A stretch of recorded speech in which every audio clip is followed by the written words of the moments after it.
In the middle of the journey of life, the Florentine poet found himself lost in a dark forest where the straight path had been completely abandoned. He could not remember how he had entered this wilderness.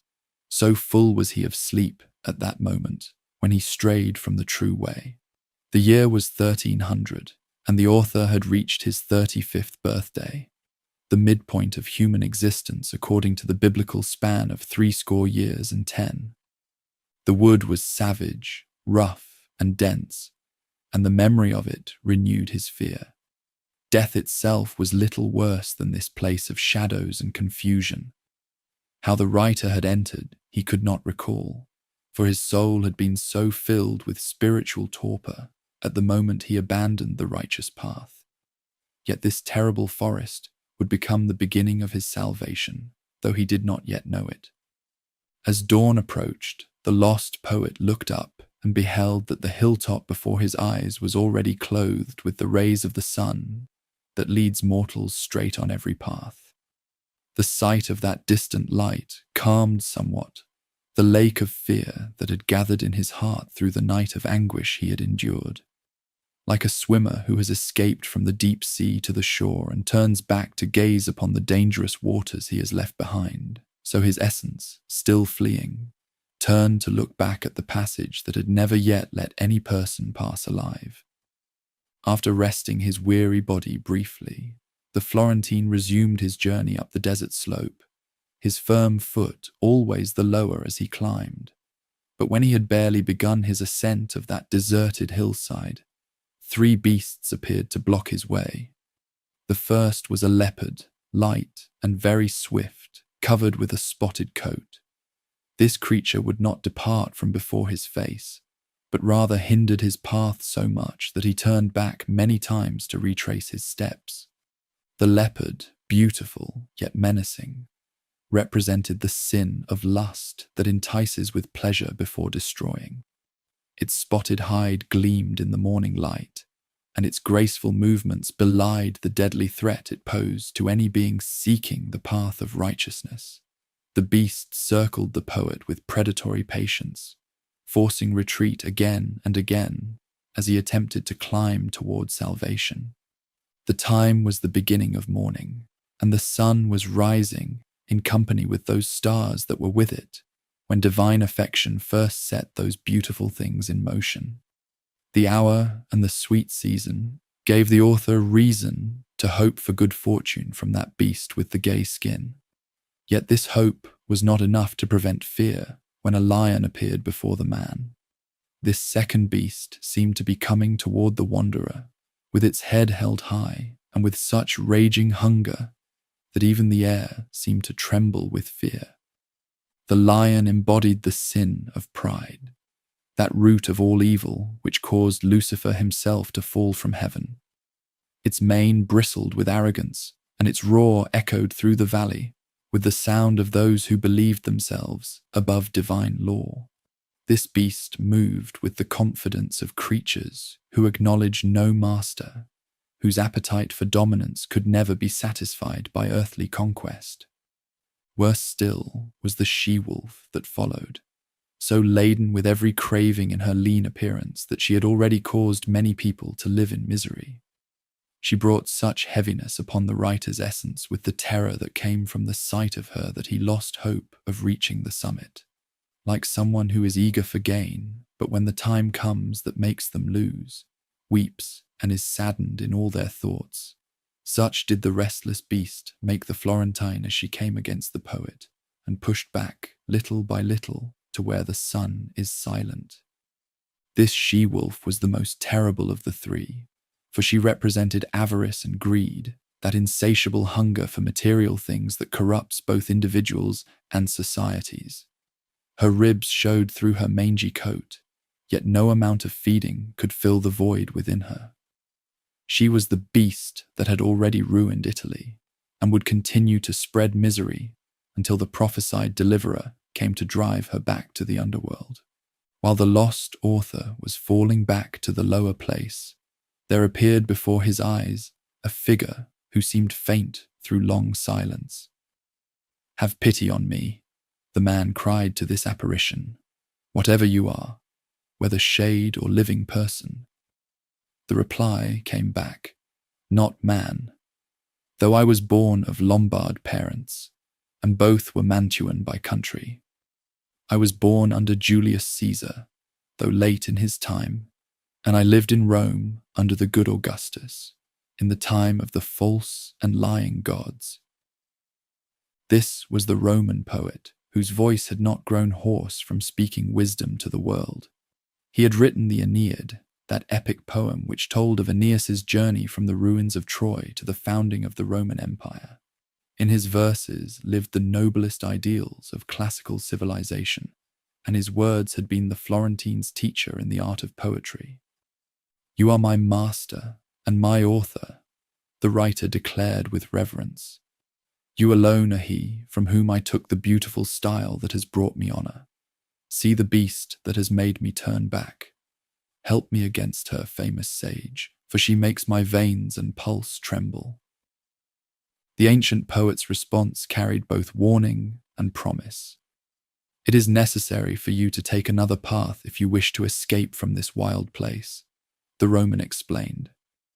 "This beast, because of which you cry out, does not let anyone pass along her way, but hinders them so much that she kills them.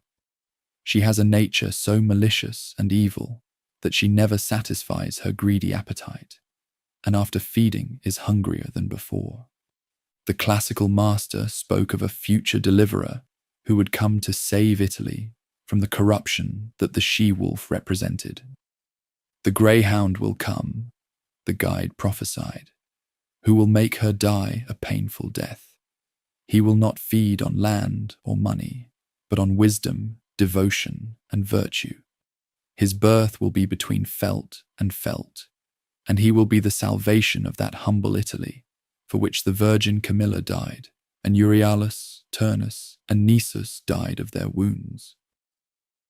Having accepted the Roman as his guide, the author prepared to follow on the only path that could lead to salvation, down through the depths of the underworld itself, up the mountain of purgatory, and finally to the heights of paradise. As they approached the hidden gate that separated the world of the living from the realm of the damned, the Florentine felt the weight of mortality pressing upon his being. The entrance to the abyss appeared before them like a wound in the earth itself, surrounded by dark stones on which words were inscribed in a colour obscure and threatening. "Master," the poet said, "their meaning fills me with dread." The ancient guide, like a person experienced in such matters, replied, "Here you must leave behind all hesitation. Here cowardice must die. We have reached the place I told you we would reach, where you will see the wretched people who have lost the good that intellect can attain. Above the gate, carved in stone darker than night, were the words that would echo through eternity. Through me is the way to the suffering city. Through me is the way to eternal pain. Through me is the way among the lost. Justice moved my maker. Divine power made me, highest wisdom also, and primal affection. Before me, nothing but eternal things were made, and I endure eternally. Abandon all hope, you who enter here." These words of darkest colour the author read, inscribed above a portal, and he said, "Master, their meaning is difficult for me." And the guide replied, as someone experienced, "Here you must leave behind all doubt. Here you must be brave and not retreat. We have come to the place I told you about, where you will see the miserable people who have lost the good that the intellect seeks." After placing his hand on the writers, with a face so cheerful that it comforted the man, the Roman led forward among the secret things. Here sighs, complaints, and deep wailings resounded through the air devoid of stars, so that at first the Florentine wept to hear them.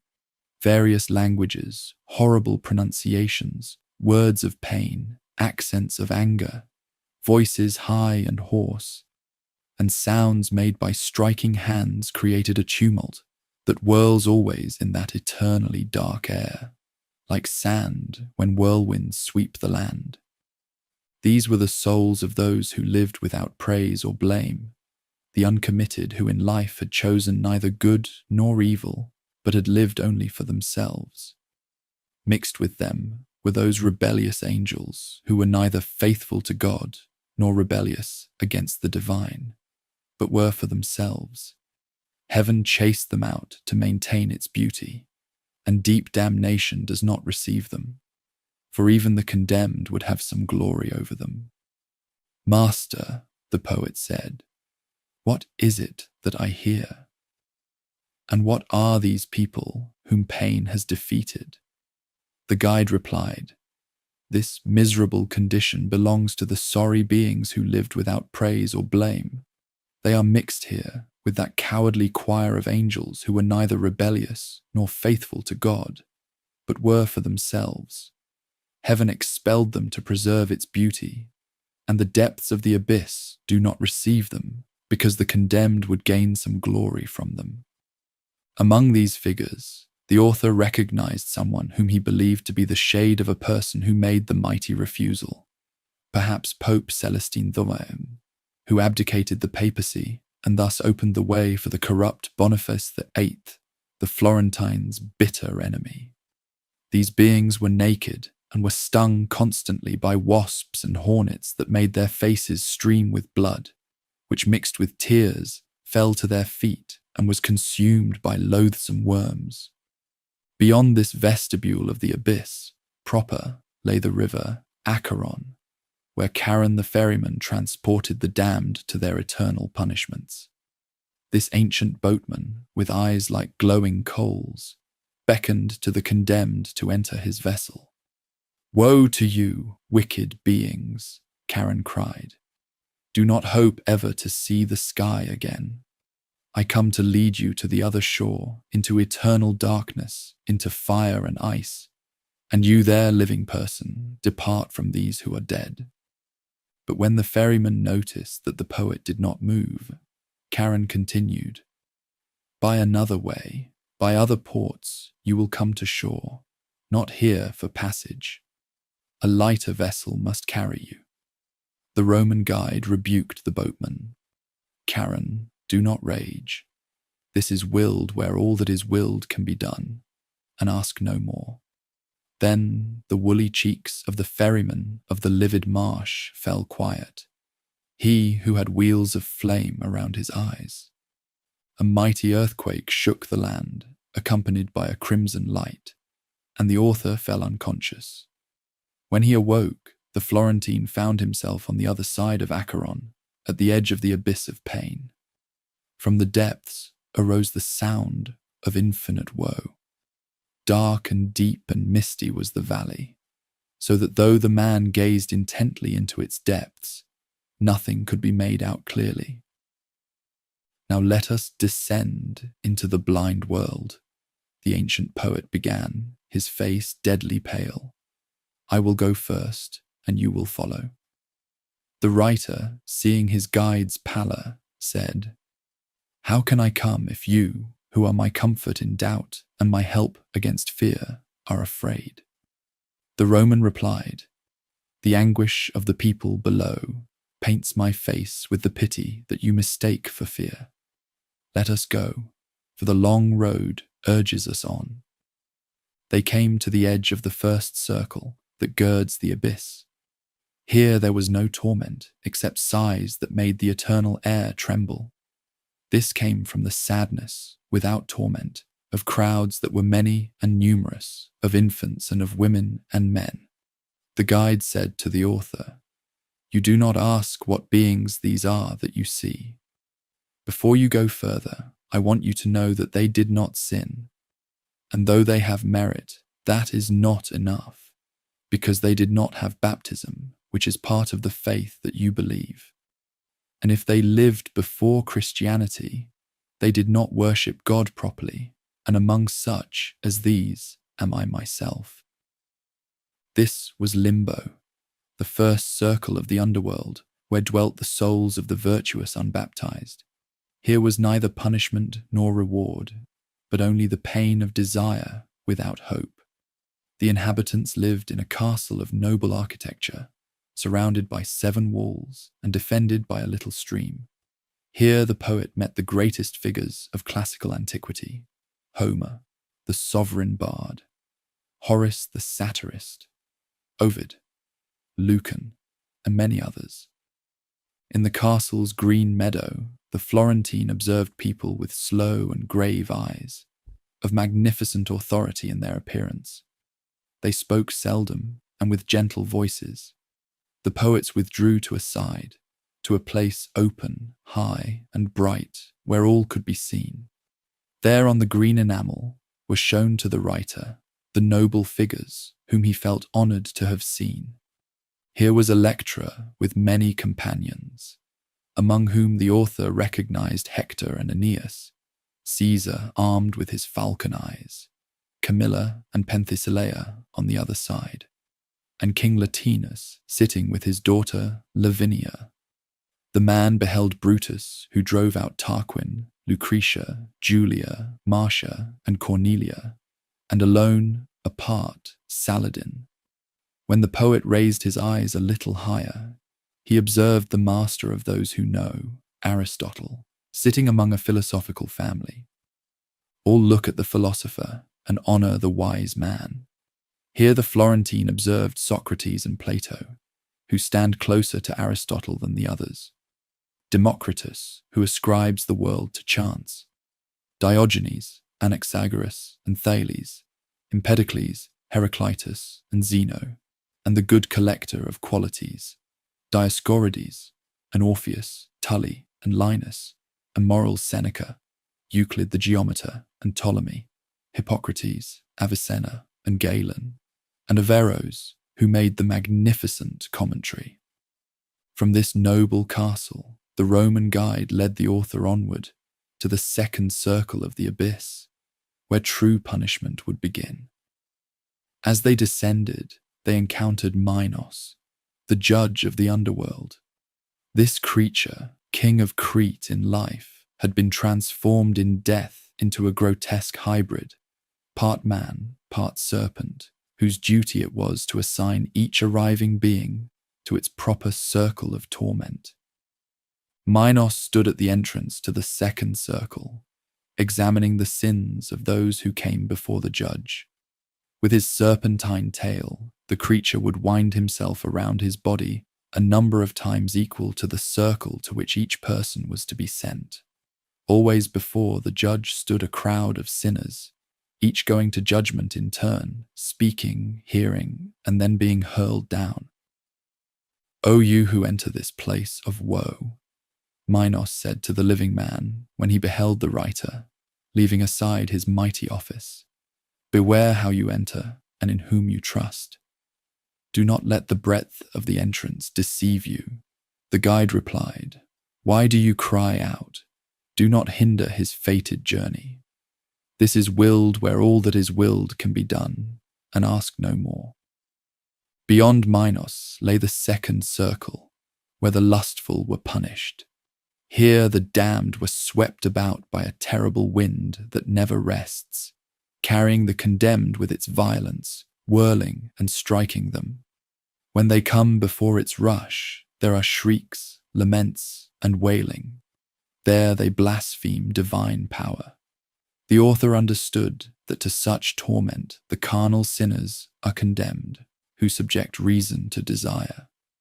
Like starlings borne by their wings in the cold season, in large full flocks, so that blast carries the evil beings.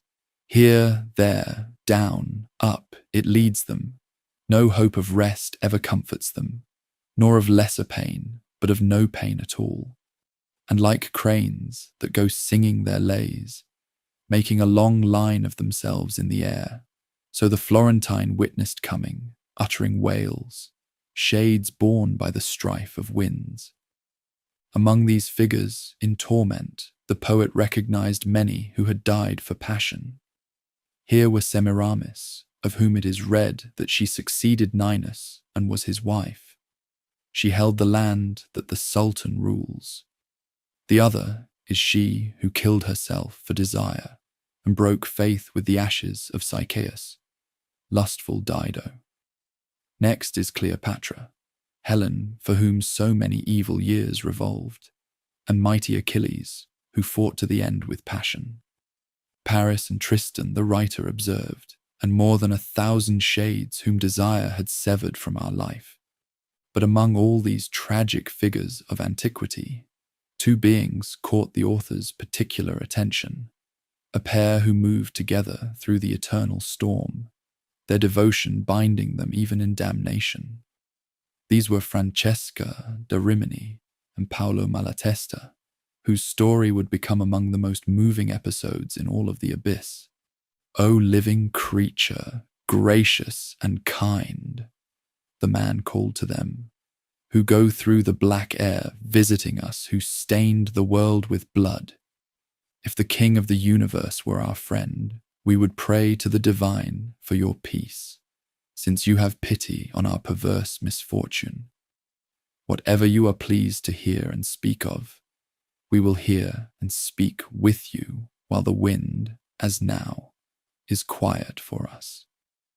Francesca's reply carried the music of her native Romagna and the pain of eternal separation from divine grace. O gracious being and kind, who come through the black air to visit us, who stained the earth crimson. If the King of the cosmos were friendly to us, we would beseech the Almighty to grant you peace, since you show pity for our twisted fate. We shall gladly hear and discuss with you whatever you wish to hear and discuss, while the wind stays calm as it is now. She told their story with heartbreaking simplicity. Affection, which quickly seizes the gentle heart, seized this man for the beautiful body that was taken from me, and the way of it still hurts me. Devotion, which does not release any beloved from caring, seized me so strongly for his charm that, as you see, it still does not abandon me. Passion led us to one death. Cana awaits the person who extinguished our life. The tale of their doom was brief, but terrible. Reading together from the romance of Lancelot, they had been overcome by the parallel between their own situation and that of the legendary pair. When we read how the longed-for smile was kissed by such a paramour, this fellow, who will never be separated from me, kissed my mouth, all trembling. Galeotto was the book, and he who wrote it. That day, we read no farther in it. While Francesca spoke, Paolo wept so piteously that the poet fainted from compassion, falling as a dead body falls. Their punishment was eternal, to be swept forever through the stormy air, together yet unable to find peace, their devotion transformed from blessing into curse by the sin that accompanied it. Thus ended the writer's introduction to the true torments of the abyss, where he had learned that even the most profound human emotions, when disordered by sin, become sources of eternal anguish. The journey through the remaining circles would reveal progressively worse forms of evil, but none would touch his heart quite as deeply as this first encounter with figures whose sins sprang from affection itself, however misdirected. When consciousness returned to the Florentine poet, he found himself in the third circle of the abyss, where a cold, heavy rain falls eternally, water mixed with hail and dirty snow pouring down through the murky air. The ground beneath receives this foul precipitation and reeks with a putrid stench that assaults the senses. Here dwell the gluttonous, those who in life surrendered reason to their appetites and made their bellies their gods. Cerberus, the cruel and monstrous beast with 3 throats, guards this realm of perpetual hunger. This hellish creature barks with canine fury, his eyes red as blood, his beard black and greasy, his belly enormous and his hands clawed. The demon tears apart the wretched souls, flays them and quarters them with the savagery of an eternal predator. When the rain strikes the damned, they howl like dogs, using one side of their bodies to shield the other in a futile attempt to find protection. The ancient Roman, seeing the ferocious guardian approach, opened his hands and grasped handfuls of earth, hurling the filthy soil into the ravenous mouths of the beast. Like a starving dog that becomes quiet when it seizes food and strives only to devour it, so became the demons' disgusting faces, which thunder at the souls so loudly that they would gladly be deaf. Among the spirits lying in this foul slush, the poet encountered one who raised himself up when he saw the living man pass. "O you who are led through this infernal realm," the shade called out, "recognize me if you can. You were made before I was unmade." The Florentine replied that the anguish distorting the figure's features prevented recognition, but asked the being to identify himself. "I am Chiaco," came the reply, using the nickname that meant hog, a fitting name for one condemned to this circle of gluttony.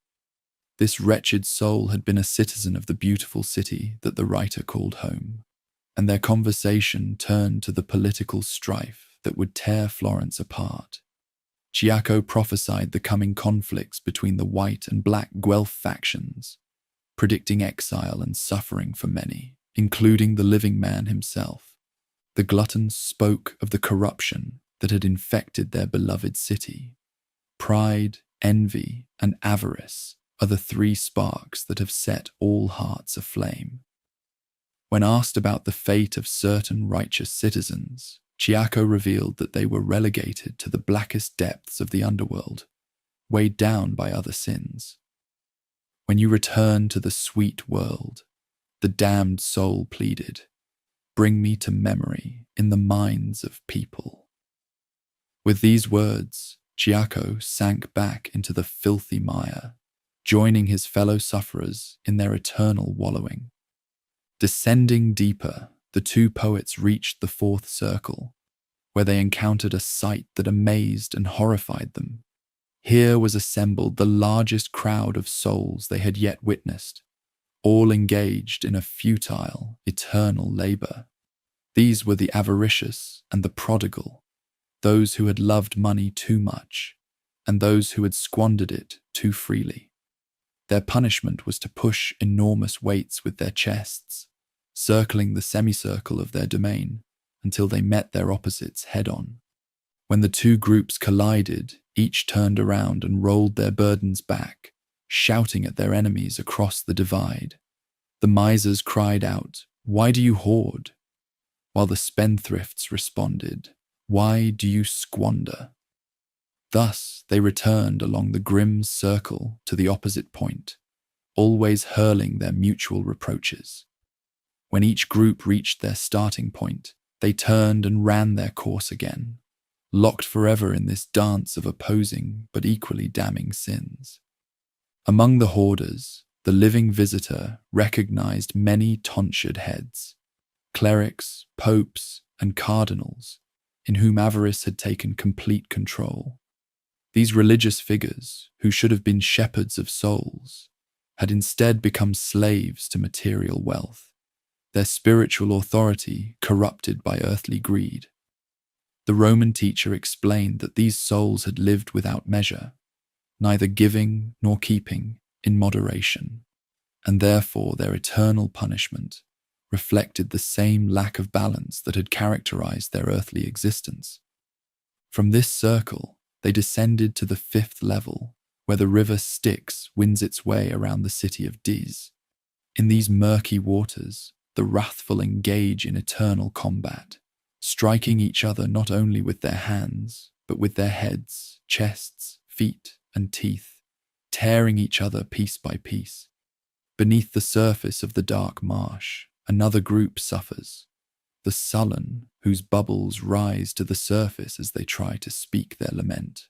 Sullen were we in the sweet air that is gladdened by the sun, carrying within ourselves the lazy smoke of anger. Now we are sullen in the black mire. As they approached the waters, a small boat came swiftly toward them, steered by an ancient ferryman who cried, "Woe to you, wicked soul! Do not hope ever to see heaven.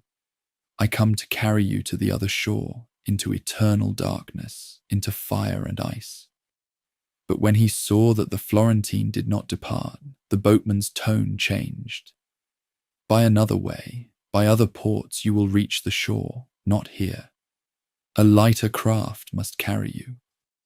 Virgil rebuked this boatman as he had Charon. "Phlegyas, do not rage this time. This journey is willed, where all that is willed can be accomplished." Then the proud spirit fell silent.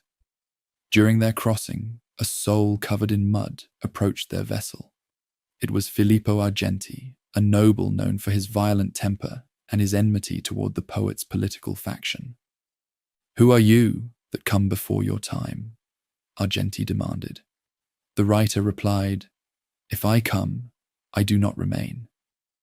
"But who are you, so befouled?" The spirit answered, "You see that I am one who weeps." Then the Florentine, filled with righteous anger, declared, "In weeping and in sorrow may you remain, accursed spirit, for I recognize you despite the filth that covers you." The shade tried to seize the boat with both hands, but the wise Roman pushed him away, saying, "Away with the other dogs." Then he embraced his charge and kissed his face, praising him for his just indignation against the sinner. As they crossed the Styx, the city of Dis appeared before them, with its red-hot iron towers glowing like flames in the darkness. This was the entrance to lower hell, where the more serious sins were punished. The walls seemed made of iron, and from the battlements, thousands of fallen angels looked down upon the approaching voyagers. These rebellious spirits, who had joined Lucifer in his prideful revolt against heaven, now served as guardians of the deepest regions of damnation. When the demons saw the living man, they cried out in fury, "Who is this one who, without death, travels through the realm of the dead?" The ancient master made a sign that he wished to speak with them in secret, and their great anger subsided somewhat. "You stay here," they said to the Roman poet, "and let him go who has entered so boldly into this kingdom. Let him return alone by his mad way if he can, for you who have led him through such dark territory shall remain here." Terror filled the writer's heart at these words. "Oh, my dear teacher," he pleaded, "you who have delivered me from danger more than 7 times and stood by me in the face of every peril, do not abandon me in my undoing. If we cannot pass beyond this point, let us quickly retrace our steps together." But the elder, seeing his companion's fear, painted his face with a reassuring expression, despite his own inner turmoil. The Roman attempted to negotiate with the demons, but they slammed the gates of Dis in his face with tremendous force, leaving him standing outside while they returned to their internal councils. This was the first time in the entire journey that the ancient poet's authority had been challenged and rejected, and the Florentine felt his confidence shake at this unprecedented obstacle.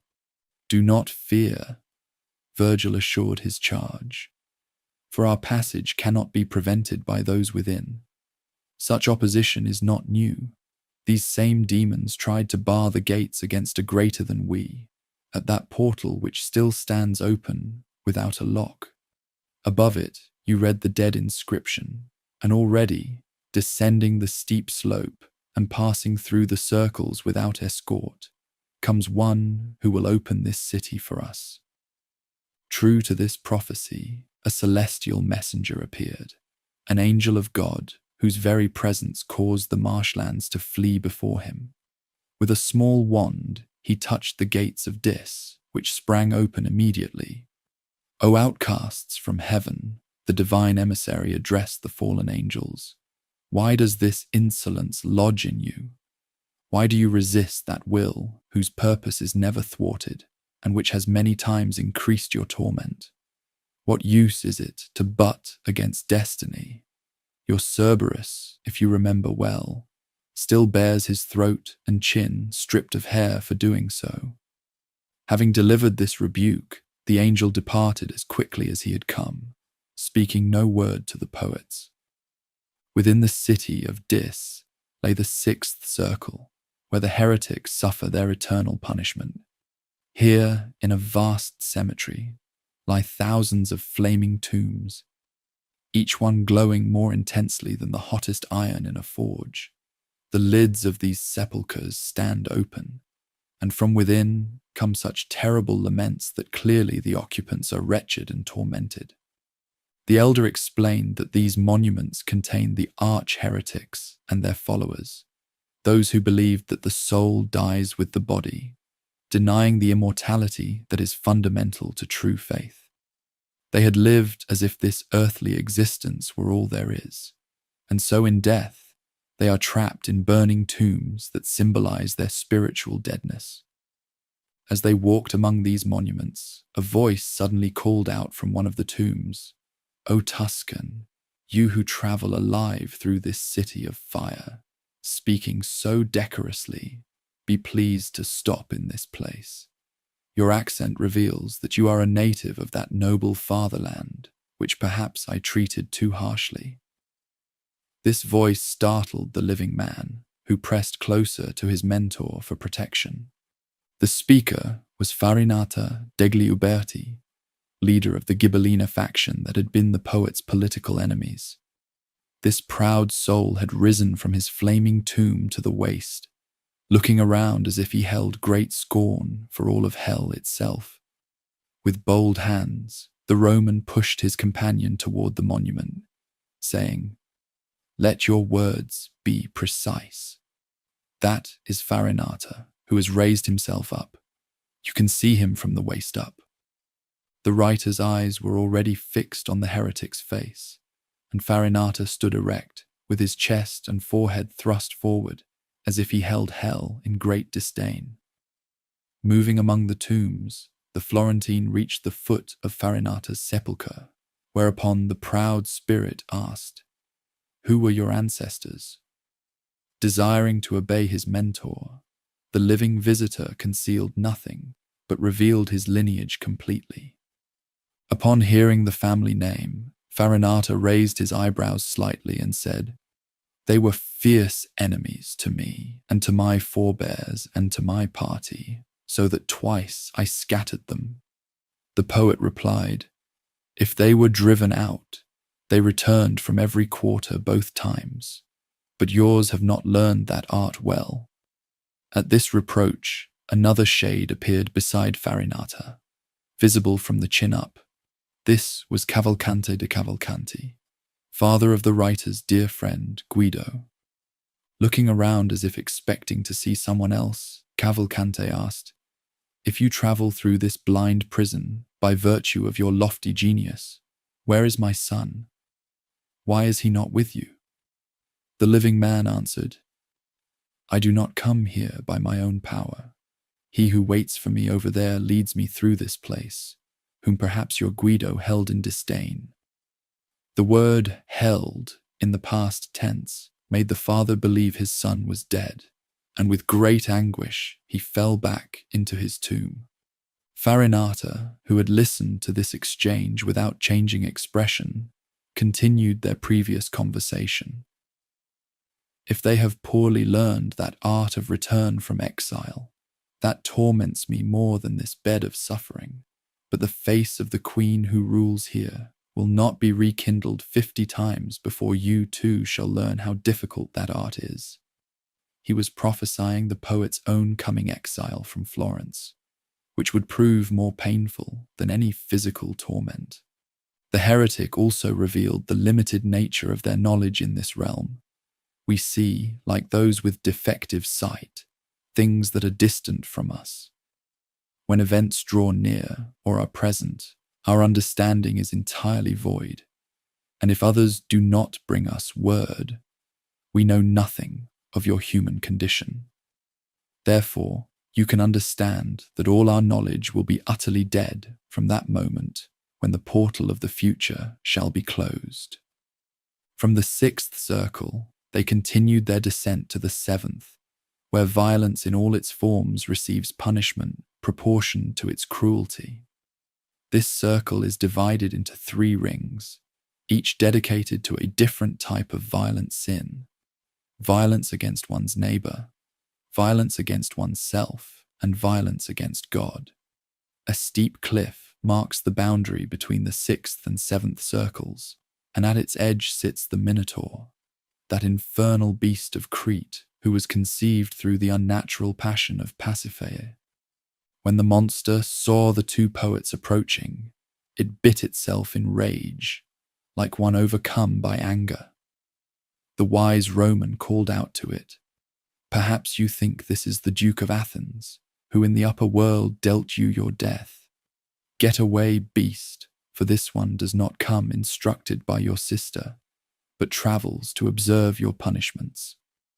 Like a bull that breaks loose at the moment it receives the mortal blow and cannot walk straight but leaps here and there, so did the Minotaur behave, allowing the poets to descend the rocky slope.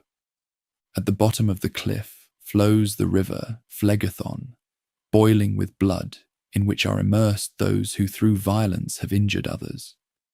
Centaurs run along the bank, armed with bows and arrows, shooting any soul that emerges from the blood more than his sin permits. 3 of these creatures came toward the poets: Nessus, Chiron, and Pholus, all famous for their roles in classical mythology. Chiron, the wisest of the centaurs and teacher of Achilles, noticed that the Florentines' feet moved the stones they touched, a sign that he was still alive. The master explained their mission and requested safe passage, whereupon Chiron assigned Nessus to escort them across the river, carrying the living man on his back while pointing out the various tyrants and murderers immersed in the boiling blood according to their degrees of guilt. Here, Alexander the Great and Dionysius of Syracuse stood immersed up to their eyes, having shown no mercy to their enemies in life. Nearby were other tyrants and highway robbers, each receiving the exact measure of punishment that corresponded to the violence they had inflicted upon others. The boiling blood that had been shed unjustly on earth now served as their eternal torment. Beyond the river of blood lay the 2nd ring of the 7th circle, where the violent against themselves, the suicides, are transformed into gnarled trees and bushes in a pathless wood. Here dwell the harpies, those foul creatures with human faces, but the bodies and claws of birds, who nest in the strange trees and cause eternal pain to those trapped within the bark. The elder instructed his charge to break a small branch from one of these trees, and when the poet did so, the tree bled and cried out in anguish, "Why do you tear me? Do you have no spirit of piety? We were men, and now we have become trees. Your hand should have been more merciful, even if we had been the souls of serpents." The voice belonged to Pierre Delvigne, who had been chancellor and trusted advisor to Emperor Frederick II until false accusations of treason led to his imprisonment and suicide. In life, he had been a master of eloquence and statecraft, but despair had driven him to take his own life, and now he was trapped forever in this thornwood. His human form lost, but his capacity for suffering increased. If he had been able to believe before, Pierre Delvigne said, referring to the living visitor, what he has seen only in my verse, he would not have stretched out his hand against me. But because the thing is so incredible, make me do that which will shame me, and I care not. The Roman urged him to speak further, promising that his words would restore his memory among the living. The trapped soul explained his fate.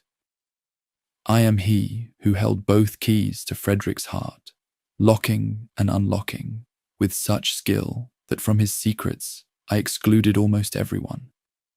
I bore faith to the glorious office so completely that I lost sleep and life. the courtesan who never turned her whorish eyes from Caesar's household, the common death and vice of courts, inflamed all minds against me, and they so inflamed Augustus, that my glad honours turned to dismal sorrows. The Spirit revealed the eternal law governing the suicides. When the final judgment comes and all souls retrieve their bodies, these violent souls will not be reunited with their flesh. Instead, their bodies will hang from the very trees that imprison their spirits, for it would not be just for anyone to possess what they had violently thrown away. As they prepared to leave this mournful wood, they heard sounds of pursuit and destruction approaching. Soon 2 naked souls appeared, running so fast they broke every branch in their path. The leader cried, "Now come, death, now come," while the follower, unable to keep pace, shouted, "Lano, your legs were not so swift at the jousts of Topo." This was a reference to a battle where the first runner, Lano da Siena, had sought death in combat but failed to find it. These were the souls of the violent against their own possessions, the squanderers who had deliberately destroyed their wealth through reckless spending and gambling.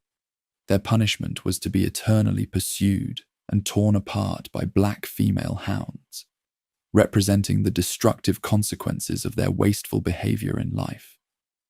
As the poets continued their descent toward the final ring of the 7th circle, they saw the true depth and breadth of hell's architecture. Each circle was larger than the last, and each punishment more precisely calibrated to the nature of the sin being corrected. The journey through these realms of violence had shown them that even righteous anger and justified vengeance, when carried to extremes, could become sources of eternal damnation. The landscape itself seemed to reflect the moral disorder of violence. The boiling blood, the thornwood where human nature was perverted into plant form, the pursuing beasts that never ceased their destruction.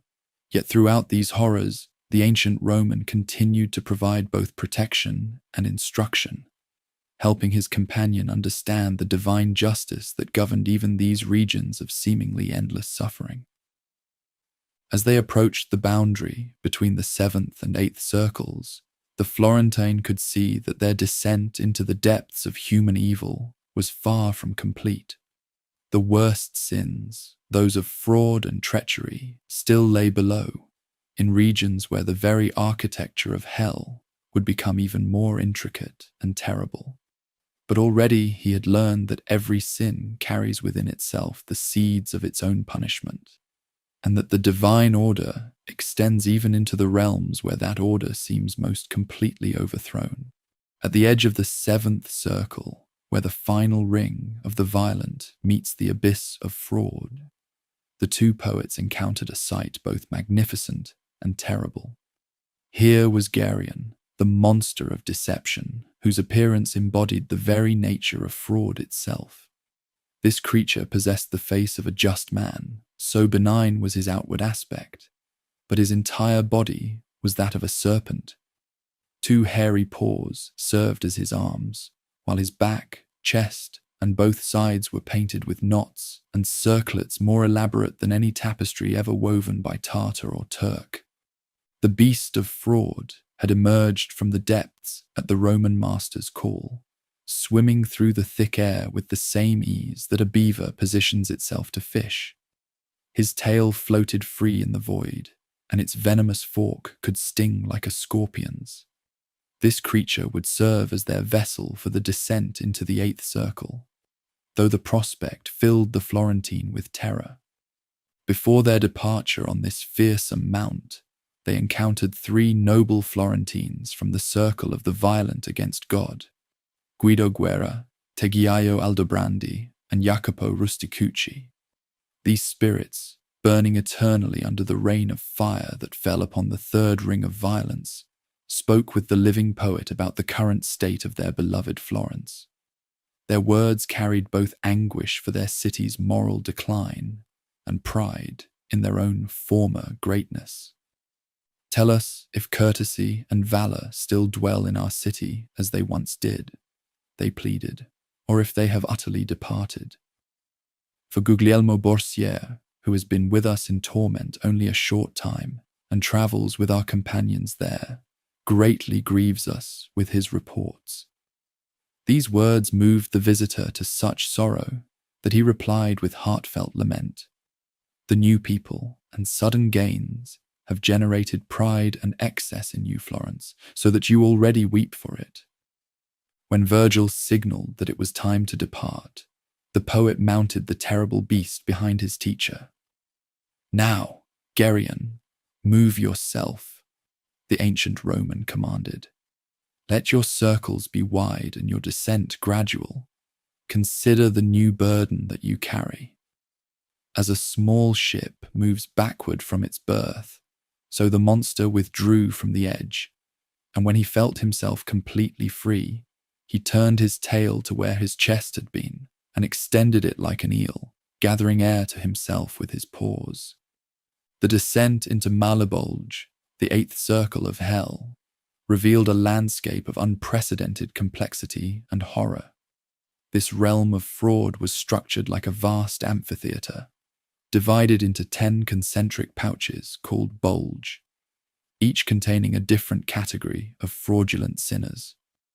Bridges of dark stone spanned these ravines, allowing passage from one to the next, while demons of various types supervised the punishments with gleeful cruelty.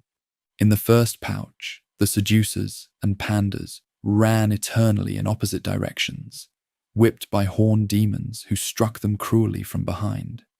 Here the writer recognized Venedico Caccianemico, a Bolognese who had trafficked his own sister for political gain.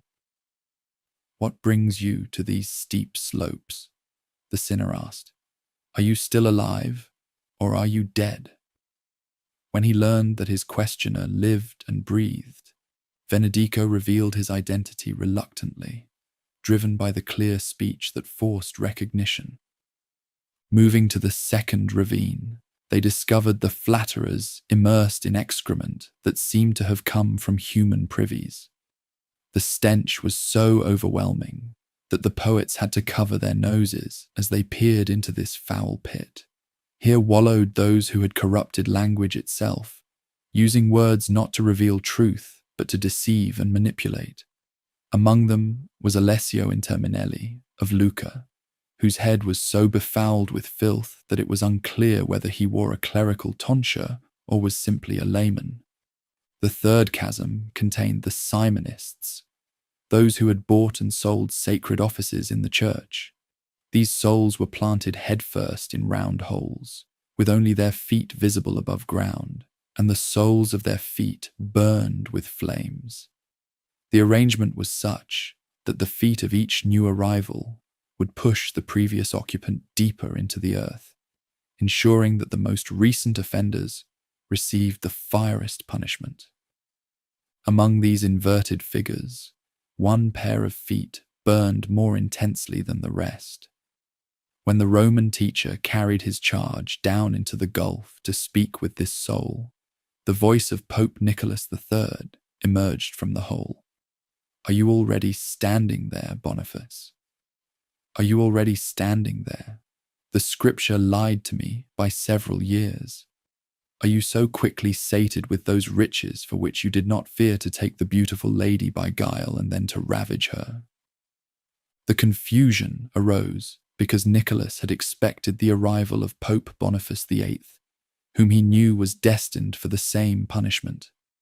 When the Florentine explained the error, Nicholas revealed the prophetic nature of their knowledge in hell, describing how Boniface would in turn be pushed down by the arrival of Pope Clement V, an even more corrupt pontiff who would make Jason of the Maccabees seem virtuous by comparison. Ah, Constantine, the damned pope lamented, how much wickedness was born, not from your conversion, but from that dowry which the first rich father received from you. This was a reference to the donation of Constantine, which had given the papacy temporal power and wealth, leading to the corruption of the church's spiritual mission.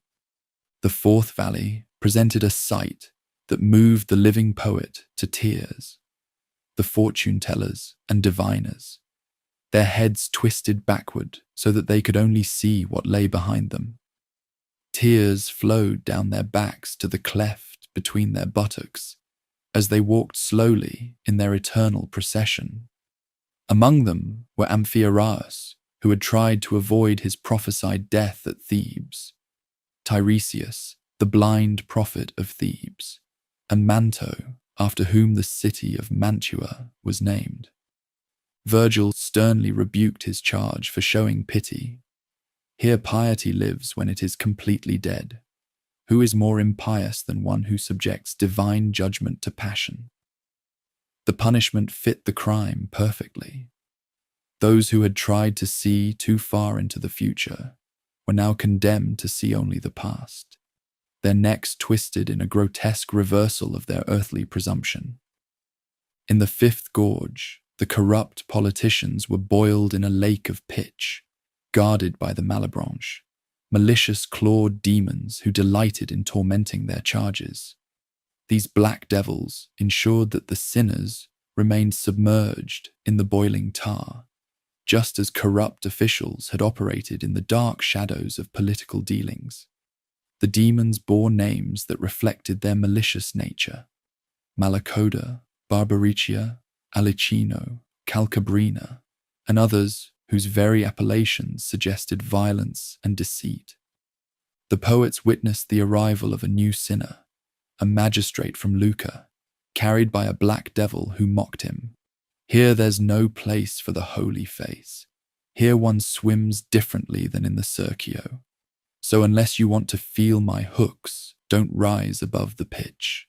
The demon then thrust the official into the tar and departed, like a mastiff released by his master. The sixth trench contained the hypocrites, who walked in a slow procession, wearing gilded lead cloaks that appeared magnificent from the outside, but were so heavy they could barely move. These souls, who had presented false appearances in life, now bore the weight of their deception for eternity.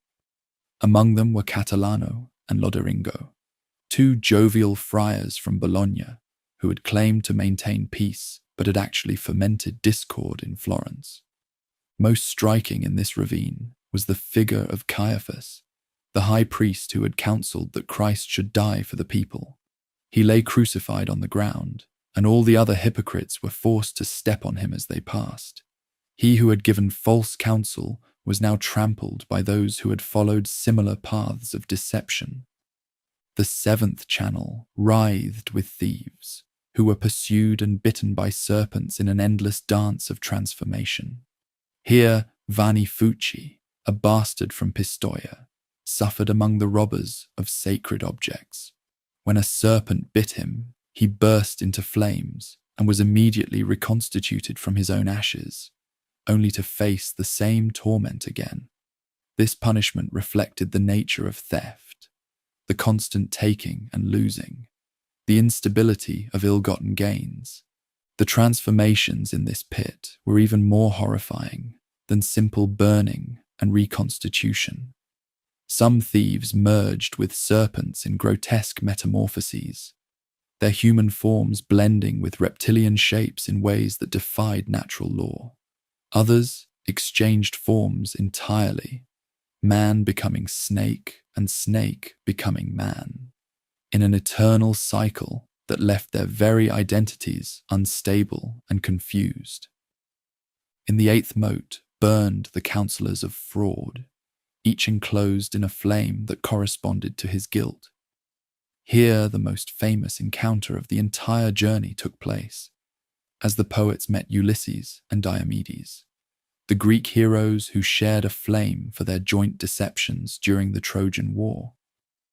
Their punishment was to burn together for their shared sins: the stratagem of the Trojan horse, the theft of the Palladium, and the deception that lured Achilles from his hiding place.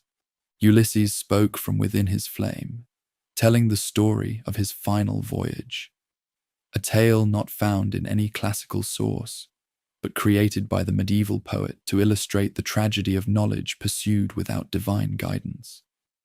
The Greek hero described how he had convinced his aging companions to sail beyond the Pillars of Hercules into the unknown Western Ocean, driven by an insatiable desire for experience and knowledge.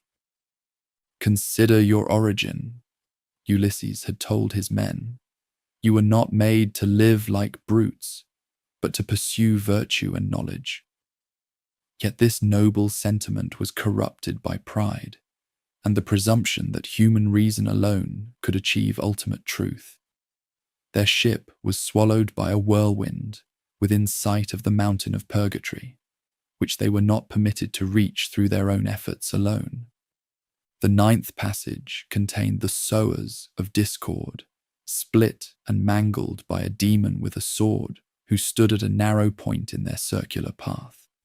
As each sinner completed the circuit and returned to this point, his wounds would have partially healed, only to be split open again. The punishment perfectly matched the sin. Those who had divided others were themselves eternally divided. Here was Mahomet, split from chin to where one breaks wind, his entrails hanging between his legs. Beside him walked Ali, cleft in the face from forelock to chin. These figures represented religious schism in the medieval Christian view. Also present was Pierre de Medicina, who sowed political discord, and Mosca de Lamberti, whose malicious counsel had started the Guelph-Ghibelline conflict in Florence. Most pathetic was Bertrand de Born, the troubadour who had sowed discord between father and son. He carried his severed head like a lantern, holding it by the hair and speaking through its mouth. "You who, breathing, visit the dead, see if there is any pain as great as this, and so that you may carry news of me, know that I am Bertrand de Born, he who gave wicked counsel to the young king." The 10th and final crevice of Malebolge contained the falsifiers, suffering from various diseases that reflected their different types of deception. The alchemists were afflicted with leprosy and scabies, scratching themselves eternally. The counterfeiters suffered from dropsy, their bodies swollen with unnatural fluids. The false witnesses burned with fever, while the perjurers were afflicted with foul-smelling breath and other repulsive symptoms. Among the alchemists were Griffolino of Arezzo and Capocchio, former companions who now scratched each other's flesh with their nails. The counterfeiters included Master Adam, who had falsified the gold florins of Florence and now suffered from the dropsy that made him resemble a lute in shape. He engaged in a bitter argument with Sinon of Troy, the false witness whose lies had enabled the Greeks to enter Troy with their wooden horse. At the center of Malebolge rose a well so deep and dark that no bottom could be seen. Around its rim stood a forest of giants, ancient rebels against divine authority, who served as living towers, guarding the approach to the 9th and final circle of hell. These included Nimrod, builder of the Tower of Babel, who spoke in incomprehensible language, Ephialtes, who had warred against the gods, and Antaeus, who had never fought against heaven and therefore retained some mobility. Antaeus, persuaded by Virgil's flattery and the promise that the living poet would restore his fame on earth, lifted the two travelers in his enormous hands and lowered them gently to the bottom of the well, placing them on the floor of the 9th circle before straightening up like the mast of a ship. Here, in the frozen lake of Cocytus, betrayers suffered the ultimate punishment. The lake was divided into 4 regions, named after the greatest betrayers of history and legend. Cana, for those who betrayed family. Antenora, for those who betrayed country. Ptolemaea, for those who betrayed guests. And Judeca, for those who betrayed lords and benefactors. The cold here was so intense that tears froze in the sinners' eyes before they could fall, creating icy masks of perpetual anguish. In Caena, The poets encountered brothers who had killed each other, Napoleone and Alessandro degli Alberti, whose mutual hatred had led to their destruction. Their heads were so close together that their hair intermingled, yet they remained eternal enemies, frozen in the ice that held them prisoner. Antenora contained those who had betrayed their homeland, among them Count Ugolino della Gherardesca, whose story would become one of the most horrifying in all of literature. The Florentine found him gnawing on the skull of Archbishop Ruggieri, and when asked to explain this gruesome meal, Ugolino raised his mouth from its savage repast and wiped it on the hair of the head he had been devouring. Ugolino's tale was one of political betrayal, followed by unimaginable cruelty. After being imprisoned with his sons and grandsons in a tower in Pisa, they were left to starve by the vengeful Ruggieri. Day by day, the children died of hunger, while their father watched helplessly. In his final agony, Ugolino confessed that fasting proved more powerful than grief, words that suggested he had been driven to cannibalism in his desperation. After I was dead, Ugolino concluded his narrative, hunger did what grief could not.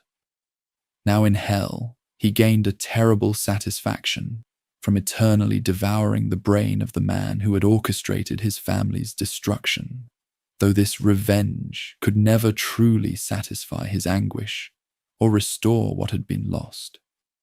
In Ptolemais, those who had betrayed guests were buried deeper in the ice, with only their faces above the surface, but even their tears were frozen in their eye sockets, preventing the relief that weeping might provide. Here was Fra Alberigo, who had invited his relatives to a feast and then had them murdered during the meal.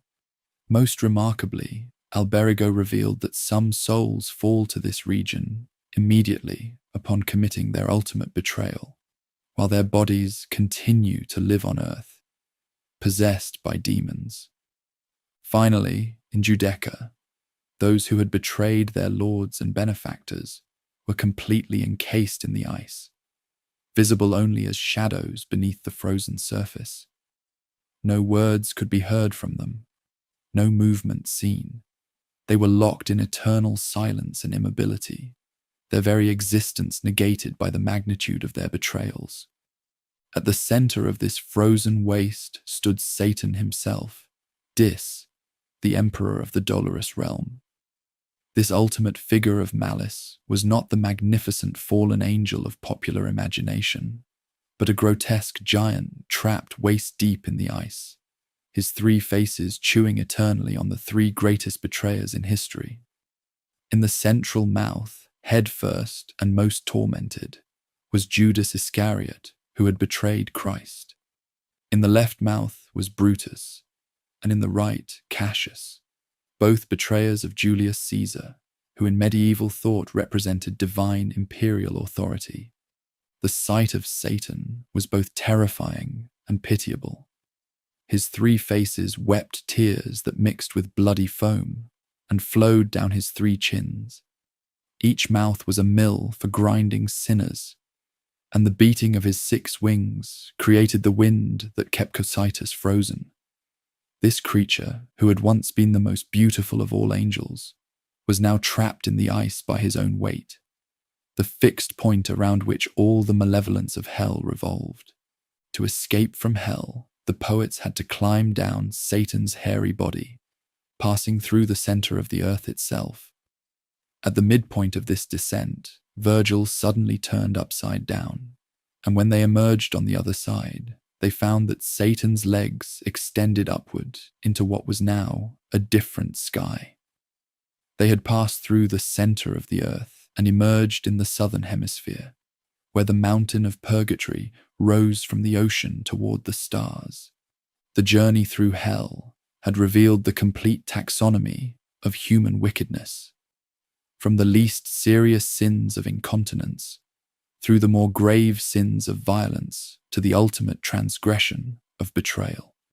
Each punishment had been precisely calibrated to reflect the nature of the sin, demonstrating that divine justice operates even in the depths of damnation. The frozen lake at the bottom of hell, where Satan himself was trapped, showed that malice ultimately leads not to power or freedom, but to complete paralysis and isolation.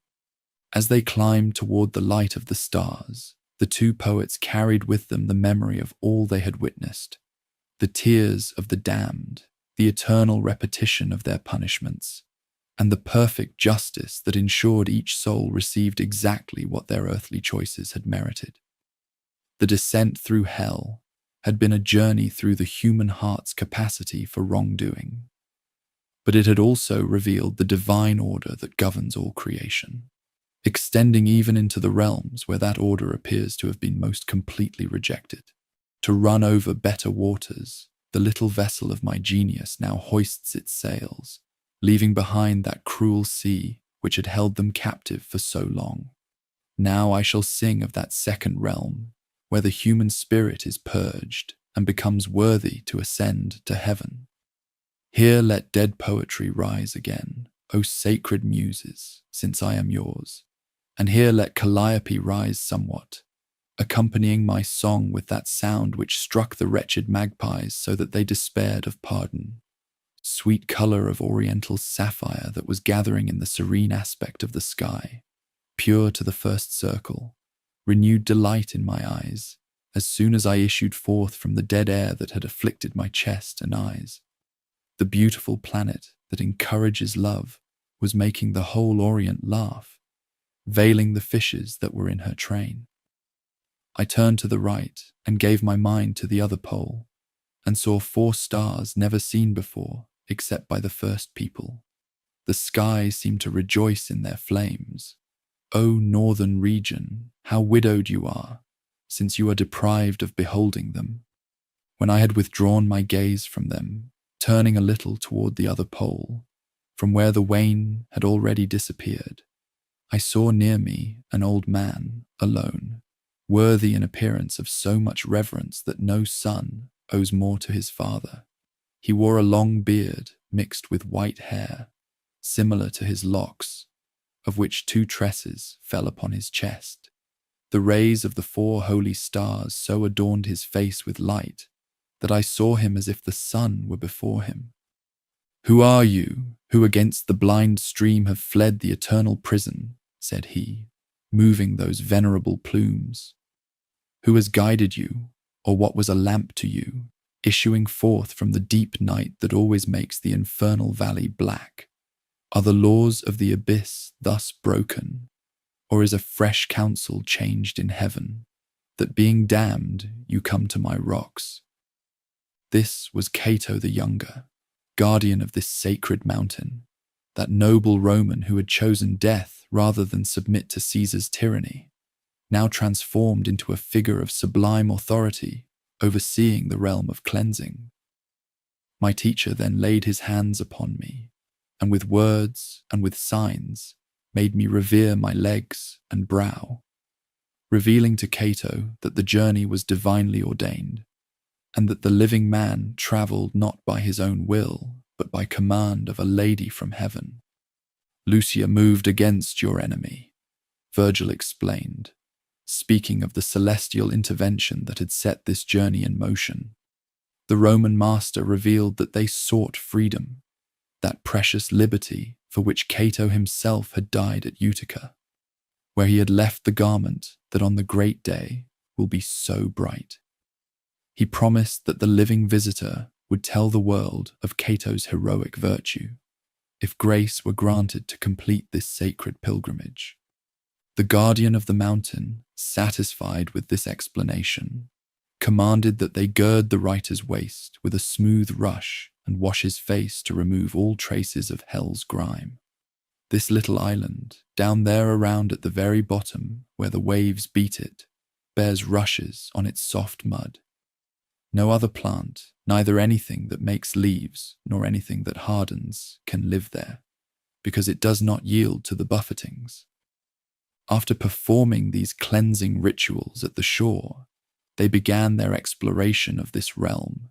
Here was no eternal punishment, but rather a process of healing and growth.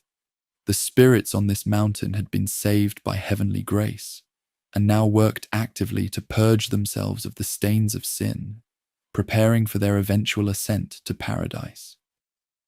As dawn broke over the island mountain, they witnessed a sight of indescribable beauty. An angel approached over the waters, so swift that no flight equals his motion, piloting a vessel with more than 100 beings aboard. This celestial figure, whose face was radiant with sacred light, served as ferryman for spirits coming to the mountain, replacing the grim Charon who had transported the damned across Acheron. In Exitu, Israel de Egipto, sang all those spirits together with a single voice, continuing the psalm to its end. The angel made the sign of the Holy Cross over them, whereupon they all threw themselves upon the shore, and he departed as swiftly as he had come, leaving the newly arrived penitents to begin their own journeys of cleansing. Among these recent arrivals, the Florentine recognized an old friend, Casella, a musician who had often set the author's own verses to melody. Their reunion was marked by profound joy, though tinged with the recognition that they now inhabited different realms of existence. When the writer asked Casella to sing as he had done in life, the musician's voice rose in beautiful harmony, performing a canzone from the visitor's own work, Love that Speaks with Me in My Mind. The sweetness of Casella's song so enchanted all who heard it that they remained motionless, absorbed in the melody. But this peaceful moment was interrupted by the sudden appearance of Cato, who rebuked the spirits for their delay. What negligence, what delay is this? Run to the mountain to strip off the slough that does not let God be manifest to you. Like doves that, scattered at their feeding place, abandon their food if something appears of which they are afraid. So the spirits abandoned their gathering and rushed toward the mountain where the righteous ascend. Such was the authority of Cato that even this moment of transcendent beauty had to give way to the urgent work of spiritual cleansing. The two poets began their ascent up the shore of the mountain, coming to the region known as Antepurgatory, where beings who had delayed repentance until the last moments of their lives must wait before beginning their active cleansing. This was a place of magnificent natural beauty, where the very landscape seemed to reflect the hope and peace that characterized this realm. In the first area of Antepurgatory, they encountered the excommunicated, those who had died under the church's ban but had repented before death. These penitents, though excluded from the sacraments in life, were not damned, but merely had to wait before beginning their cleansing process. Their leader was Manfred, the illegitimate son of Emperor Frederick II, whose political struggles with the papacy had resulted in his excommunication and death at the Battle of Benevento. Manfred's appearance was noble despite the wounds he bore from his final battle. "I am Manfred," he declared, "grandson of the Empress Constance, wherefore I beg you, when you return, go to my beautiful daughter, mother of the honour of Sicily and Aragon, and tell her the truth if other is told." He revealed how, despite his excommunication, he had repented in his final moments, and infinite goodness had prevailed over ecclesiastical condemnation. "Horrible were my sins," Manfred confessed, "but the infinite goodness has such wide arms that it receives whatever turns to it. If the pastor of Cosenza, who was set on the hunt for me by Clement, had then read well this page of God, the bones of my body would still be at the bridgehead near Benevento, under the guard of the heavy cairn." The tale revealed how political enmity had extended even beyond death, with the Pope ordering Manfred's body to be removed from consecrated ground. Yet heavenly justice transcended human judgment, and the excommunicated prince had found his way to salvation, despite the church's condemnation.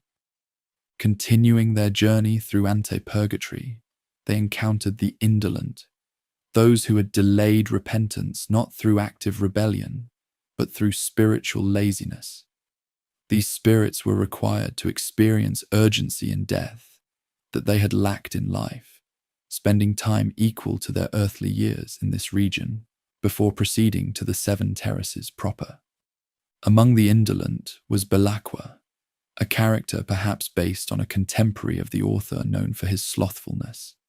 This spirit sat in the shade of a great rock, his arms encircling his knees and his head bowed down between them in a posture of complete lethargy. When questioned about his condition, Belacqua replied with characteristic laziness, "Brother, what use is climbing? For God's bird that sits at the gate would not let me go to the torments."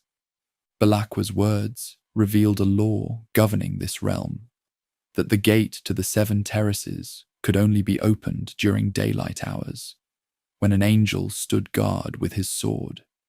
At night, spirits could ascend no higher than they had reached before sunset, emphasizing that spiritual progress required heavenly illumination and could not be forced by human will alone.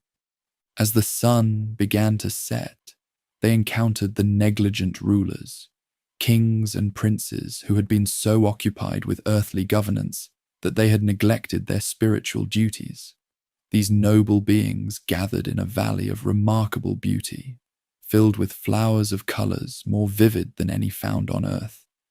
Here they sang the Salve Regina and other hymns, their voices rising in harmonious prayer as darkness fell.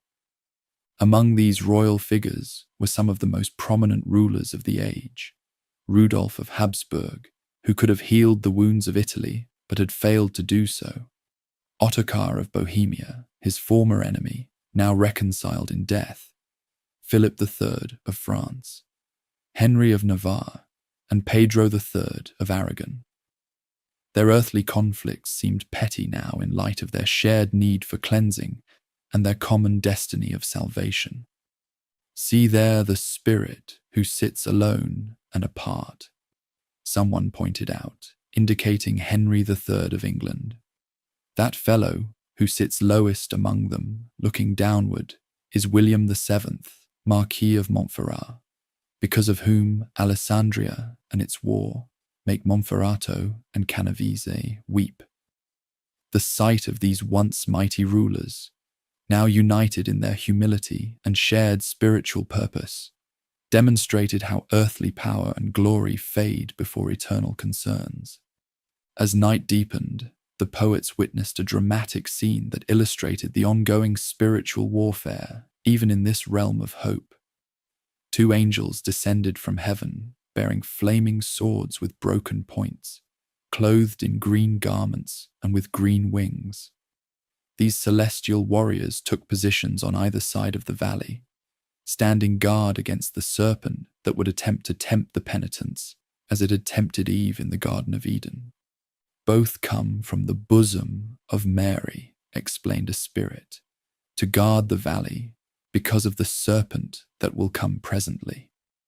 At these words, the author turned around, uncertain from which direction the threat would approach, and pressed closer to his trusted guide, feeling the familiar comfort of the Roman master's protective presence.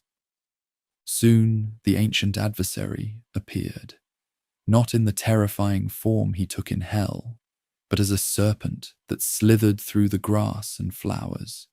Yet even this diminished manifestation of temptation was quickly routed when the angels descended with rustling wings. The serpent fled, and the celestial guardians returned to their posts, their duty fulfilled with sacred efficiency. This nightly ritual demonstrated that even in this realm, the penitents remained vulnerable to temptation and required heavenly protection.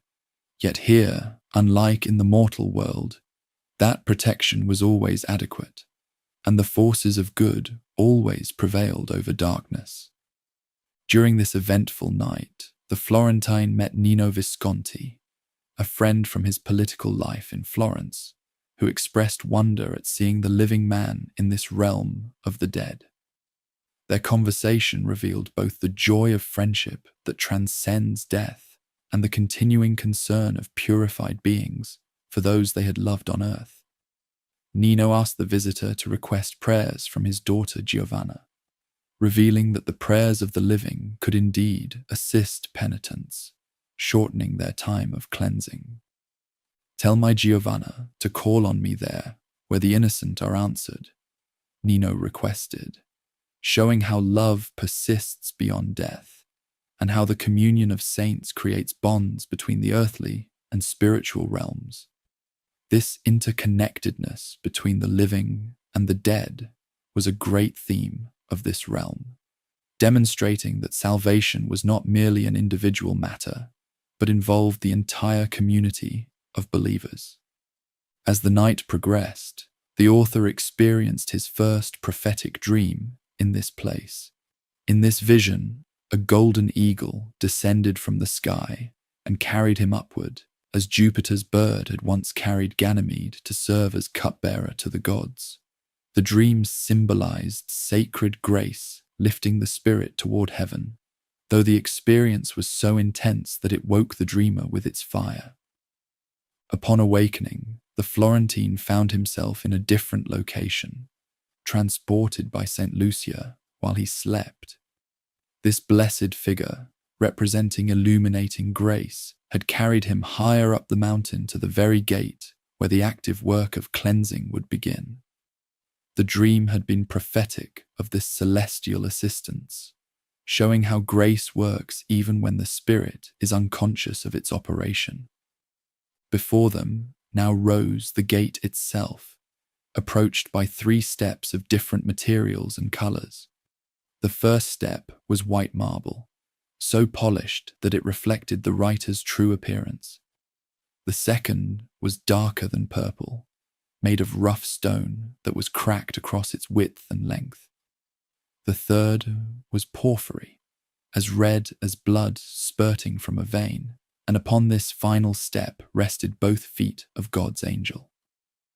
The angel who guarded this entrance sat upon the threshold, which seemed to be made of diamond. His countenance was so bright that the author could not sustain the sight directly.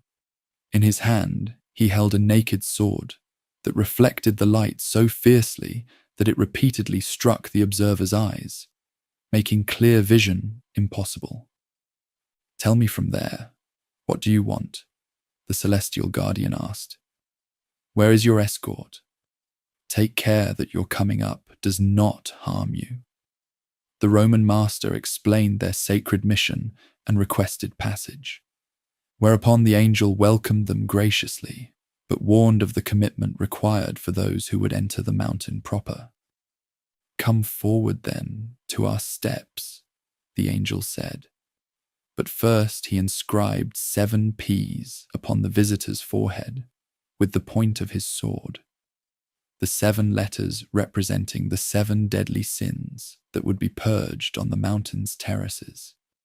"See that you wash these wounds when you are inside," the guardian commanded, explaining that each P would be removed as the corresponding sin was cleansed from the spirit.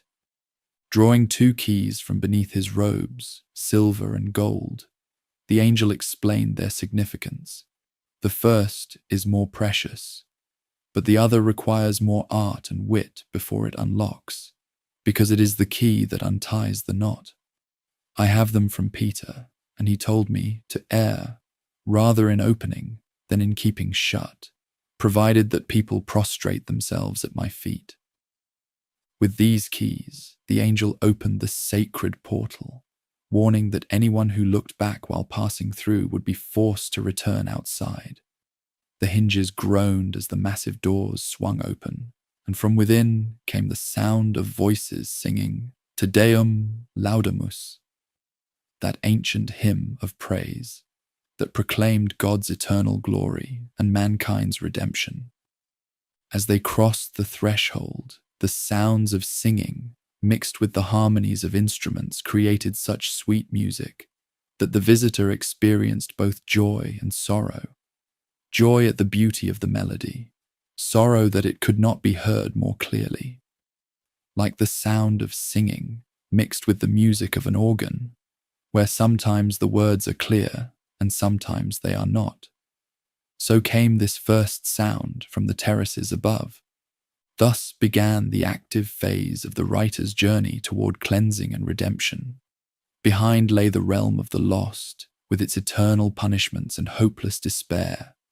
Ahead rose the mountain of hope, where penitents worked actively with heavenly grace to strip away the accumulated stains of sin and prepare themselves for the beatific vision that awaited in paradise. The transition from hell to this realm marked not just a change of location, but a fundamental transformation in the nature of existence itself, from despair to hope, from eternal stasis to dynamic growth, from isolation to community, from punishment to healing. Beyond the sacred portal, the two poets entered the first level of the mountain proper, where pride, the root of all sin, was systematically purged from the human soul. Here the landscape itself served as instruction, for carved into the marble pathway were examples of humility so lifelike that they seemed to move and speak. These sculptures, wrought by celestial artistry that surpassed any earthly skill, presented three categories of exemplars: biblical, classical, and contemporary. The first scene depicted the Annunciation, where the Virgin Mary received the angel Gabriel's message with perfect submission to God's will. Exe ancilla Dei, the carved figures seem to speak. Behold the handmaid of the Lord, demonstrating the humility that had opened the path to human redemption. The artistry was so perfect that the carved angel appeared to be speaking, while Mary's posture expressed complete acceptance of the heavenly plan. The second relief showed King David dancing before the Ark of the Covenant, his royal dignity cast aside in humble worship. His wife Michal looked on with disdain from a palace window, her pride contrasting sharply with David's self-abandonment before the Almighty. The carving captured not only the physical movements, but the inner attitudes of both figures, teaching that true nobility lies in humble service rather than worldly dignity. The third example depicted the Roman Emperor Trajan, who had dismounted from his horse to hear the plea of a poor widow seeking justice for her murdered son. Though eager to depart for war, the emperor had stopped to ensure that justice was done for the lowliest of his subjects. This scene demonstrated how true authority manifests itself through service to others rather than the assertion of power. As they studied these marvels of celestial craftsmanship, they encountered the penitents of the first level, the proud who now learned humility through their punishment. These souls bent double under enormous stones, their bodies forced into postures of submission that countered their former arrogance. Yet their suffering was voluntary and purposeful, aimed at reshaping their souls rather than merely inflicting pain. The weight each soul carried corresponded exactly to the degree of pride they had harbored in life. Some were so bent that their faces nearly touched the ground, while others maintained slightly more upright postures. All recited the Lord's Prayer together, though they modified the traditional words to reflect their situation. Our Father, who art in heaven, give us this day our daily manna, for without it, in this rough desert, he who strives most to advance goes backward. Among these penitents was Umberto Aldobrandeschi, a Tuscan count whose noble lineage had filled him with such pride that it had led to his destruction. I was Italian, he confessed to the Florentine, and son of a great Tuscan. Guglielmo Aldobrandeschi was my father. I do not know if his name was ever familiar to you. The ancient blood and the gallant deeds of my ancestors made me so arrogant that, not thinking of our common mother, I held all men in such scorn that it killed me. Near Umberto crawled Oderisi of Gubbio, the renowned illuminator whose manuscripts had been prized throughout Italy. Now he spoke of the vanity of artistic fame and worldly recognition. Brother, more smiling are the pages that Franco of Bologna paints. The honor is now all his, and mine only in part. Truly I would not have been so courteous while I lived, because of the great desire for excellence in which my heart was focused. Odorisse's words revealed the insight that comes with cleansing. He now understood that his pursuit of artistic glory had been tainted with pride and competitiveness. "Oh, empty glory of human powers," he exclaimed. "How briefly lasts the green upon the summit, unless an age of dullness follows. Cimabue thought to hold the field in painting, and now Giotto has the cry, so that the fame of the former is obscured." The conversation with Odorisi provided one of the most moving meditations on the nature of earthly fame and its ultimate insignificance. The illuminator spoke of how reputations rise and fall like waves, how today's celebrated master becomes tomorrow's forgotten figure. This lesson in humility was perfectly suited to the poet's own struggles with pride and his desire for literary immortality. Moving deeper into the first level, they encountered Provenzano Salvani, a Sienese leader whose political pride had dominated Tuscany until his dramatic fall from power. His presence in this relatively advanced stage of the cleansing process surprised the visitor, until he learned that Provenzano's time had been shortened by a single act of genuine humility performed late in life. "In the marketplace of Siena," explained a fellow penitent, freeing himself from all shame, he took his stand, and there, to deliver his friend from the suffering he endured in Charles's prison, brought himself to tremble in every vein. This act, begging publicly for money to ransom a friend, had demonstrated such complete abandonment of pride that it had accelerated Provenzano's progress. As they completed their circuit of the first level, an angel appeared, whose beauty was almost too brilliant to perceive directly. This celestial being, representing the virtue that opposed pride, struck the writer's forehead with his wing, removing the first P that had been inscribed there. The sensation was one of profound relief, as if a great weight had been lifted from his soul. The angel's voice rang out with the first beatitude: "Blessed are the poor in spirit, for theirs is the kingdom of heaven." As they ascended to the second level, the visitor felt his movement had become easier, though he did not immediately understand why, until Virgil explained that each removed P made the ascent lighter and more natural. The second level purged the sin of envy through examples of charity and generosity that countered the spirit of competition and resentment. Here the penitents sat with their backs against the mountain wall, their eyes sewn shut with silver wire and their faces turned toward the sun. Tears flowed from beneath their closed lids as they contemplated examples of compassion that they heard proclaimed by invisible voices. "Mary hastened to the hills," called the first voice, recounting how the Virgin had rushed to help her cousin Elizabeth after the Annunciation. The second voice told of Pylades and Orestes, whose friendship was so perfect that each was willing to die for the other.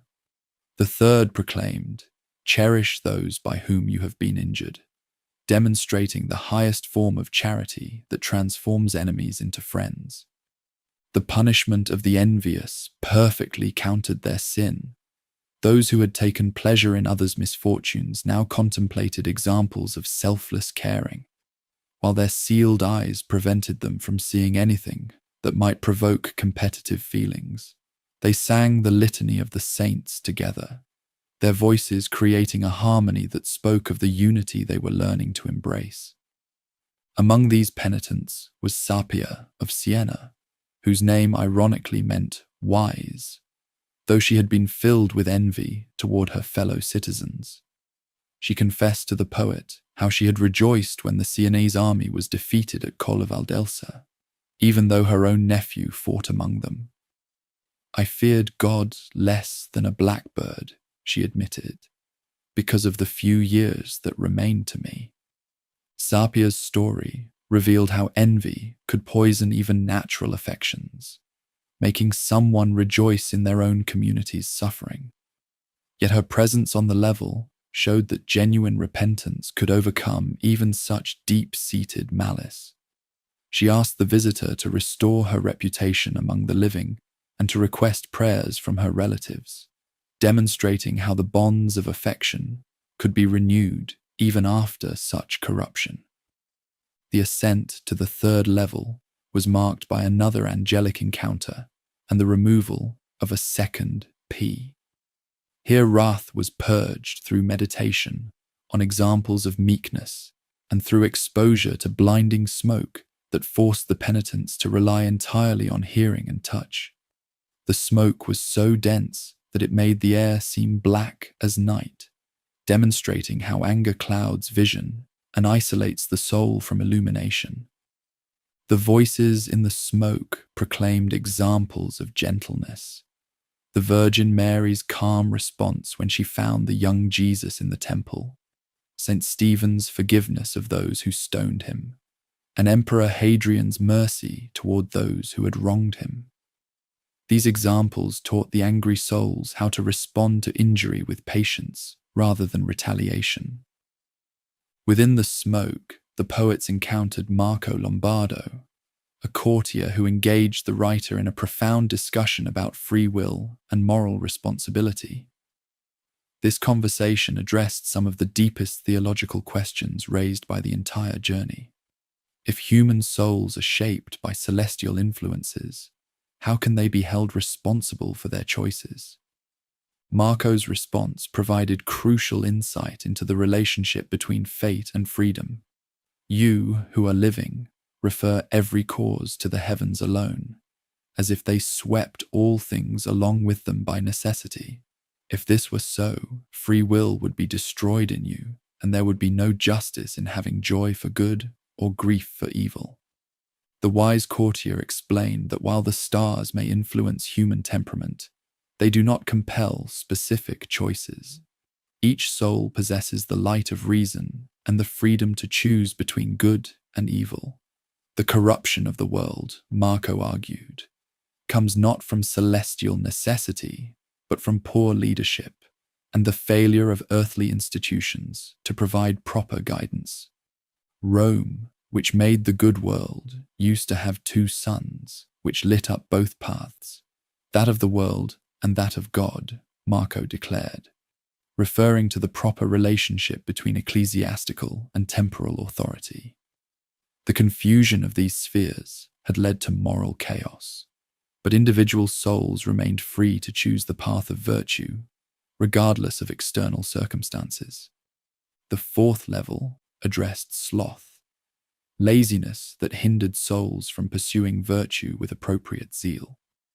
Here the penitents ran continuously around the mountain, calling out examples of zeal and speed in pursuing good, while also reciting instances of historical slowness that had led to disaster.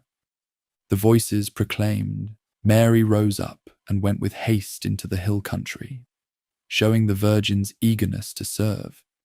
They recalled Julius Caesar's swift march to Spain during the civil wars, demonstrating how even secular enterprises required energetic pursuit. They also warned of the Israelites who died in the wilderness because of their reluctance to enter the promised land, showing how sloth could prevent souls from reaching their destiny. Among the runners was the abbot of San Zeno, who paused briefly to speak with the poets before resuming his eternal exercise. He denounced Frederick Barbarossa as "that beast," referring to the emperor's conflicts with the church, and prophesied sorrow for someone who had appointed his illegitimate son to a religious position. The abbot's words demonstrated how even in the midst of their cleansing, souls remained concerned with justice and proper order in earthly affairs. As night fell on the fourth level, All movement ceased according to the law that governed the mountain. During this rest, the poet experienced his second prophetic dream, a vision of the siren who had led Ulysses and so many others to destruction through the false promise of knowledge and pleasure. In the dream, the siren appeared first as an ugly, stammering woman, but the writer's gaze transformed her into a beautiful singer whose voice promised ultimate satisfaction. "I am sweet siren," she sang, "who led mariners astray in the midst of the sea. So great is the pleasure to hear me." Yet even as she sang, a holy lady appeared and called upon Virgil to expose the siren's true nature. When the Roman master tore away her garments, the stench that emerged woke the dreamer from his dangerous fascination. This dream symbolized the ongoing temptation that could lead even purified souls astray if they were not constantly vigilant. The siren represented all forms of false fulfillment that promised complete satisfaction, but ultimately left the soul empty and lost. Only grace, represented by the Holy Lady, could provide the strength to resist such powerful illusions. The fifth level addressed avarice and prodigality, the excessive attachment to material possessions and their reckless squandering. Here the penitents lay face down on the ground, their hands and feet bound, weeping tears that soaked the earth. This position forced them to contemplate their earthly attachments, while their bonds prevented them from grasping after worldly goods. "My soul cleaves to the dust," they recited from Psalm 119. "Quicken me according to your word." Their prone position symbolized how attachment to earthly things had weighed down their souls, preventing them from rising toward concerns. Yet their willing acceptance of this humiliation showed their understanding that such discipline was necessary for their liberation. Among these penitents was Pope Adrian V, who had reigned for only 38 days, but had learned profound lessons about the nature of earthly power and responsibility. "Know that I was a successor of Peter," he told the writer, "and that the great mantle falls upon us all in such a way that all previous burdens seem light in comparison." Adrian explained how his brief experience of papal authority had shown him both the tremendous responsibility it entailed and his own inadequacy to bear it worthily. His rapid death had been a mercy that prevented him from being further corrupted by power, though it had also cut short any good he might have accomplished. His presence on the mountain showed that even the highest earthly offices could not substitute for genuine development. The encounter with Adrian provided another meditation on the relationship between earthly authority and worthiness. The Pope's humility in death contrasted sharply with the pride that often accompanies high office in life. His willingness to speak as an equal with the living visitor, despite his former exalted position, demonstrated the leveling effect of insight. The ascent to the sixth level was accompanied by the removal of the fifth P and the angel's proclamation of another beatitude. "Blessed are those who hunger and thirst for righteousness, for they shall be satisfied." Here gluttony was purged through a punishment that combined physical hunger with longing, teaching souls to distinguish between necessary nourishment and sinful indulgence. The penitents of the sixth level were emaciated to an almost skeletal degree, their eyes sunken deep in their sockets so that they resembled the letter M when viewed from the front. They stood beneath two trees whose fruit remained forever just out of reach, while clear water cascaded down the rock face nearby. The tantalizing proximity of food and drink that could not be consumed taught them the proper relationship between desire and satisfaction. A voice from the first tree proclaimed examples of temperance. The Virgin Mary's concern at the wedding feast of Cana was not for more wine, but for the honor of the hosts and the ancient Roman women who were content with water for their drink. From the second tree came reminders of the destructive power of gluttony, the centaurs who were defeated by wine at Pirithouse's wedding, and Gideon's soldiers who were rejected for lapping water like dogs. Among the gluttons was Foresi Donati, the poet's dear friend, whose early death had cut short a life of indulgence and excess. Their reunion was deeply moving, marked by mutual recognition, despite Foresi's drastically altered appearance. The friendship that had once been based on shared pleasures was now transformed into companionship, based on shared understanding of truth.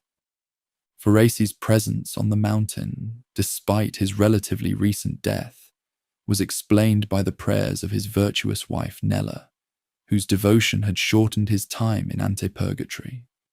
This revelation provided another example of how the living could assist the dead through prayer and good works, demonstrating the interconnectedness of the entire community of faith. The conversation with Foresi also included sharp criticism of the women of Florence, whose immodest dress and behavior scandalized the social order. This critique served as a reminder that moral corruption affected entire communities, not just individuals, and that social reform required attention to public as well as private virtue. Also present on the 6th level was Bonagiunta de Luca, a writer of the previous generation, who engaged the visitor in a discussion about the development of literary style.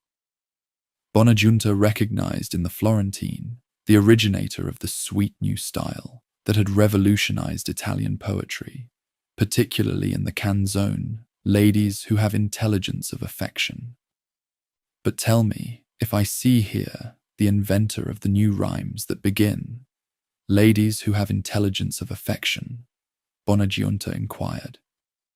When the poet modestly explained that he simply wrote down what inspiration dictated to his heart, Bonagiunta understood the difference between his own more artificial approach and the authentic inspiration that marked truly great poetry. This literary discussion provided important insight into the nature of artistic creation and its relationship to development. True poetry, like progress, required complete openness to inspiration, rather than reliance on human technique alone. The sweet new style was revolutionary, precisely because it eliminated the barrier between the writer's personal experience and his artistic expression. The 7th and final level addressed lust, the sin that, while lowest in the hierarchy of evil, required the most dramatic cleansing, because it involved the very forces of attraction that, when properly ordered, led souls toward God. Here the penitents walked through walls of flame that burned away their disordered desires while leaving their capacity for affection intact. The flames that surrounded the 7th level were not instruments of torture, but of transformation. They burned with the same fire that would eventually unite the purified soul with the Almighty, teaching the penitents to distinguish between affection properly ordered toward God and neighbor, and passion disordered toward inappropriate objects or expressed in destructive ways. The penitents on this level were divided into 2 groups that moved in opposite directions around the mountain. One group consisted of those who had been guilty of heterosexual lust, while the other included those who had committed the sin of Sodom. When the groups met, they exchanged brief kisses of greeting and called out examples of chastity and virtue before continuing their eternal procession. Among the lustful, the poets encountered Guido Guinizelli, the master writer who had established the foundations of the dolce stil novo that the visitor had brought to perfection. Guinizelli humbly acknowledged his pupil's superiority while pointing out Arnaud Daniel, the Provençal troubadour whom he considered the greatest craftsman in the art of poetry. Arnaud addressed the visitors in his native Provençal, creating one of the most beautiful passages in the entire work. Tan m'abellis vostre cortes deman, he began. So pleasing to me is your courteous request. His speech combined acknowledgement of his past sins with joyful anticipation of future bliss, demonstrating how genuine repentance could transform even the memory of sin into a source of gratitude for mercy. The encounter with these two great writers provided a meditation on the relationship between earthly poetry and development. Both Guinizelli and Arnaud had been masters of verses celebrating human affection, yet their presence on the mountain showed that such poetry, when inspired by genuine feeling, could serve as preparation for the highest form of devotion rather than an obstacle to it. As they prepared to enter the flames themselves, Virgil delivered his final speech to his beloved charge, marking the end of his role as guide and teacher. "My son," he said, "you have seen the temporal fire and the eternal, and have reached a place where I can discern no farther by myself. I have brought you here with wit and art. From here on, let your pleasure be your guide."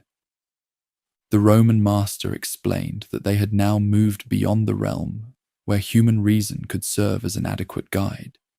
The flames ahead represented the boundary between the world of active cleansing and the earthly paradise where grace would take over completely. Virgil's wisdom, though profound, was limited by its purely human perspective and could not penetrate the mysteries that lay beyond. "Free, upright, and whole is your will," Virgil concluded, "and it would be a fault not to act according to its prompting. Therefore, over yourself I crown and mitre you." With these words, he granted his pupil complete autonomy, recognizing that the development achieved through their journey had restored the writer's original innocence and wisdom. The passage through the flames was the final test of the poet's commitment to transformation. The fire was so intense that it would have melted glass, yet Virgil encouraged his charge by reminding him that beyond these flames lay Beatrice, the embodiment of illumination who awaited their reunion. Only the thought of seeing her again gave the Florentine courage to enter the purifying fire. The experience of the flames was indescribable, a burning that seemed to consume everything earthly, while leaving the essential self not only intact, but purified and strengthened.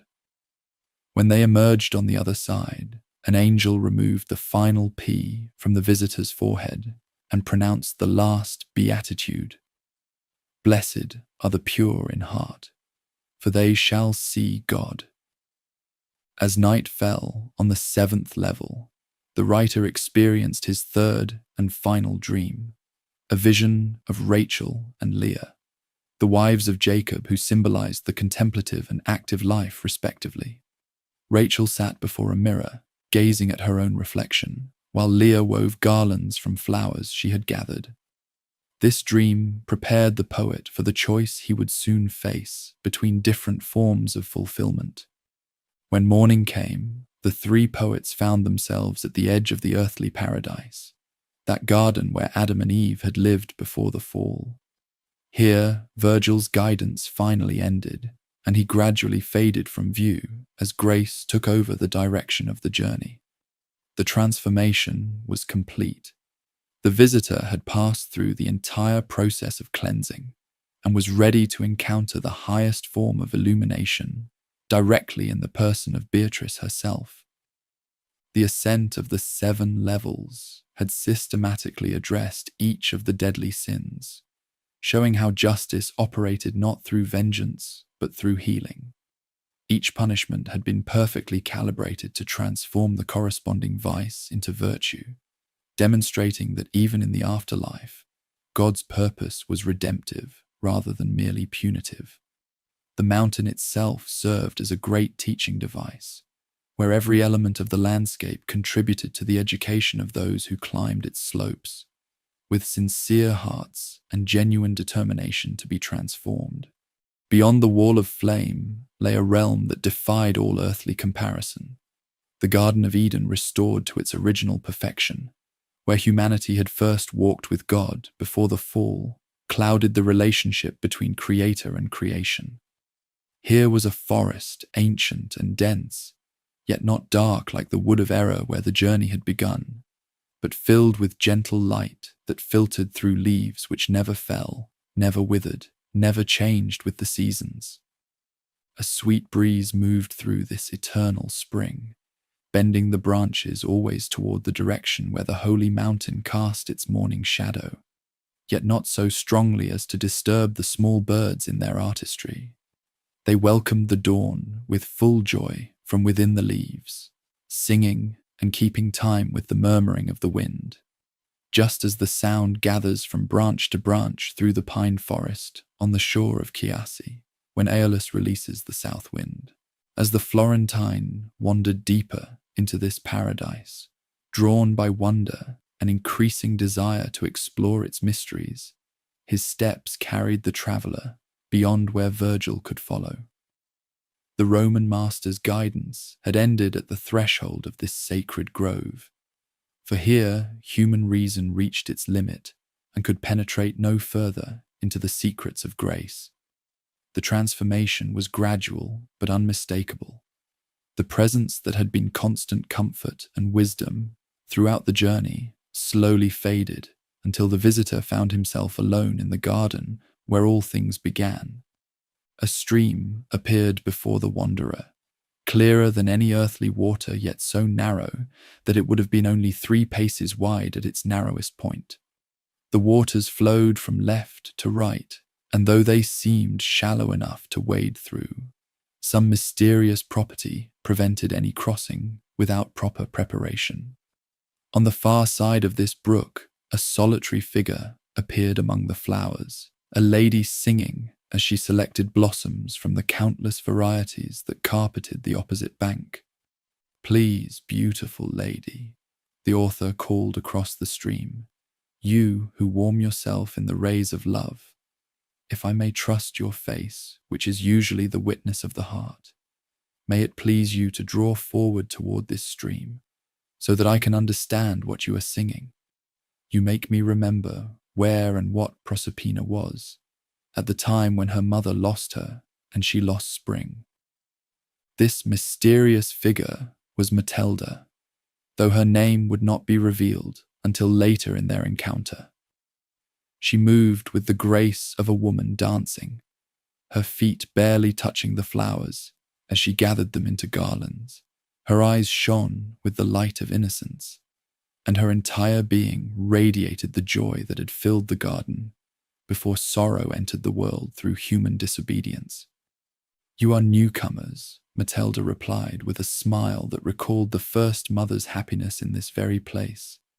"And perhaps because I smile in this place chosen as the nest of the human race, some wonder holds you marveling. But the psalm Delectasti sheds light that can clear the cloud from your understanding. And you who are in front and called to me, speak if you want to hear more, for I came ready for all your questions." The conversation that followed revealed the nature of this earthly paradise and its relationship to both human history and the journey of individual souls. Matilda explained that the stream which separated them was Lethe, the river of forgetfulness that would wash away all memory of sin from those who crossed its waters. On the far side of the garden flowed another river, Unoi, which restored the memory of good deeds performed in life. "The water you see," Matilda continued, "does not spring from a vein restored by vapor that cold condenses, like a river that gains and loses flow, but issues from a fountain constant and sure, which regains by God's will as much as it pours forth on 2 sides. On this side, it descends with the power to take away memory of sin. On the other side, it restores memory of every good deed done." As they spoke, a light began to shine through the forest, growing brighter moment by moment, until the writer thought it might be lightning. Yet the illumination remained constant and continued to increase, causing wonder about what phenomenon could produce such brilliance.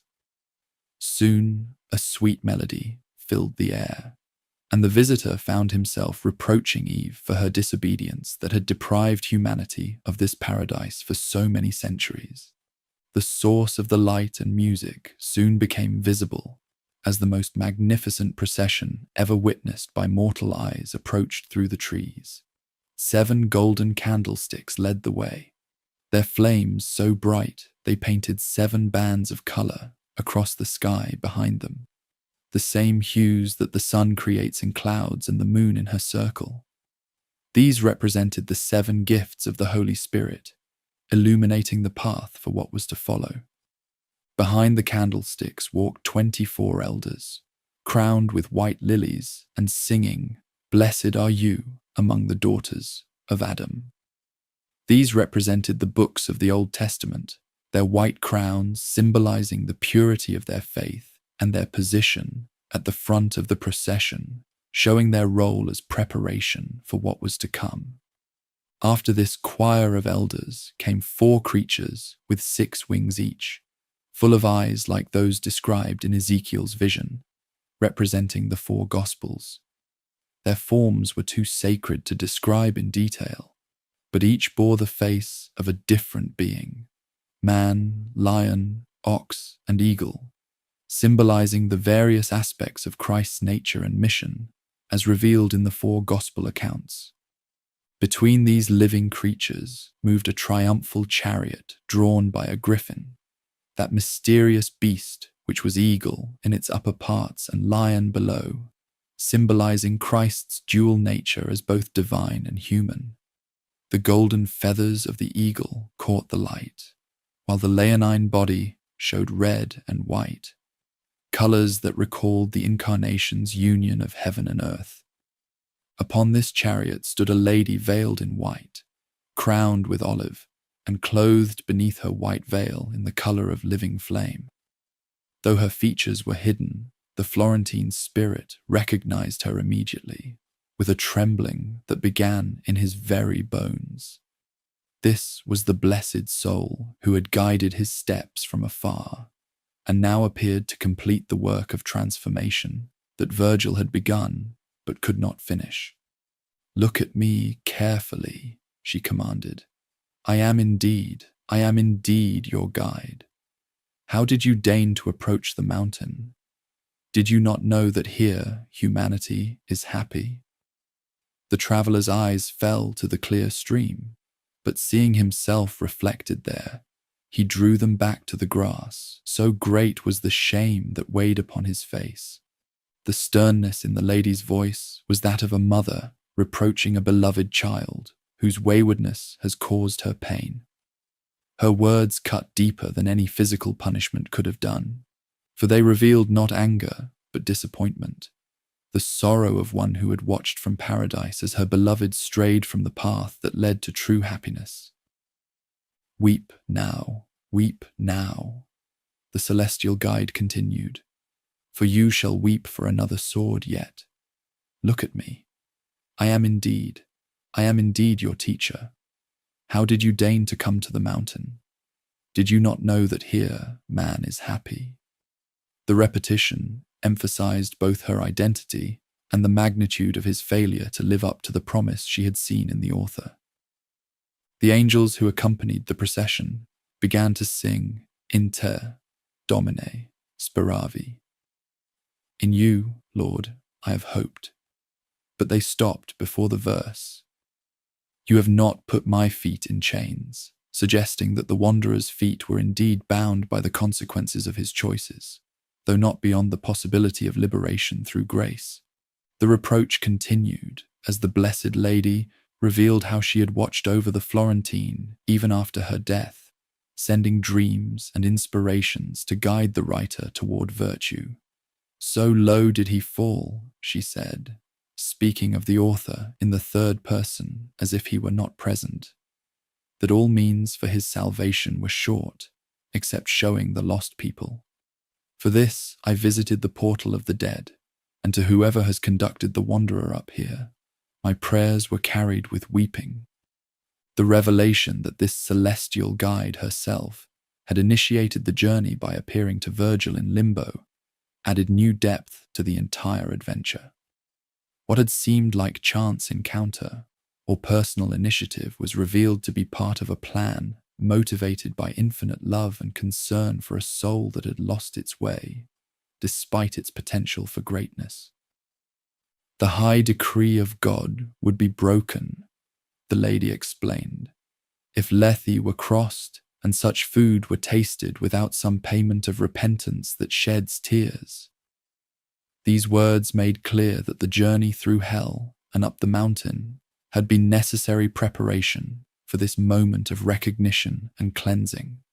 Not merely punishment, but medicine for a spirit that had become diseased through its own choices. The procession continued with 7 ladies following the chariot, representing the 3 theological virtues: faith, hope, and charity, and the 4 cardinal virtues: prudence, justice, fortitude, and temperance. These were the guides who would now take over the visitor's education, leading toward understanding that went beyond what human reason could achieve. Faith walked clothed in white, her eyes shining with wisdom that came from direct vision of truth, rather than logical deduction. Hope was dressed in green, the color of growth and anticipation, her gaze fixed on the future fulfillment of all promises. Charity burned in red robes, her face reflecting the flame of divine love that motivates all true virtue.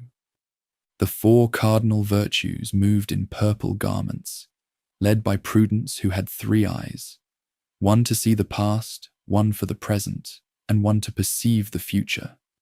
Their presence indicated that the garden represented not only the original state of innocence, but also the goal toward which all human virtue strives when properly directed. Following these came 2 old men, representing the later books of the New Testament.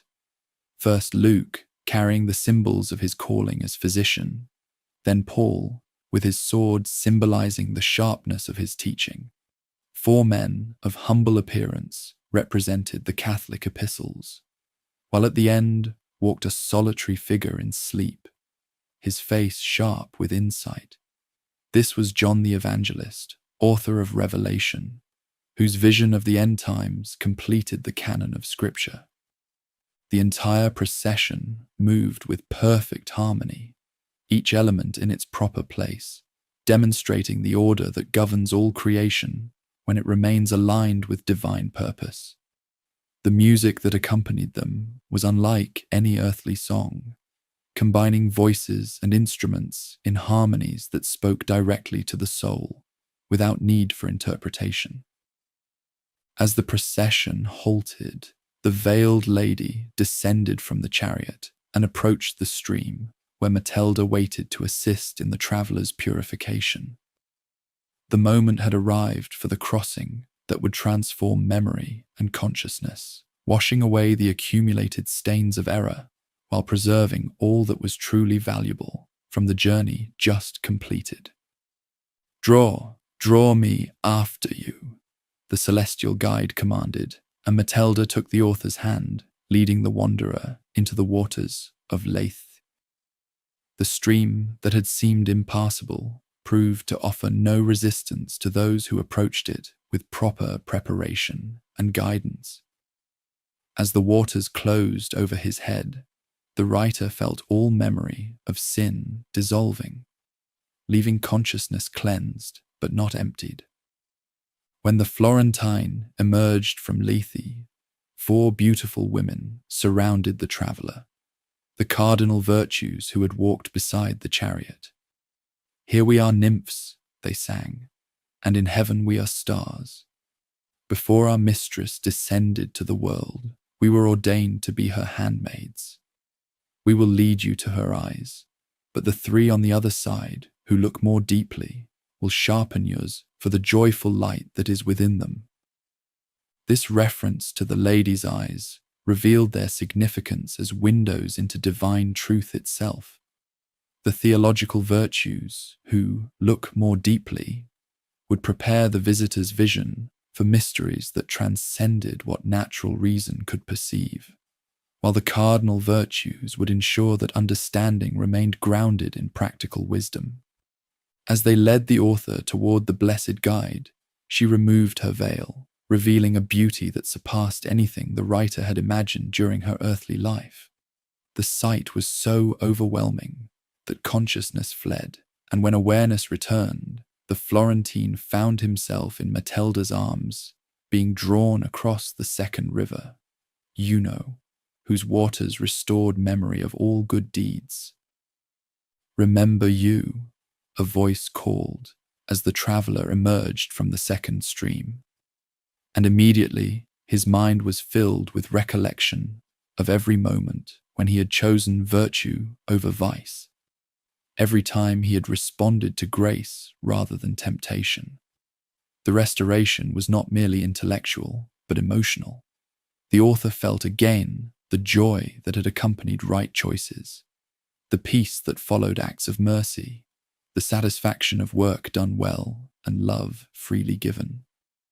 The garden around them began to transform as symbolic visions unfolded, representing the history of the church and its relationship to temporal power.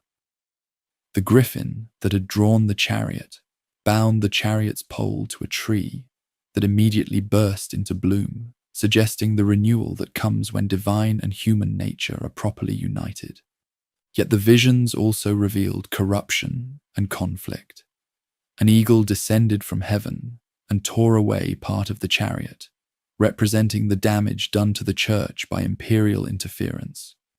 A fox leapt into the chariot, but was driven away by the veiled lady, symbolizing the heresies that threaten true doctrine.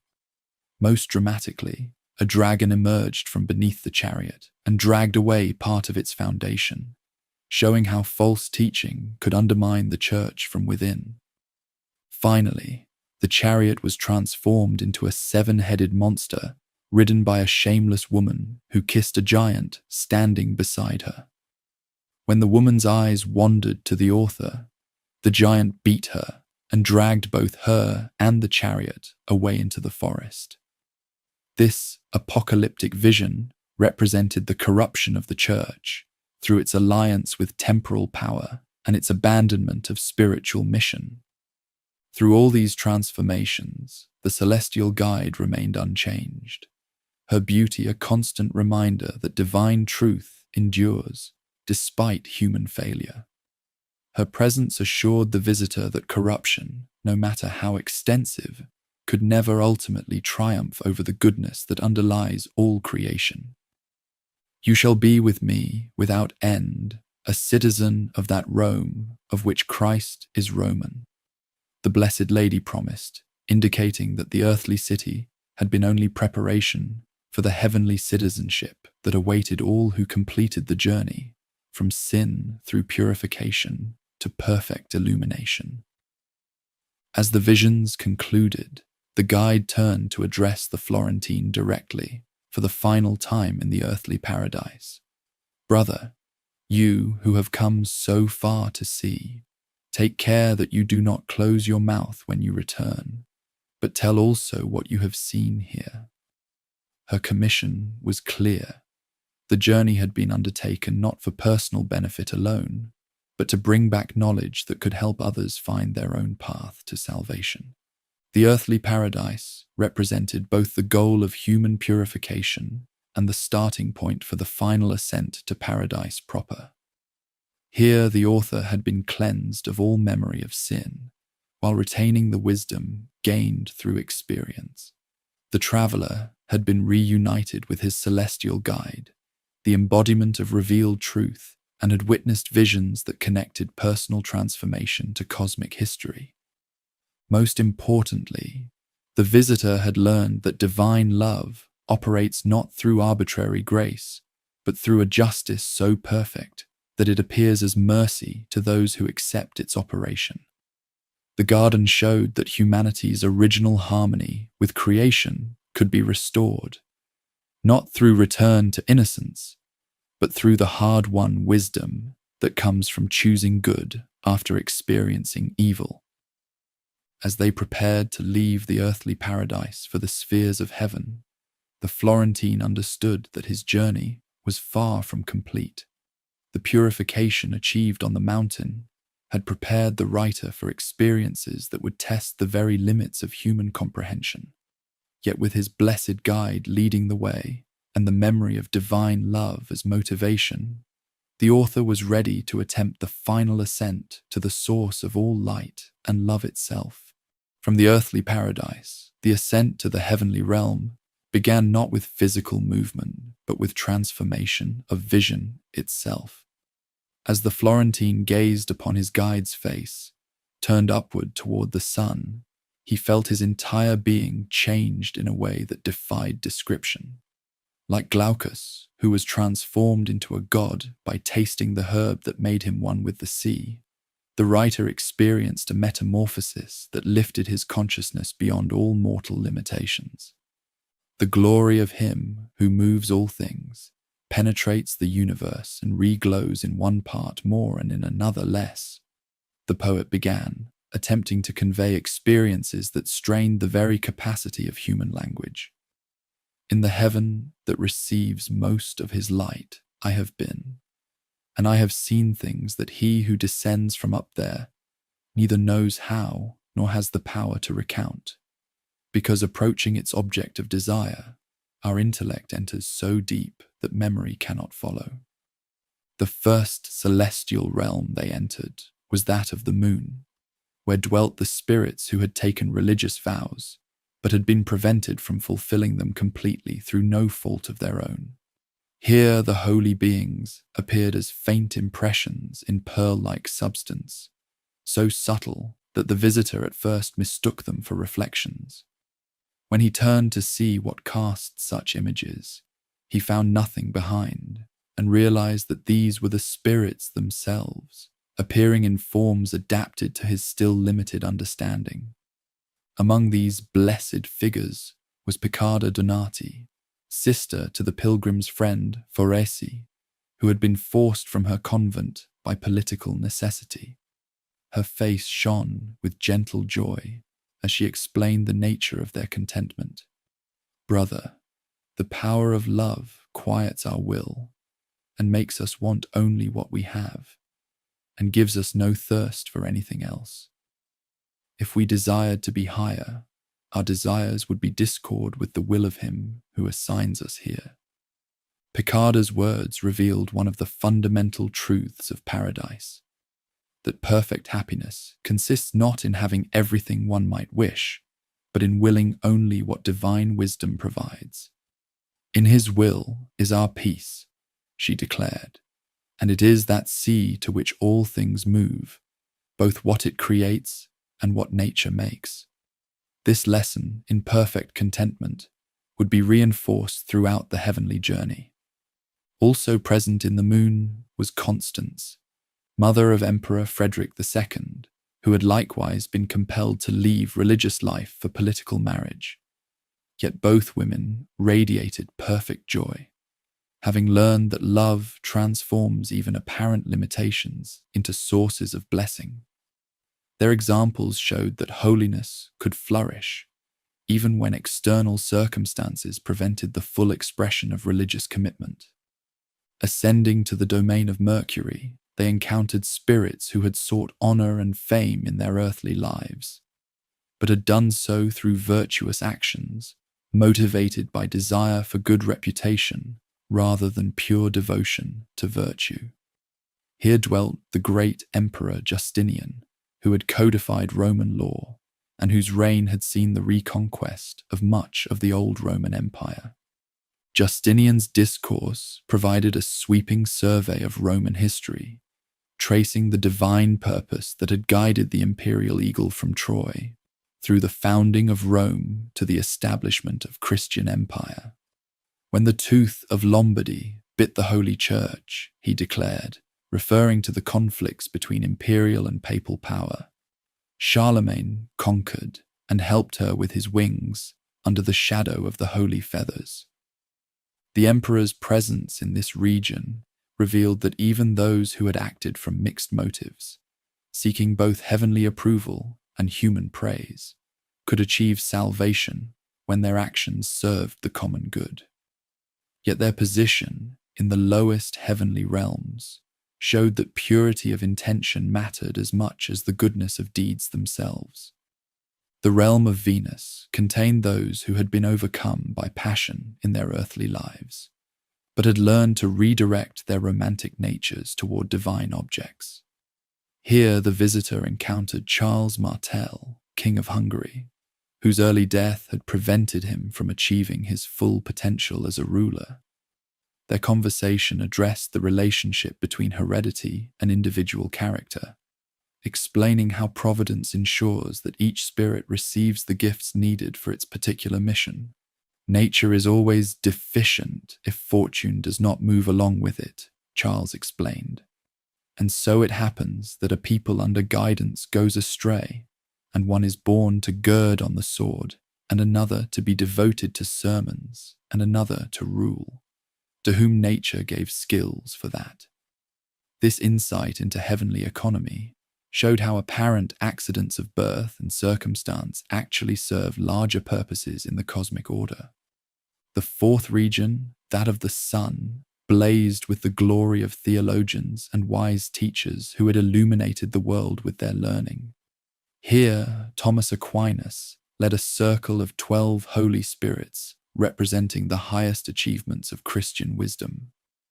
With characteristic humility, Thomas identified his companions while emphasizing the unity that transcended their earthly disagreements. "I was a lamb of the holy flock that Dominic leads on the path where they fatten well if they do not stray," Thomas declared, then proceeded to praise Francis of Assisi, founder of the rival mendicant order.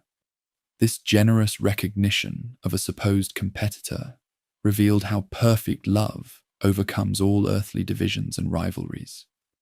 The discourse that followed provided the most beautiful account of Francis's life ever written, presenting him as a second Christ whose marriage to Lady Poverty renewed the Church's commitment to apostolic simplicity.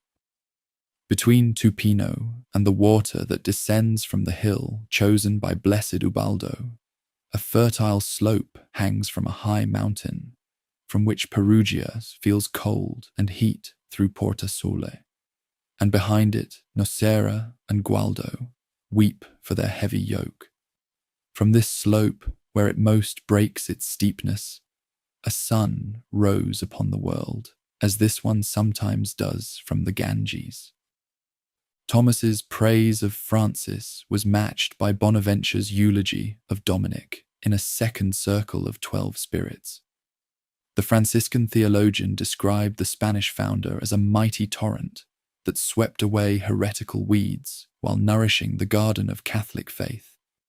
This reciprocal praise between representatives of competing religious orders demonstrated the perfect unity that characterizes the redeemed. Yet both teachers also delivered sharp criticisms of their respective orders' contemporary failures. Thomas condemned Franciscans who had abandoned their founder's commitment to poverty, while Bonaventure criticized Dominicans who had been corrupted by worldly learning.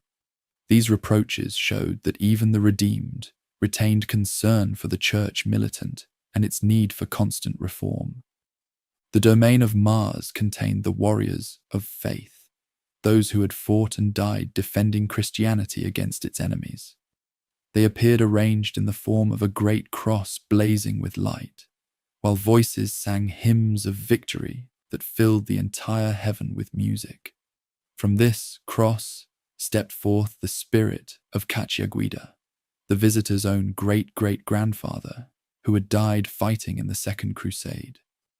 Cacciaguida's greeting was delivered in archaic Latin that emphasized the ancient nobility of their lineage.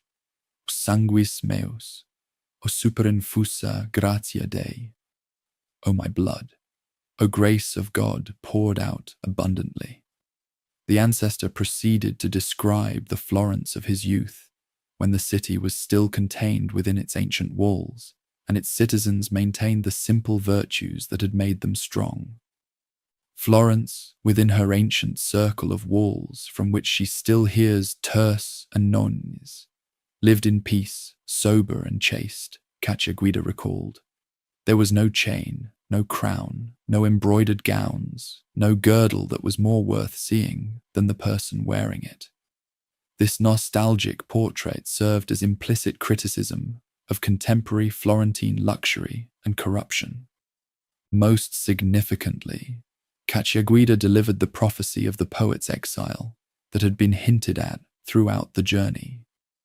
"You shall leave everything you cherish most dearly," the ancestor declared, "and this is the arrow that the bow of exile shoots first. You shall come to know how salt is the taste of another man's bread, and how hard is the path up and down another man's stairs." Yet this prophecy of suffering was accompanied by assurance of ultimate vindication. "Your first refuge and first lodging will be the courtesy of the great Lombard who bears the holy bird upon the ladder," Cacciaguida revealed, referring to Can Grande della Scala of Verona, who would become the writer's patron. The exile that seemed like punishment would become the means of achieving a fame that transcended local politics. The region of Jupiter contained the spirits of just rulers, those who had governed with wisdom and righteousness.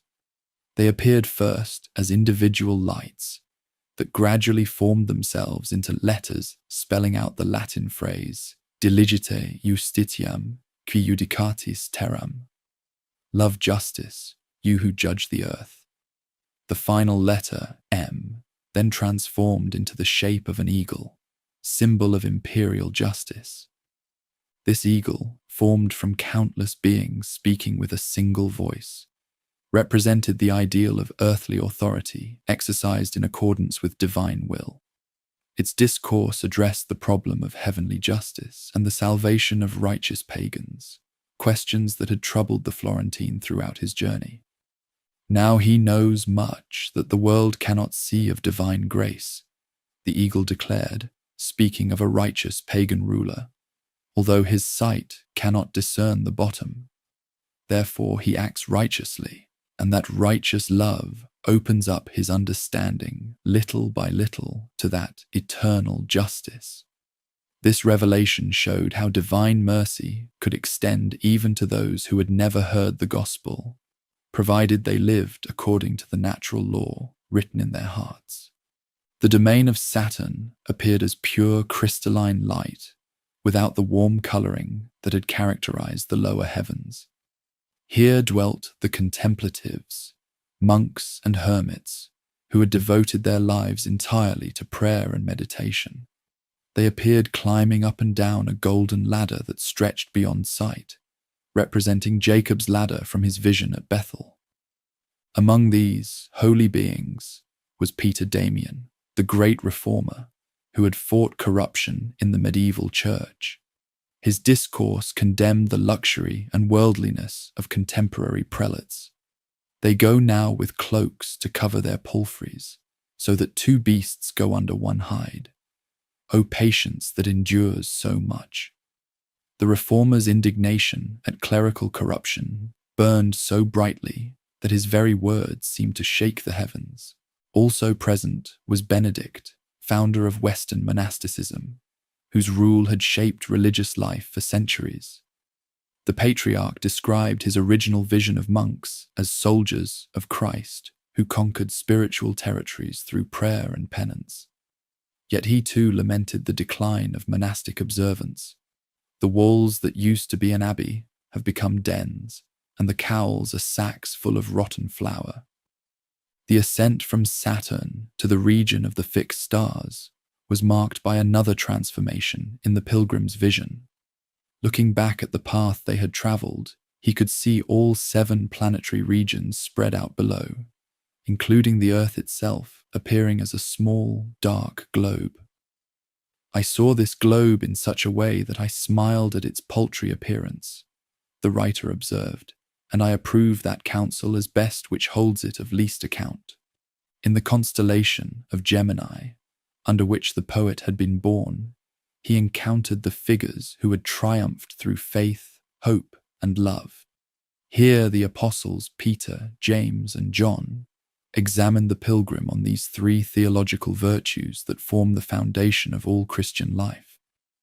The examinations were conducted with the kindness of teachers, helping a beloved student. Yet their seriousness reflected the fundamental importance of these virtues. Peter's examination on faith began with the question of its essential nature. "Tell me, what is faith?" the first apostle asked. The visitor responded with the definition from Hebrews. "Faith is the substance of things hoped for and the evidence of things not seen." Peter's follow-up questions explored the sources of faith and the reasons for believing, culminating in approval of the pilgrim's understanding. James then examined hope, that virtue which sustains beings through earthly trials, while focusing their desires on eternal rewards. "Tell me what hope is," the apostle commanded, and received the response that hope is a certain expectation of future glory, which is produced by divine grace and preceding merit. The examination revealed how hope operates as the link between faith's knowledge and love's action. Finally, John tested the traveler's understanding of love, the greatest of the virtues that both motivates and perfects all others. "Tell me toward what your mind is directed," the beloved disciple requested, leading to a comprehensive discussion of affection's proper objects and the hierarchy of attachment that should govern Christian life. These examinations served not merely as tests, but as instruction, deepening the Florentine's understanding of virtues he had already practiced. Each apostle's approval marked another stage in the preparation for the final vision that awaited in the highest heaven. The progression from faith through hope to love mirrored the Spirit's journey from initial belief through sustained effort to perfect union with divine affection. As they prepared to ascend from the stellar region to the primum mobile, the visitor witnessed one final transformation. His guide's beauty had been increasing throughout their journey, but now it reached such intensity that description became impossible. "If I were to smile," she warned, "you would become like Semele when she was turned to ashes, because my beauty, which blazes more brightly as we climb the steps of the eternal palace, as you have seen, would shine so brightly that your mortal power could not endure it." This warning prepared the pilgrim for entry into the ninth and highest material domain, the primum mobile, or first moved, which imparts motion to all the lower heavens, while itself being moved only by divine love. Here space and time reach their limits, for beyond this realm lies the Empyrean, pure light and love that transcends all physical categories. At the boundary between time and eternity, the poet saw reflected in his guide's eyes the vision that would prepare him for the final ascent.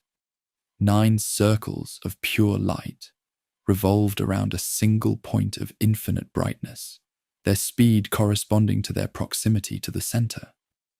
These were the 9 orders of angels: seraphim, cherubim, thrones, dominions, virtues, powers, principalities, archangels, and angels, who govern the cosmic order through their contemplation of divine truth.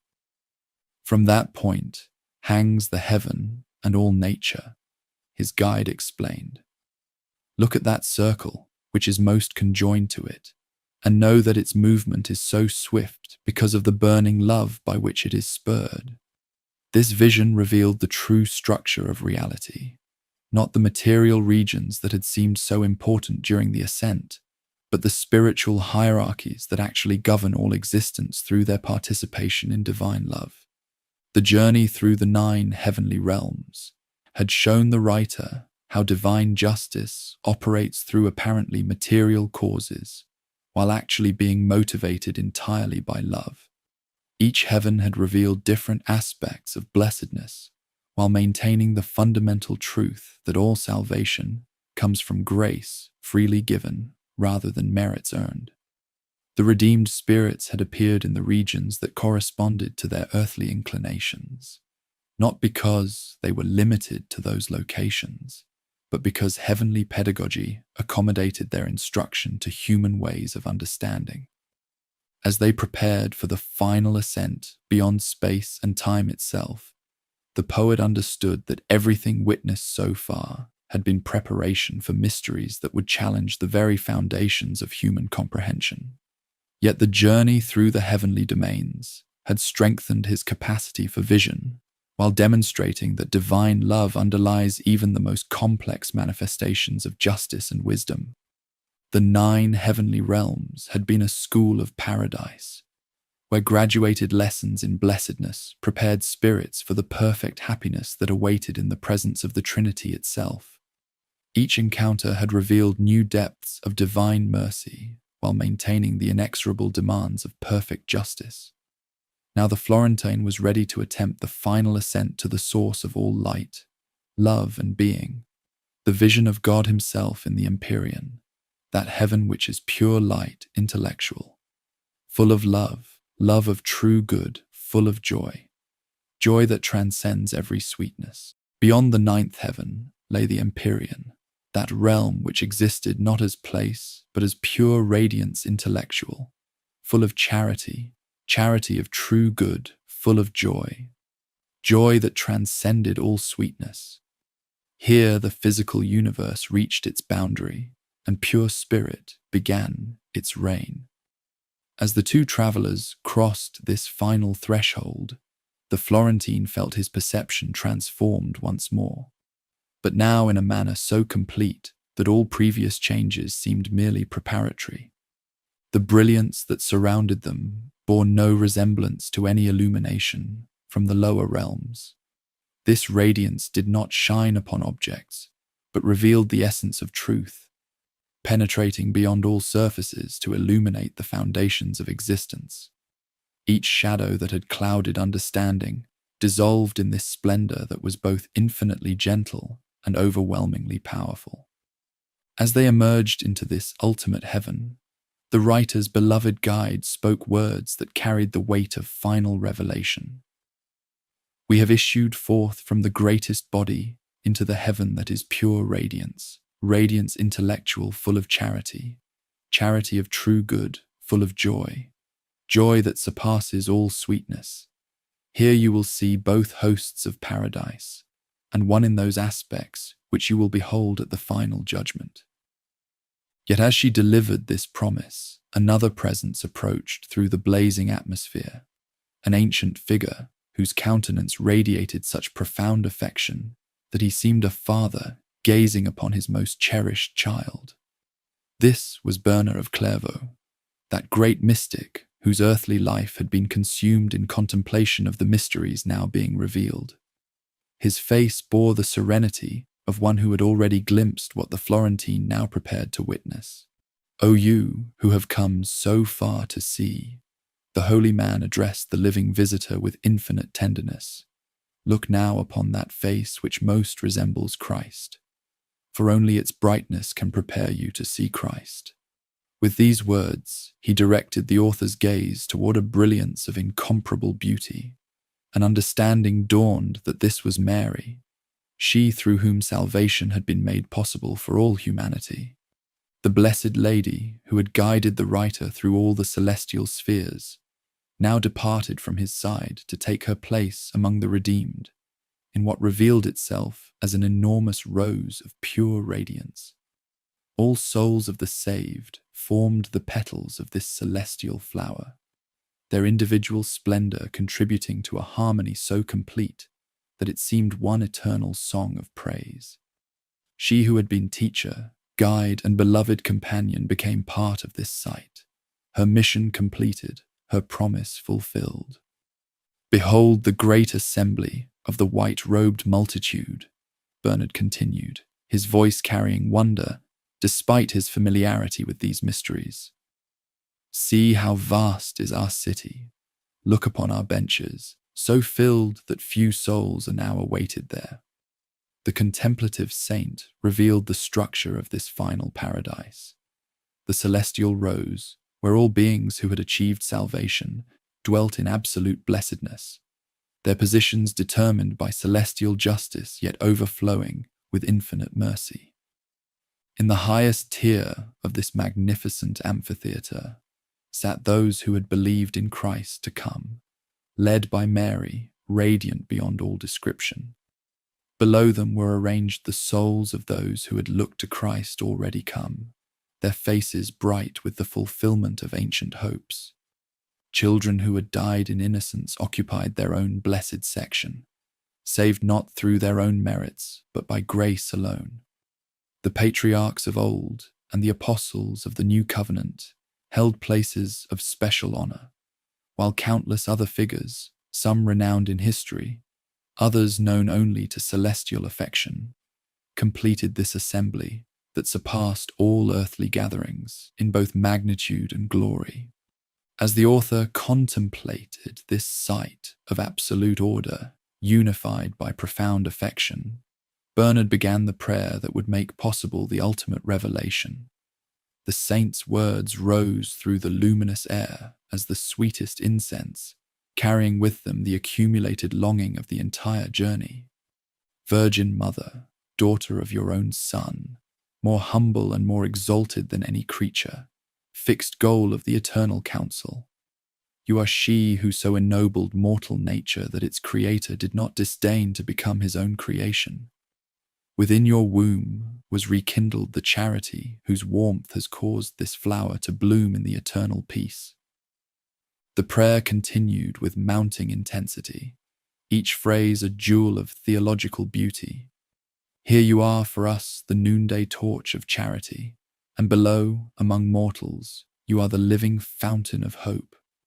Lady, you are so great and possess such power that whoever seeks grace without recourse to you would have his desire attempt to fly without wings.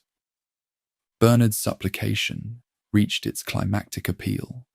Now this man, who from the lowest pit of the universe up to here has seen the spiritual lives one by one, begs you for the grace of such power that he may be able to lift his eyes still higher toward the ultimate salvation. And I, who never burned for my own sight more than I do for his, offer you all my prayers, and pray they may not be insufficient, that you may scatter each cloud of his mortality with your intercessions, so that the supreme joy may be revealed to him. As the prayer concluded, Mary turned her eyes toward the highest radiance with such reverence and adoration that the Florentine felt his own perception drawn irresistibly upward toward mysteries that lay beyond this assembly of the blessed. The moment had arrived for which the entire pilgrimage had been preparation, the direct sight of God in his essential nature. The transformation began gradually, as dawn slowly revealing a landscape that had been hidden in darkness.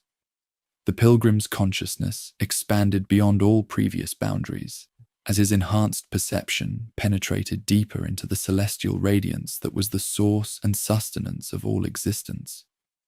What he beheld there challenged the capacity of mortal memory and expression.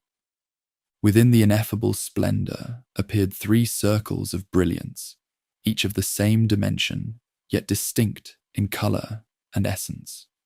The first circle reflected itself completely in the second, as a rainbow born from another rainbow, while from both proceeded a third that seemed as fire breathing forth equally from each of its sources.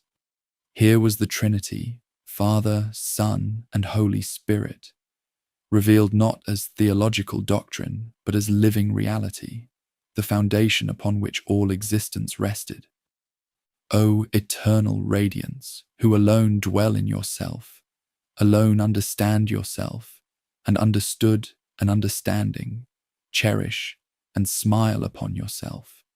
The writer's soul cried out in recognition, though no mortal language could adequately capture the magnitude of what he witnessed. This was the answer to all questions that had driven his search for meaning, the fulfillment of each desire that had led him through the dark wood of error. Yet the sight deepened still further as an even greater mystery revealed itself within the celestial splendor. In the second circle of brilliance, the pilgrim perceived what appeared to be a mortal face, the profound mystery of the incarnation, that impossible union of heavenly and earthly nature in the person of Christ. How could the infinite become finite while remaining infinite? How could the eternal enter time without ceasing to be eternal? How could the Creator become creature while remaining fully God? These paradoxes that had challenged the greatest theological minds resolved themselves not through logical explanation, but through direct participation in their reality. As a geometer who concentrates all his powers on squaring the circle, but cannot discover the principle he seeks, the Florentine strained to comprehend how mortal nature could be contained within the celestial circle, how mortality could be assumed into immortality without either nature being destroyed or diminished. Then came the flash of illuminating grace that struck his mind as lightning penetrating the darkness. In that sublime instant, understanding arrived, not as intellectual comprehension, but as immediate sight of truth. The mystery filled his consciousness completely, revealing not merely the answer to his quest, but the recognition that his quest had been motivated and sustained by the very force he now beheld face to face. The experience overwhelmed his faculties of perception and memory. Here, my high imagination failed of power, he would later acknowledge, recognizing that no mortal language or recollection could retain the fullness of what had been granted to his sight. Yet in this apparent failure lay the greatest success, for his individual will ceased its ancient struggle against heavenly purpose. As a wheel that turns in complete harmony with the mechanism that drives it, his desires aligned themselves entirely with the force that governs all creation. The journey that had begun in the dark wood of spiritual confusion reached its completion in this absolute unity of mortal freedom with celestial will, where choice and destiny revealed themselves as one. The transformation was both overwhelming in its magnitude and peaceful in its resolution. Each question that had tormented his searching mind found its answer in the direct experience of absolute affection. All sin that had weighted his conscience dissolved in the presence of infinite mercy.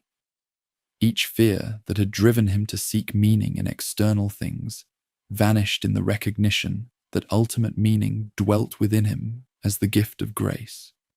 His sight could not sustain such intensity indefinitely while his nature remained mortal. But what had been seen could never be unseen. What had been experienced could never be lost. He returned to ordinary consciousness, transformed beyond recognition, carrying within himself the memory of absolute affection and the certainty that all creation moved toward this same glorious destination. From the dark wood, where he had lost the straight path to this ultimate site of celestial affection, each step of the journey had been guided by the same force he now beheld in its essential nature. The descent through hell's terrible justice, the ascent up purgatory's merciful correction, the flight through heaven's illuminating wisdom, all had been movements within this single, all-encompassing force that was both the source and goal of existence. The pilgrim who had been lost was found at last. The soul that had wandered in confusion had come home to its true dwelling place. The heart that had sought satisfaction in finite things was filled with infinite joy, and the force that had called him from the beginning embraced him at the end, as it embraces all who allow themselves to be drawn into the eternal dance of absolute harmony. His desire and his will, as a wheel that moves with even motion, were now revolved by the power that moves the sun and the other stars. The comedy was complete, not because it avoided the tragic elements of mortal experience, but because it revealed how suffering and loss served the purposes of infinite wisdom, transforming each ending into a new beginning, each apparent defeat into ultimate victory, each temporal sorrow into eternal joy.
Beyond the northernmost reaches of the Roman Empire, far from the warmth and wealth of Mediterranean civilization, lay a harsh and unforgiving realm.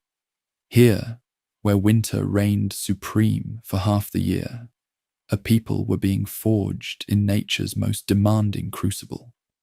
The geographical isolation of Scandinavia created a unique cultural incubator that would eventually produce one of history's most misunderstood and influential societies.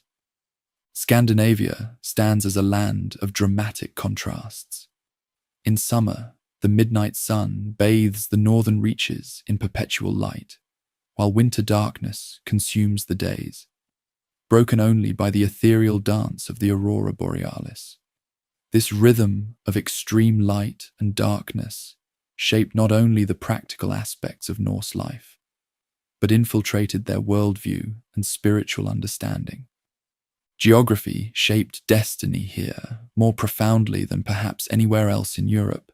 Isolated by seas to the west and south, mountains to the east, and polar ice to the north, these northern peoples developed in relative seclusion from continental influences.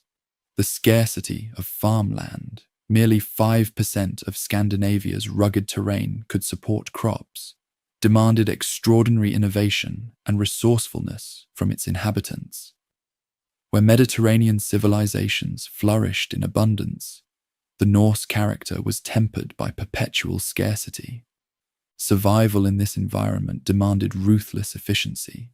Every seed planted, every animal raised, every fish caught represented the difference between life and death when winter descended. This wasn't a land that forgave carelessness or rewarded individual glory at the expense of community welfare. Such environmental pressures selected for certain cultural traits: pragmatism, cooperation, and a keen understanding of natural systems. The Norse developed a society where practical skills earned more respect than abstract philosophy, a cultural value that would later manifest in their approach to exploration, trade, and warfare. The rhythms of life followed nature's unyielding calendar.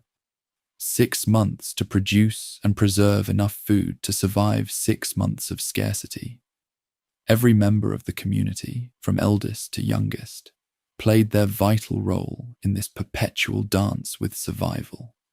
Where Mediterranean cultures could afford specialized labor and leisure classes, Norse society required universal participation.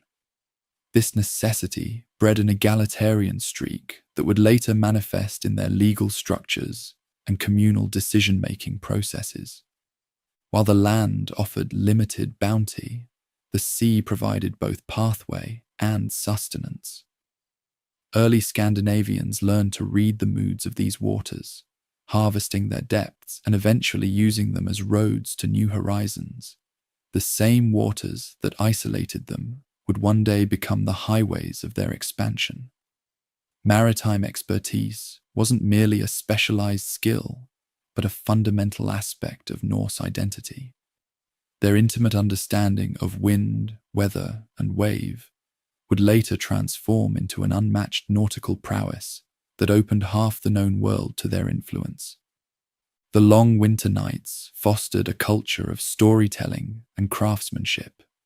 While outside winds howled across frozen landscapes, inside the smoky warmth of longhouses, communities strengthened their bonds through shared oral tradition. Tales of ancestors, gods, and heroes preserved both history and wisdom, passing vital knowledge between generations. This storytelling tradition would eventually blossom into one of the world's great literary legacies, the Norse sagas. The family unit stood as the foundation of Norse society. More than merely blood relations, these extended households functioned as economic units, legal entities, and the primary source of individual protection and identity. In a world where every day presented challenges, one's family determined not just social standing, but chances of survival. Unlike the Roman pater familias model, Norse family structure granted notable autonomy to women, who controlled household economies and, in their husband's absence, all aspects of family prosperity. Communities formed organically, where harbours offered shelter for fishing vessels, or where valleys provided enough fertile ground to support several families. These settlements remained small and self-sufficient, each developing distinct identities, while sharing common cultural threads that bound together the people of the North. The limited population that the land could support created a demographic pressure that would later become one catalyst for the Viking expansion. From earliest childhood, northern youth were trained in skills that would ensure both their survival and their community's prosperity. The harsh environment left little room for frivolity. Even children's games served to develop strength, coordination, and the ability to withstand discomfort. This practical education system produced individuals who valued skill and competence above abstract learning, a cultural emphasis that would later manifest in their technical innovations in shipbuilding, navigation, and metalwork. This seasonal cycle, repeated generation after generation, century after century, gradually molding a people uniquely adapted to their challenging homeland. Self-reliance became not just a virtue, but a necessity. Resourcefulness in the face of scarcity developed into ingenuity. Endurance through long winters cultivated patience and strategic thinking. These qualities, forged in isolation and hardship, would one day become the foundation of Norse expansion across Europe and beyond. Even in death, the connection to both family and the natural world remained paramount. The deceased were often buried with the tools that defined their lives, overlooking the waters or lands they had worked, becoming part of the landscape that had shaped them. This intimate connection between identity and environment reflected a worldview where human existence was inseparable from the natural forces that enabled it. In this northern crucible, elements both nurturing and merciless combined to forge something unique, a people tempered by adversity, bonded by necessity, and ultimately shaped by the very isolation that would one day drive them to venture beyond their shores. The geographic seclusion that had protected their cultural development would eventually give way to one of history's most remarkable periods of expansion. The harsh beauty of this realm, where natural forces held such sway over human existence, inevitably shaped the Norse spiritual understanding. In a world where survival balanced on nature's knife edge, the people of the North developed a complex mythology to explain their precarious existence. Stories of gods and giants whose conflicts mirrored the elemental struggles they witnessed every day. At the heart of Norse understanding lay a cosmology both profound and pragmatic, reflecting the harsh realities and remarkable beauty of their northern home. Unlike the distant, perfect deities of Mediterranean faiths, Norse gods manifested as powerful yet flawed beings, subject to fate and mortality, a pantheon as unpredictable as the northern weather and as complex as the society that worshipped them. The Norse creation myth spoke of primordial forces shaping existence from chaos. Before gods or humans, there existed only Ginnungagap, the yawning void between ice and fire. From this cosmic crucible emerged the frost giant Ymir, first of living beings, from whose body the gods would later craft the world. This Genesis story reflected the Norse experience of emergence from harsh extremes, where life constantly negotiated between opposing elemental forces. The 9 worlds branching from the cosmic world tree embodied the Norse understanding of a complex, layered universe where different realms of existence occupied their own spheres, yet remained interconnected through a central axis. Presiding over this cosmology stood Odin, the All-Father and chief of the Aesir gods, epitomizing the complexity of Norse divinity. Unlike the perfect, omnipotent deities of southern traditions, Odin embodied paradox and contradiction, a god of both wisdom and war, poetry and treachery, nobility and deception. His character mirrored the multifaceted demands placed upon Norse leaders. One-eyed from sacrificing half his sight for knowledge, Odin eternally sought wisdom, willing to endure personal suffering for greater understanding, a reflection of the Norse pragmatic view that nothing valuable comes without cost. Accompanied by ravens named Thought and Memory, riding an eight-legged steed born of trickery, Odin wandered the worlds in disguise, testing mortals and gathering knowledge for the final battle at world's end. His halls of Valhalla, where fallen warriors feasted and fought eternally, offered a warrior culture's ideal afterlife, not peaceful rest, but glorious preparation for cosmic battle. This conception speaks volumes about a society where combat readiness represented not merely a path to glory, but essential survival skill in a hostile world. Where Odin represented aristocratic complexity and arcane wisdom, Thor embodied more accessible virtues for common people. The thunder god, with his mighty hammer Mjolnir, stood as protector of both gods and humans against the chaotic forces of the giants. Thor's straightforward strength, reliability, and occasional buffoonery made him beloved among farmers and common folk who valued practical power over Odin's enigmatic schemes.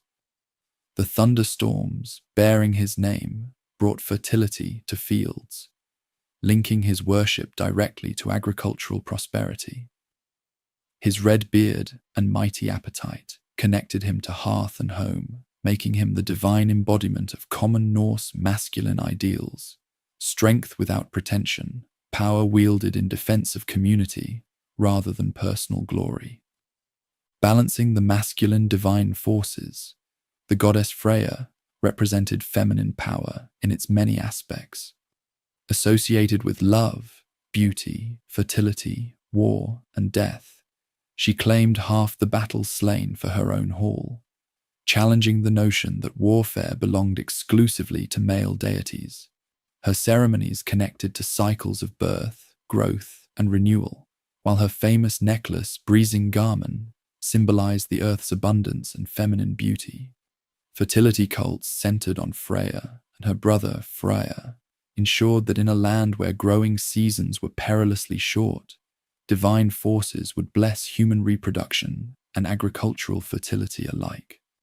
Complexity and ambiguity found their ultimate expression in Loki, the trickster figure whose shape-shifting nature defied simple categorization. Neither fully god nor giant, neither wholly evil nor good, Loki represented the unpredictability that Norse people recognized in their world. His cleverness resolved divine crises he often created himself, making him both problem and solution, helper and saboteur. Like the wildfires that destroy yet regenerate forests, or the winter that kills yet prepares for spring renewal, Loki embodied necessary chaos within the cosmic order. His eventual binding, punishment for orchestrating the beloved Baldur's death, represented the temporary containment of chaotic forces that must eventually break free to fulfill cosmic destiny. Binding together all realms and beings stood Yggdrasil, the world tree, cosmic axis and living entity supporting existence itself. Its three roots extended to different wells and realms, while various creatures lived within its branches and trunk. This central metaphor conveyed the Norse understanding of interconnection between all living things, all dimensions of existence. The tree suffered constant damage, yet endured, gnawed by beasts, fed by springs, evergreen despite perpetual assault. No image better captured the Norse worldview of life as persistent endurance against ongoing challenge. Running through this mythology, like threads through a tapestry, was the concept of weird, fate, or destiny, personified by the three Norns, who wove the threads of all lives at the base of Yggdrasil. Unlike deterministic fate in other traditions, Norse word incorporated elements of past actions influencing future possibilities, creating a complex interplay between predetermined destiny and individual choice. The Norns, representing past, present, and future, wove patterns even the gods could not fully escape, establishing boundaries within which free will operated. This sophisticated understanding reflected a society intimately familiar with natural constraints, yet determined to exercise agency within them.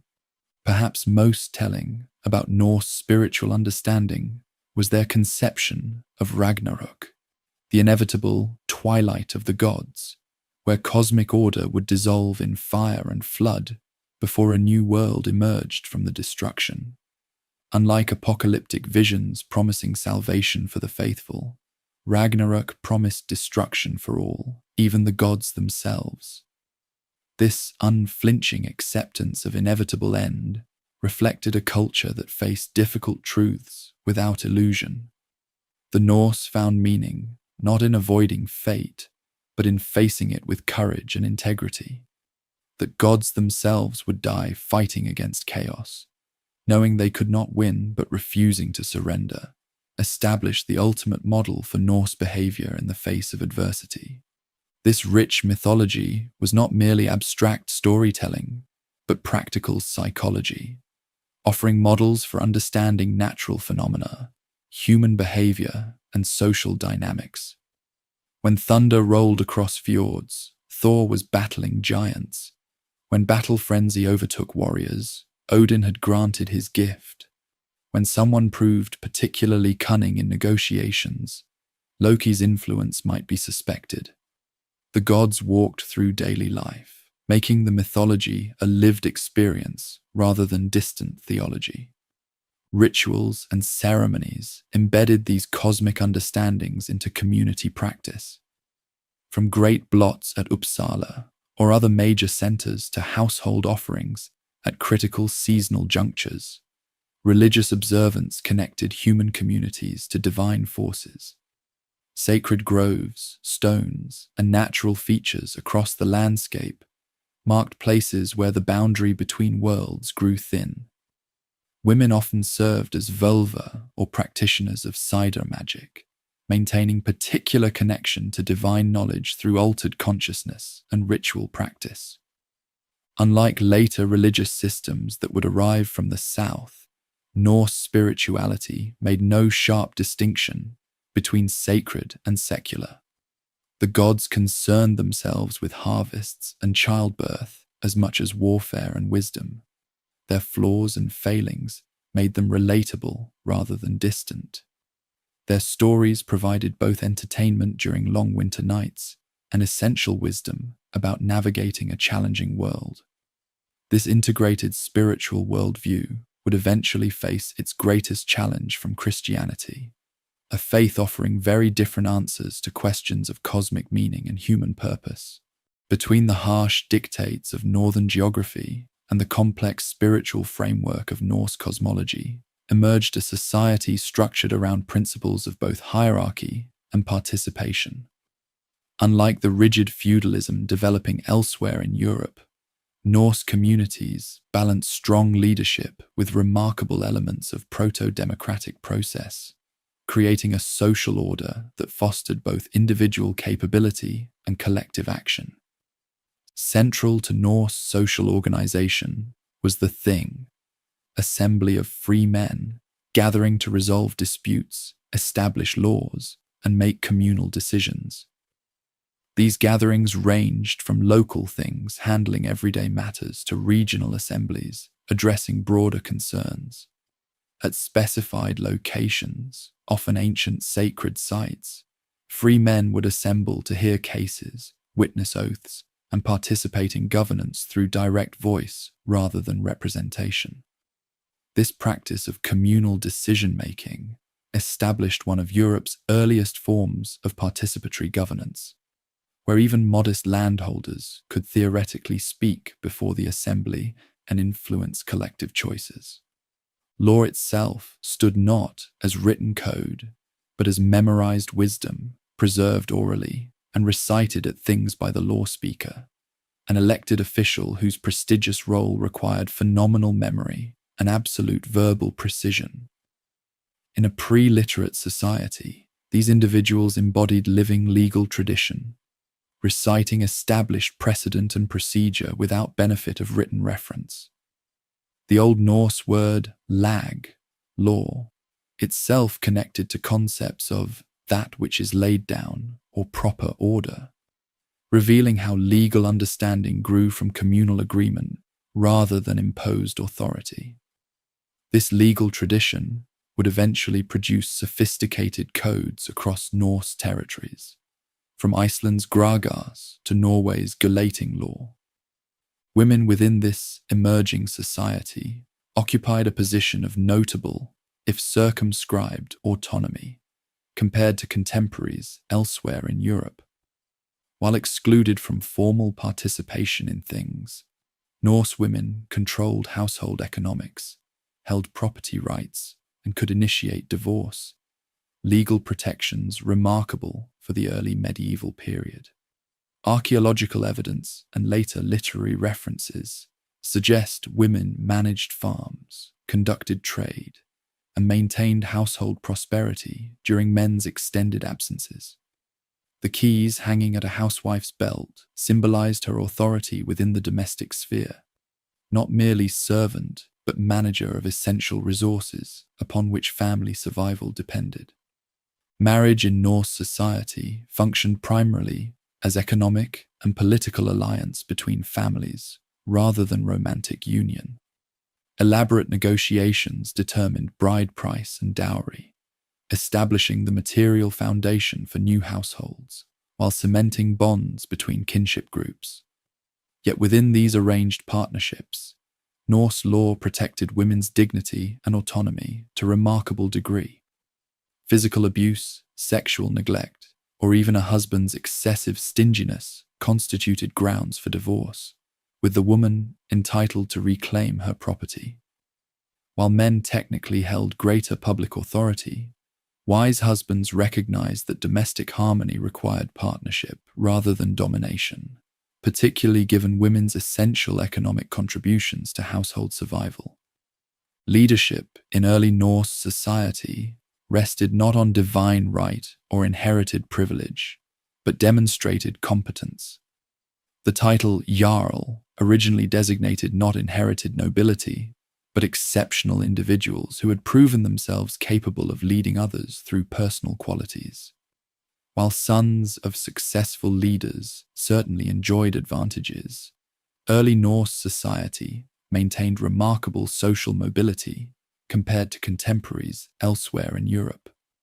A free man of modest birth might, through skill in arms, shrewd trading, or demonstrated wisdom, rise to significant influence and leadership. Conversely, a chieftain's son showing cowardice or incompetence would find his authority quickly challenged by more capable competitors. As population and complexity grew, tribal chieftains emerged as first among equals, individuals whose demonstrated abilities, wealth, and connections allowed them to mobilize wider groups beyond immediate kin. These leaders hosted feasts, mediated disputes, led seasonal rituals, and organized defensive forces, gaining followers through demonstrated generosity and perceived connection to divine favor. A chieftain's hall became both political center and symbolic heart of the community, where abundance was shared, alliances formed, and social bonds reinforced through communal feasting and ritual. Competition for resources drove early conflicts between communities, setting patterns that would later expand to international scale.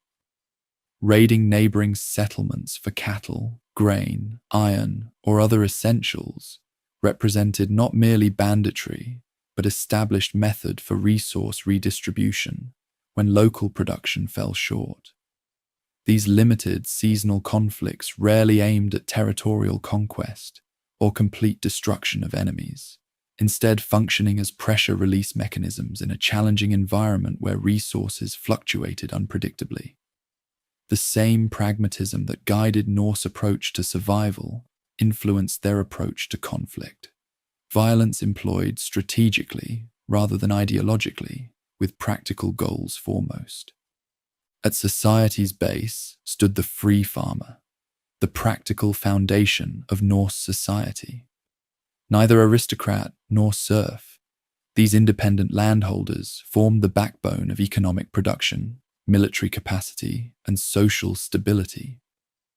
Their farms, though modest by Southern European standards, represented both economic units and extensions of family identity across generations. Working land cleared by ancestors, passing skills and property to descendants, the bondi embodied Norse values of independence, practical competence, and connection to place. Their presence at things ensured that Norse governance, while led by elites, could never entirely ignore the interests and voices of ordinary producers.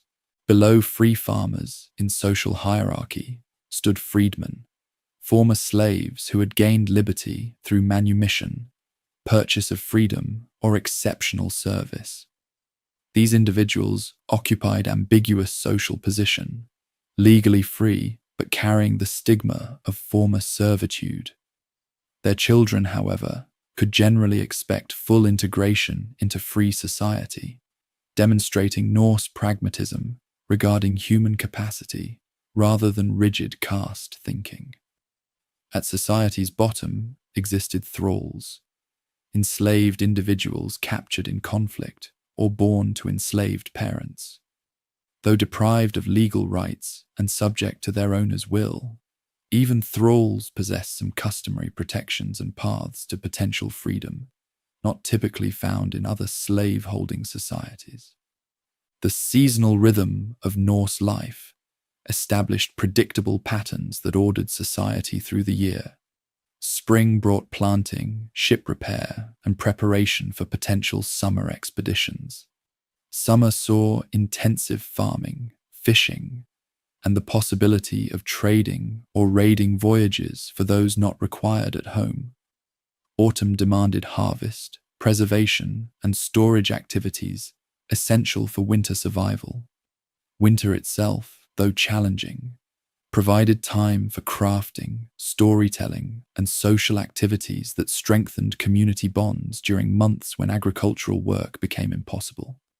This seasonal cycle structured expectations, roles, and communal activities in ways that reinforced social cohesion while maximizing survival prospects. Underpinning Norse social organization lay an honor culture whose principles influenced every aspect of interpersonal relations. Personal reputation, especially for reliability, courage, and generosity, represented essential social currency, with perceived insults requiring active response to preserve standing. Unlike later medieval concepts of honor, centering on bloodline or titles, Norse honor emphasized demonstrated qualities and kept social hierarchies somewhat fluid. This honor system created both social stability through predictable behavioral codes and instability through potentially escalating feuds when honor demands conflicted. Blood feuds themselves functioned as primitive legal system, ensuring that violations against individuals became concern of entire kinship groups, thus deterring casual violence. The knowledge that harming one person might require facing their entire family served as powerful check on antisocial behavior in communities lacking police or standing military. When killings did occur, elaborate compensation systems allowed for restoration of balance without endless retaliation. These vergild payments, precisely calculated based on the victim's social standing, transformed blood debt into material debt that could be resolved without further violence, demonstrating Norse pragmatism even in matters of life and death. As the 7th century progressed, this social order faced increasing pressure from both internal development and external contact. Growing populations strained available resources, while political consolidation began challenging the independence of local chieftains. Contact with the wealthy, centralized kingdoms developing elsewhere in Europe introduced new models of governance, wealth, and power that ambitious Norse leaders observed with interest. The social foundation had been laid for transformation from isolated tribal communities into the interconnected, expansionary culture that would eventually burst upon the European stage. The people of the North had been shaped by their environment, their beliefs, and their social structures into something unique, a society poised on the edge of remarkable expansion. While Norse raiders would later gain fame primarily for their destructive capabilities, their society first distinguished itself through remarkable creative skills. From the utilitarian to the artistic, Norse craftsmanship developed sophisticated techniques that not only ensured survival in challenging conditions, but eventually produced works of such beauty and technical sophistication that they remain objects of admiration 13 centuries later. These craft traditions emerged not as luxury enterprises, but as essential components of a society where self-sufficiency represented necessity rather than choice. Woodworking formed the foundation of Norse material culture, an unsurprising specialization given Scandinavia's vast forests of pine, oak, birch, and ash. From the earliest settlements, Norse craftsmen developed intimate knowledge of different woods' properties, which varieties resisted rot for building foundations, which provided flexibility for tools, which burned cleanest for winter heating. Using axes, adzes, knives, and augers, they transformed raw lumber into virtually everything required for northern life. Houses, furniture, wagons, barrels, bowls, tools, weapons, and most significantly, boats. The Norse carpenter achieved versatility unmatched elsewhere in Europe, capable of producing both utilitarian items and objects of remarkable aesthetic refinement. Longhouses exemplified Norse woodworking at architectural scale. These multi-purpose buildings, typically between 15 to 75 meters long, housed extended families under a single roof, with central hearths providing warmth through brutal winters. Their post and beam construction, often with walls of horizontal planks or wattle and daub between structural elements, demonstrated sophisticated understanding of load distribution and environmental engineering. Slightly curved roof beams shed snow while providing maximum interior volume, and carefully positioned smoke holes balanced ventilation against heat conservation. These structures achieved remarkable efficiency in a challenging climate, while establishing the archetypal space for Norse social and family life. Even more significant than their architectural achievements, early Scandinavian woodworkers began developing the vessel forms that would eventually transform European history. Beginning with simple, dugout canoes, hollowed from single logs, coastal communities gradually refined their boat-building techniques over generations.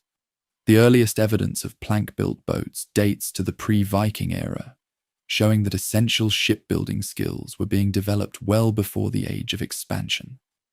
These proto-longships, though smaller and less sophisticated than their later descendants, already demonstrated the fundamental design principles that would eventually produce history's most versatile watercraft: light construction, shallow draft, and inherent seaworthiness. Metalworking initially developed more slowly in Scandinavia than woodcraft, primarily due to limited local ore deposits and fewer connections to regions with advanced metallurgical traditions. Early Norse ironworking utilized bog iron, deposits formed by bacteria in marshlands rather than mined ore, laboriously harvested and smelted in small bloomery furnaces reaching temperatures of 1100 to 1400 degrees Celsius. This resource-intensive process requiring approximately 300 kilograms of charcoal to produce 30 kilograms of iron, made metal a precious commodity used sparingly and recycled whenever possible. The difficult extraction process fostered deep appreciation for metalwork that later manifested in both practical engineering and extraordinary decorative elaboration. Blacksmiths occupied ambiguous social positions, their essential skills earning respect, while their transformation of materials through mysterious processes sometimes generated suspicion. Smiths' tools, hammers, tongs, anvils, files, punches, themselves represented significant investments of resources and technical knowledge. The gradual adoption of pattern welding techniques, where layers of iron with different carbon contents were forge welded together to combine hardness with flexibility, demonstrated increasing sophistication. By the 7th century, skilled Norse smiths could produce tools, weapons, and ornamental items whose quality rivaled those found anywhere in Europe, laying technical foundation for the superlative weapons that would later make Viking warriors so formidable. Textile production, though less dramatic than metalworking or shipbuilding, constituted essential craft tradition primarily in women's domain. From raw materials, wool from sheep, flax from cultivated fields, or occasionally imported cotton, Norse women created the fabric necessary for survival in northern climates. The process involved numerous specialized skills: shearing, sorting, cleaning, carding, spinning, weaving, cutting, and sewing. Throughout long winter evenings, the rhythmic sounds of spindle whirls and looms would fill Norse households as women transformed raw fibers into essential products. The warp-weighted loom, standing upright against house walls, produced fabrics of remarkable quality despite technological simplicity, demonstrating how accumulated expertise could overcome equipment limitations. Clothing, designed for northern climate, showcased both practical engineering and cultural identity. Multiple layers, beginning with linen undergarments that absorbed perspiration, followed by insulating wool, and topped with weather-resistant outer layers, created adaptable protection against environmental extremes. Tight-fitting sleeves and leggings minimized heat loss while allowing freedom of movement for work. Far from the horned helmet stereotypes of modern imagination, archaeological evidence reveals practical garments optimized for actual environmental conditions. Trousers, tunics, cloaks, and boots constructed for durability and function, enhanced with decorative elements communicating social standing, regional identity, and aesthetic sensibility. While practical necessity drove much early craft development, Norse artisans simultaneously cultivated sophisticated decorative traditions that transformed functional objects into expressions of cultural values and aesthetic sensibility. The animal styles that would later characterize Viking art began emerging in the migration period, initially showing Germanic influences before developing distinctively Norse characteristics. These early decorative schemes, with stylized animals interlaced in complex patterns, reflected a worldview where boundaries between human, animal, and supernatural realms remained permeable. Applied to wooden chests, metal brooches, textile borders, or carved doorposts, these designs added cultural meaning to utilitarian objects. Specialized crafts gradually emerged to support growing social complexity. Boat builders developed increasingly distinct expertise from general carpenters. Jewelry making separated from utilitarian metalwork. Comb makers worked primarily with antler and bone to create personal care items that also served as status symbols. Stone carvers produced everyday querns for grinding grain alongside commemorative runic monuments. This craft specialization reflected increasing social stratification and resource accumulation that allowed some individuals to focus exclusively on particular skills, rather than maintaining the generalist capabilities required in earlier, more subsistence-oriented communities. Trade connections with Baltic regions introduced new materials and techniques that expanded Norse craft possibilities. Amber from Baltic shores, transported through emerging trade networks, provided both valuable export commodity and distinctive material for indigenous artisans. Glass beads, initially imported from distant manufacturing centers, inspired local experimentation with this exotic material. Bronze casting techniques, transmitted through contact with more technically advanced southern neighbors, allowed creation of distinctive brooches, buckles, and ritual items combining utilitarian function with complex symbolism. These external influences were never simply adopted, but always adapted into distinctively Norse forms, consistent with local aesthetic traditions. Archaeological evidence from this pre-Viking period reveals intriguing technological literacy among northern craftspeople. Specialized tools designed for specific tasks, like the cooper's crows for cutting grooves in barrel staves, or the shipwright's specialized adzes, demonstrate sophisticated understanding of engineering principles.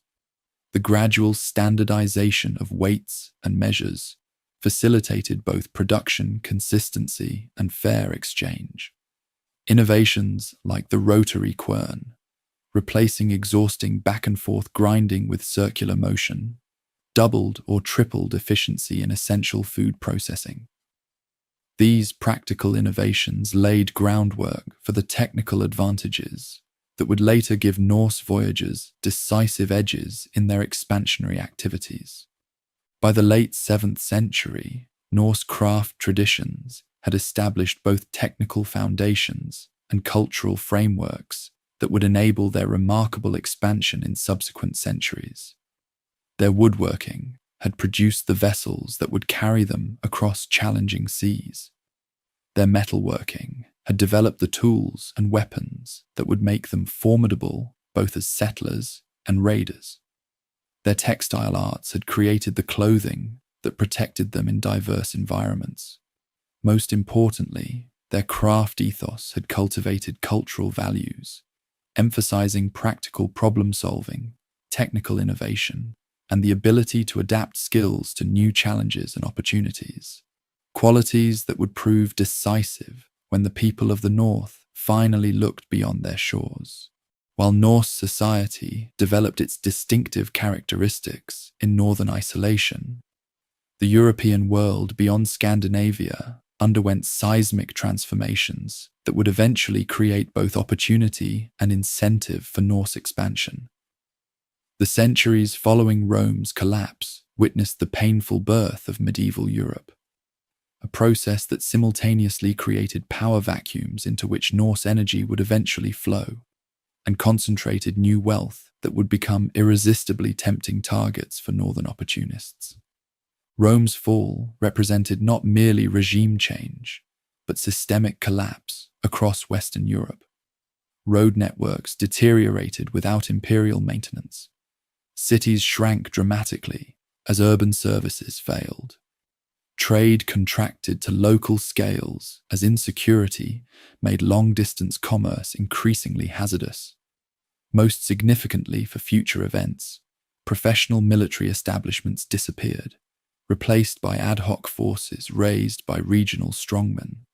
Beyond Rome's former frontiers, these changes registered primarily through diminished luxury imports and reduced pressure from southern powers, creating space for indigenous cultural development while limiting economic opportunities connected to wider networks. In this post-Roman landscape, the Frankish kingdom gradually emerged as Western Europe's dominant power. From relatively modest origins as one Germanic group among many, the Franks expanded their control first under Merovingian and then Carolingian dynasties.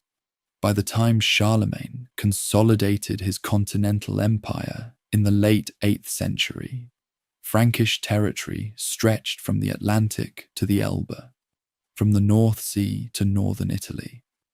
This political concentration created unprecedented wealth accumulation in post-Roman Western Europe, particularly in religious establishments founded or enriched by Frankish rulers.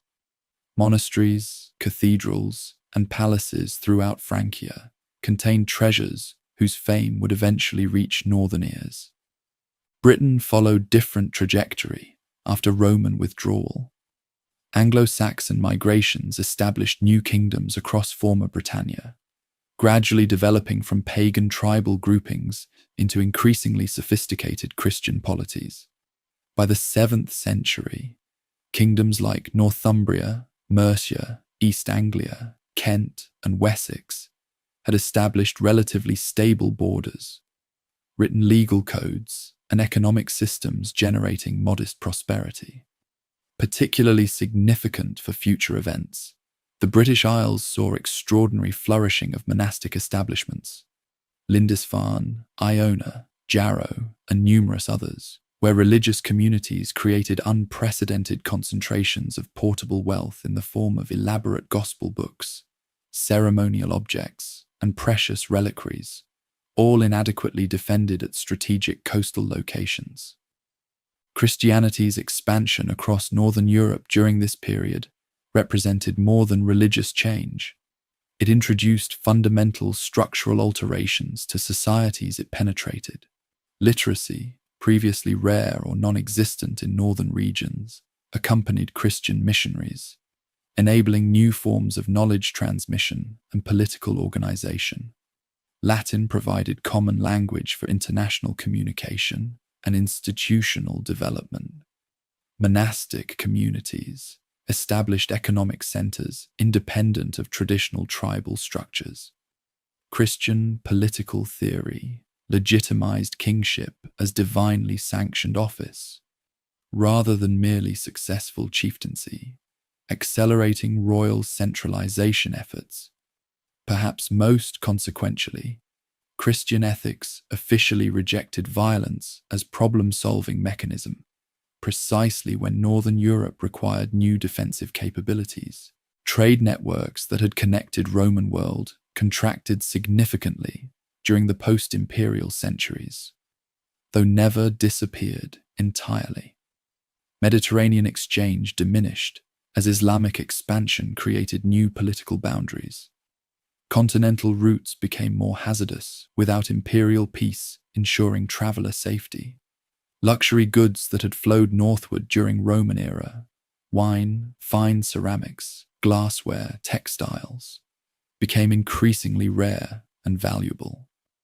This contraction had particularly significant impact on northern European peripheral regions, including Scandinavia, whose limited exports had previously secured modest participation in wider economic networks.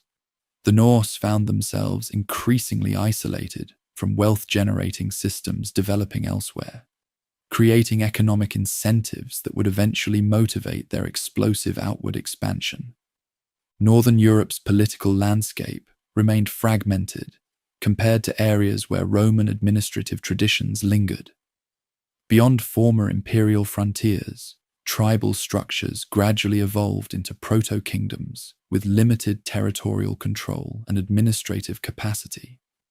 Regional strongmen consolidated power over modest territories, typically centered on particularly productive agricultural regions or strategic trade locations. Defense against neighboring competitors, rather than offensive ambition, primarily drove political development, creating patchwork of small polities vulnerable to determined coordinated assault. This fragmentation would eventually prove fatal when confronted with Norse expeditionary forces capable of concentrating power rapidly at chosen targets before dispersing to avoid counterattack.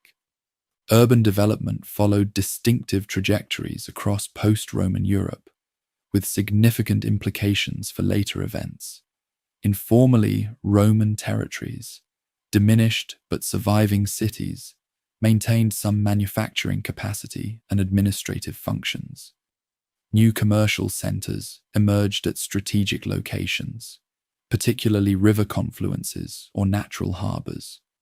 though these rarely approached Roman predecessors in size or sophistication. Many of these developing urban centers, located along navigable waterways for commercial advantage, inadvertently positioned themselves as perfect targets for seaborne raiders capable of rapid assault and retreat. Their wealth concentration, combined with strategic vulnerability, would eventually create irresistible opportunities for Norse maritime opportunists. The intellectual transformation, accompanying Christianization, reshaped Northern European worldviews, with consequences extending far beyond theology. Christian cosmology presented radically different understanding of time, linear rather than cyclical, moral framework, universal rather than tribal, and metaphysical structure, monotheistic rather than polytheistic.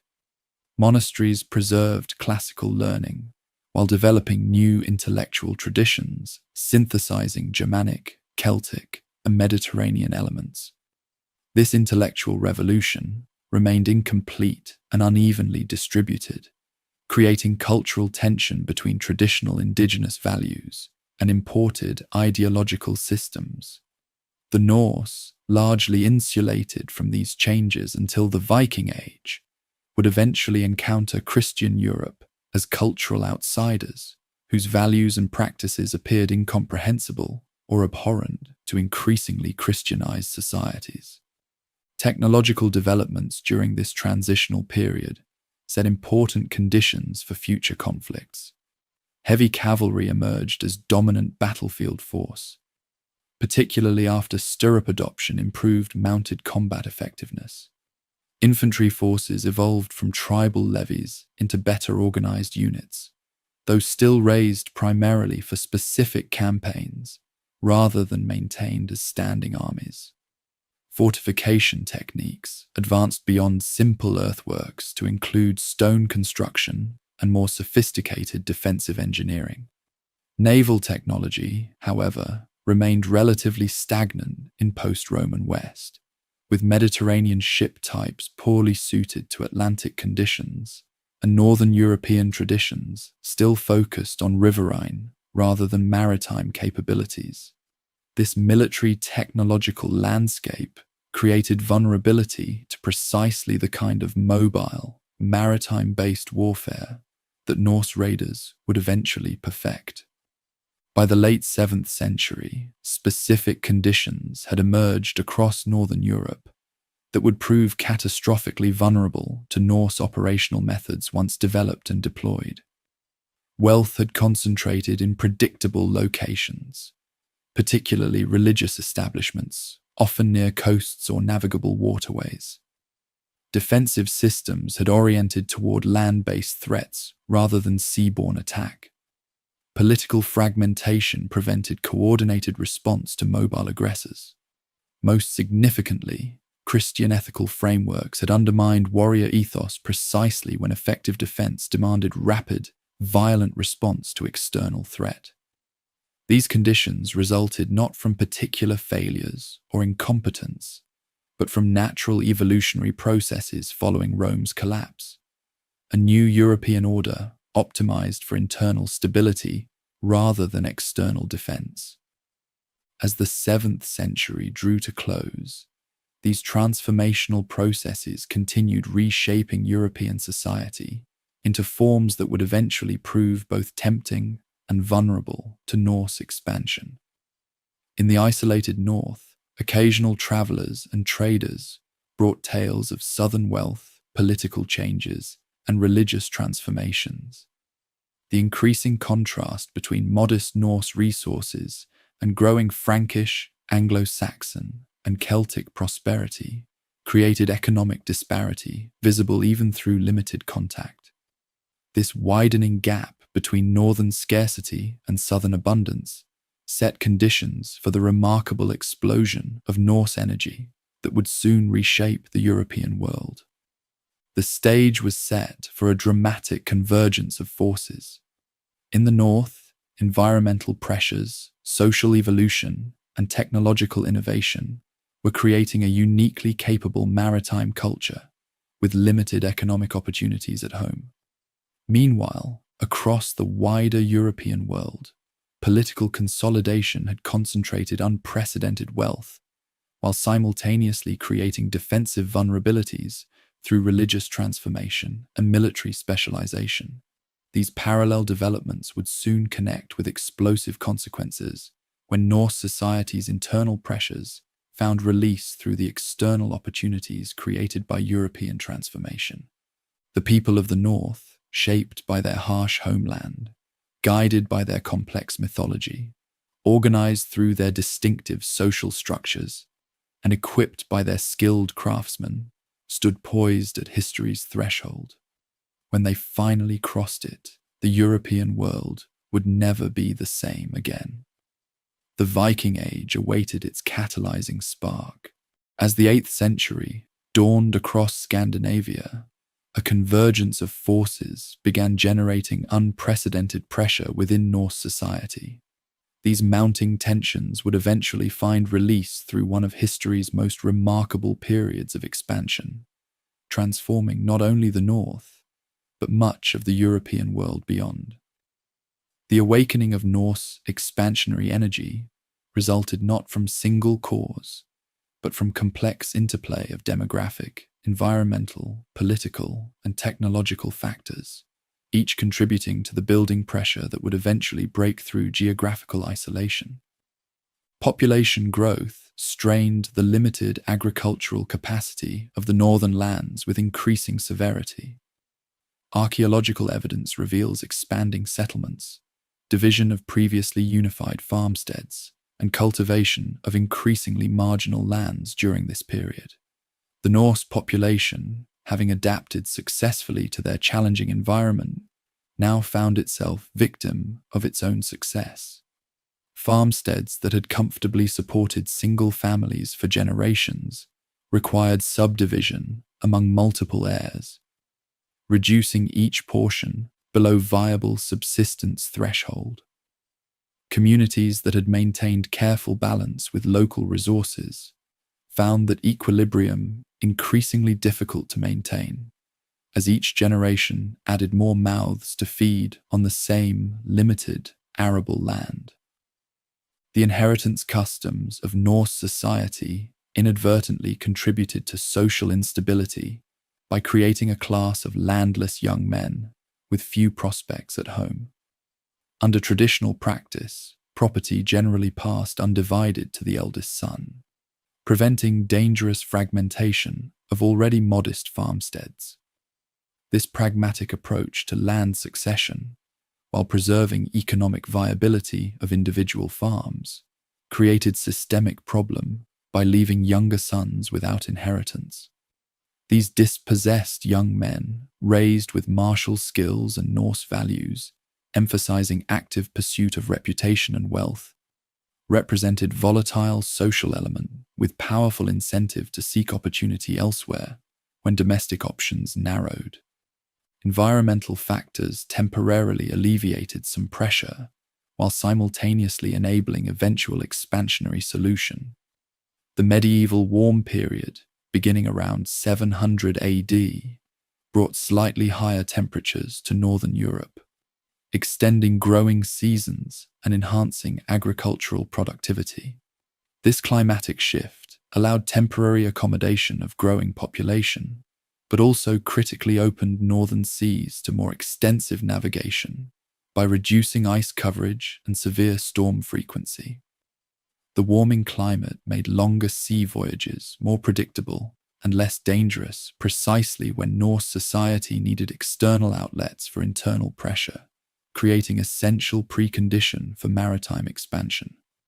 Political consolidation occurring across Scandinavia during this period added another dimension to building pressure.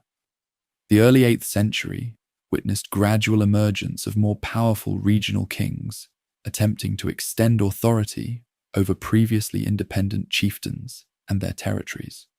In Norway, Denmark, and Sweden, ambitious leaders began processes of centralization that directly threatened traditional independence of local power structures. This political evolution generated both push factors, as displaced chieftains sought new territories beyond emerging kings' reach, and organizational capacity, as competing power centers developed capabilities to organize and equip significant expeditionary forces. Economic stratification increasingly divided Norse society between established landholders and marginalized groups lacking secure resource access. Archaeological evidence from this period reveals growing wealth disparity, visible in burial goods, housing quality, and material possessions. This economic differentiation created powerful incentives for disadvantaged groups to seek opportunity through external ventures, while simultaneously providing wealthier elements with capital to fund such expeditions. The emerging economic hierarchy, thus paradoxically, both generated expansionary pressure and provided means to act upon it through investment in ships and equipment that individual actors could not have financed independently. Religious and cultural factors further contributed to the building pressure. Traditional Norse values emphasized active pursuit of reputation through measurable achievement rather than passive acceptance of inherited status. The path to social recognition required demonstration of exceptional capability, particularly for those not born to wealth or position. As domestic opportunities for distinction narrowed with population density and political consolidation, ambitious individuals naturally oriented toward external arenas for proving their worth. The Norse cultural emphasis on reputation building created psychological imperative, complementing material pressures driving eventual expansion. Trade limitations heightened economic frustration as awareness of external wealth grew while access remained constrained. Limited contact with wider European networks had exposed Norse society to desirable goods and materials unavailable domestically, generating demand without corresponding opportunity for satisfaction through peaceful exchange. As continental and British powers developed more organized trading systems, Norse merchants found themselves disadvantaged by their peripheral position and limited production of goods valued in southern markets. This commercial marginalization created economic incentive for more direct appropriation methods when opportunities presented themselves. Technological developments occurring over previous generations had quietly created capabilities, awaiting application to new challenges. Metalworking techniques had improved to produce more effective weapons. Navigational knowledge had expanded through Baltic trade ventures. Most significantly, shipbuilding had evolved significantly from earlier forms, though the revolutionary developments enabling true maritime expansion remained just over the horizon. The combination of building pressure and growing capability created volatile mixture awaiting catalysts to transform potential energy into dramatic action. Reports of political fragmentation and wealth concentration elsewhere in Northern Europe filtered back to Scandinavia through occasional travelers, traders, and mercenaries. These accounts described prosperous yet vulnerable communities whose defenses focused on land-based threats rather than seaborne attack. Such intelligence provided both incentive and strategic guidance for Norse groups considering external opportunities. The growing gap between northern scarcity and southern abundance became increasingly visible precisely when Norse society developed both motivation and means to address this disparity through direct action. By mid-8th century, these converging pressures had created situation awaiting transformative release. The Norse people, constrained by geography, yet possessed of growing capabilities, faced intensifying competition for limited domestic resources. Each factor alone might have produced only incremental change, but their convergence generated revolutionary potential. The pressure building in the north would eventually find expression through the maritime technological revolution, already beginning to take shape along Scandinavian shores. No single factor proved more decisive in enabling Norse expansion than the remarkable evolution in shipbuilding that occurred during the 8th century. This technological revolution transformed limited coastal vessels into the legendary longships capable of unprecedented maritime versatility. The development of these extraordinary craft represented not sudden invention, but culmination of generations of incremental improvement, driven by practical necessity and enabled by exceptional craftsmanship. When complete, this maritime innovation would provide the essential tool that converted Norse potential energy into history-altering kinetic force. The evolution of Norse shipbuilding originated in the simple vessels that had served coastal communities for centuries. These early craft, clinker-built boats with overlapping planks secured to internal frames, provided adequate transportation for local fishing and limited trading voyages, but lacked capabilities necessary for more ambitious journeys. Typically propelled by oars alone, their limited range, capacity, and seaworthiness constrained Norse mobility to familiar waters under favorable conditions. These ancestral craft, nonetheless, contained fundamental DNA of later developments in their basic construction methods and design principles. The revolutionary breakthrough transforming Norse maritime capability centered on a seemingly modest innovation with profound implications: the keel. This structural backbone, running lengthwise beneath the hull, dramatically enhanced stability in rough seas while enabling more efficient sailing performance. The transition from flat-bottomed or minimally keeled vessels to ships with pronounced, carefully shaped keels represented quantum leap in seafaring capability. A properly designed keel counteracted lateral movement through water, allowing vessel to maintain course rather than simply drifting downwind.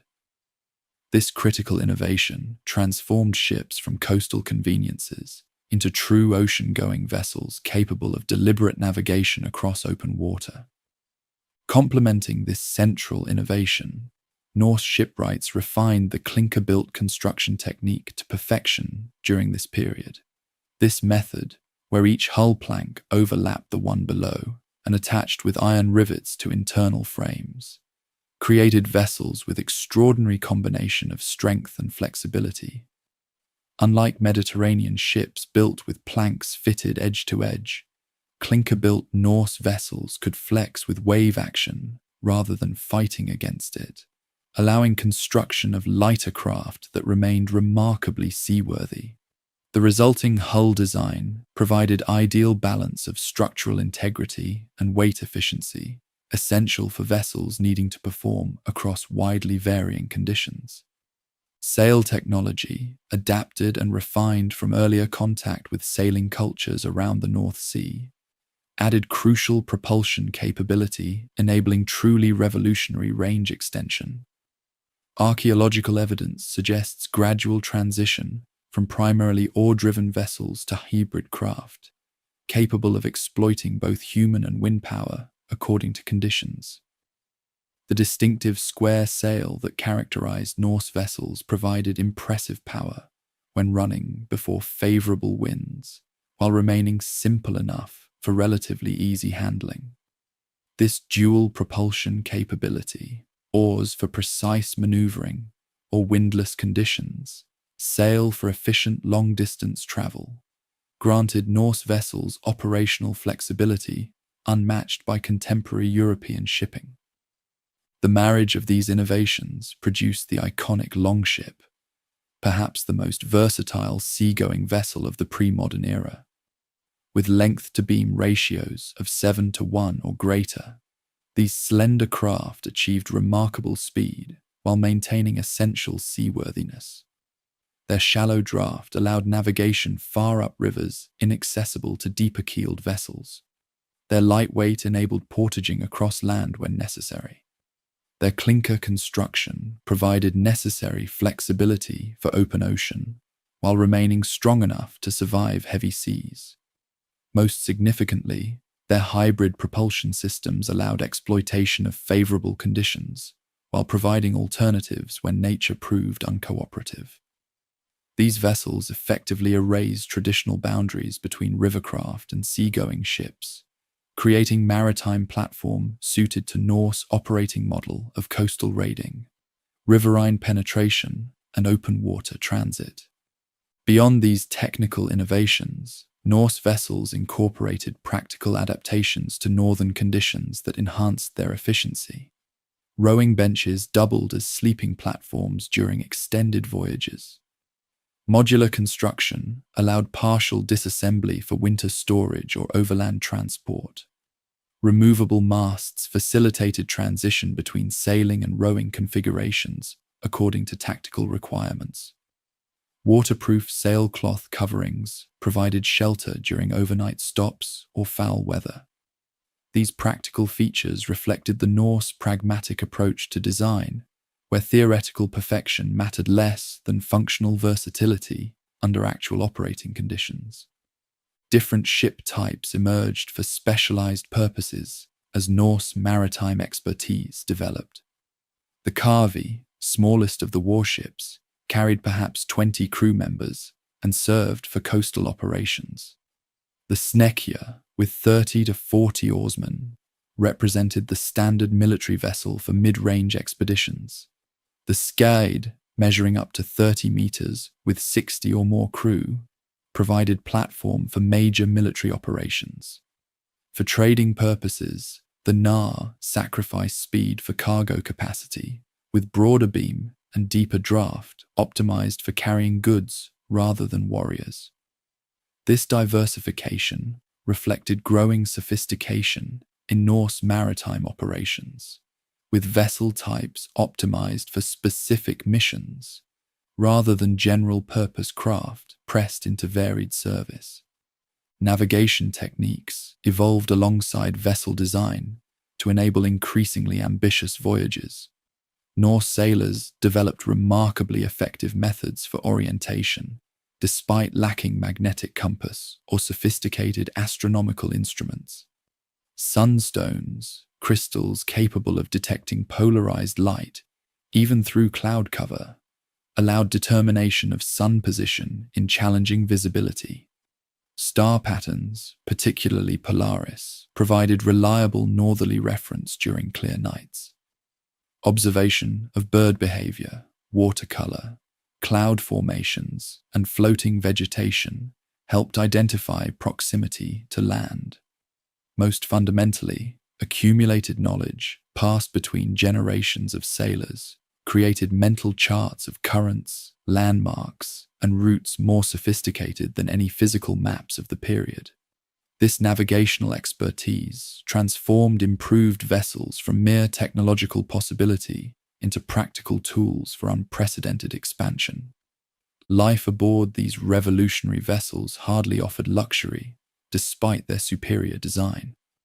Space constraints meant each crew member received approximately 70 centimeters of bench space for both rowing and sleeping.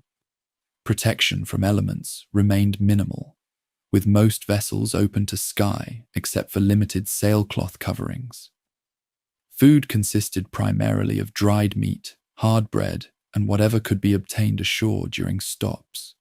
Fresh water presented constant logistical challenge, limiting voyage duration between landfalls. During rowing phases, crew members maintained grueling pace, with each man pulling oar, weighing approximately 5 kilograms through endless repetitive strokes. These harsh conditions demanded exceptional hardiness from crew members, while simultaneously strengthening bonds forged through shared hardship. The construction of these vessels represented significant investment of resources and expertise. A typical longship required hundreds of carefully selected oak trees, thousands of iron rivets, specialized textiles for sails, and countless hours of skilled labor. Such investments exceeded capabilities of individual families, requiring collective effort coordinated by wealthy chieftains or consensus of substantial communities. The economic commitment embodied in these vessels helps explain their careful maintenance, winter storage practices, and prominent role in both practical usage and symbolic representation. Norse ships transcended mere transportation devices to become community assets, embodying collective identity and capability.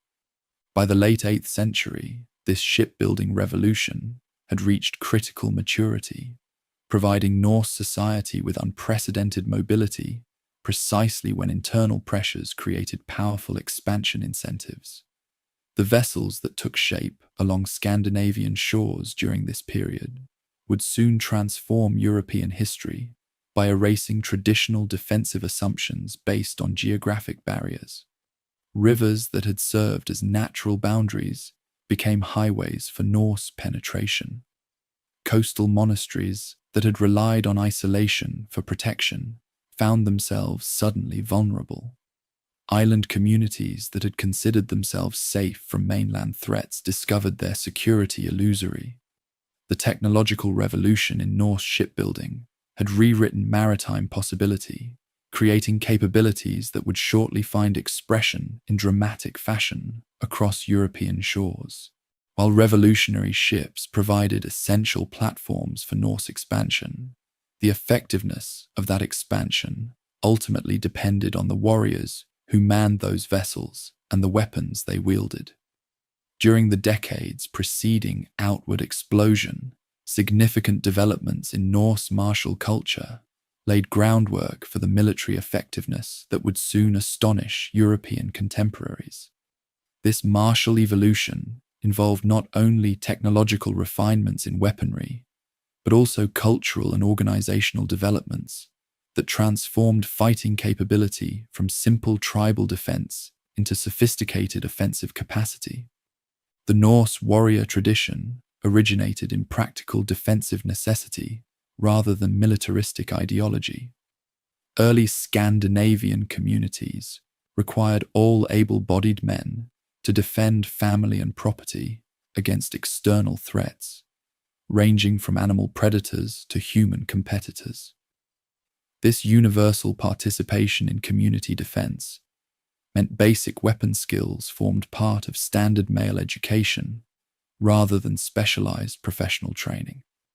Young men learned weapon handling alongside farming techniques, fishing methods, and other essential skills as integrated aspect of normal development.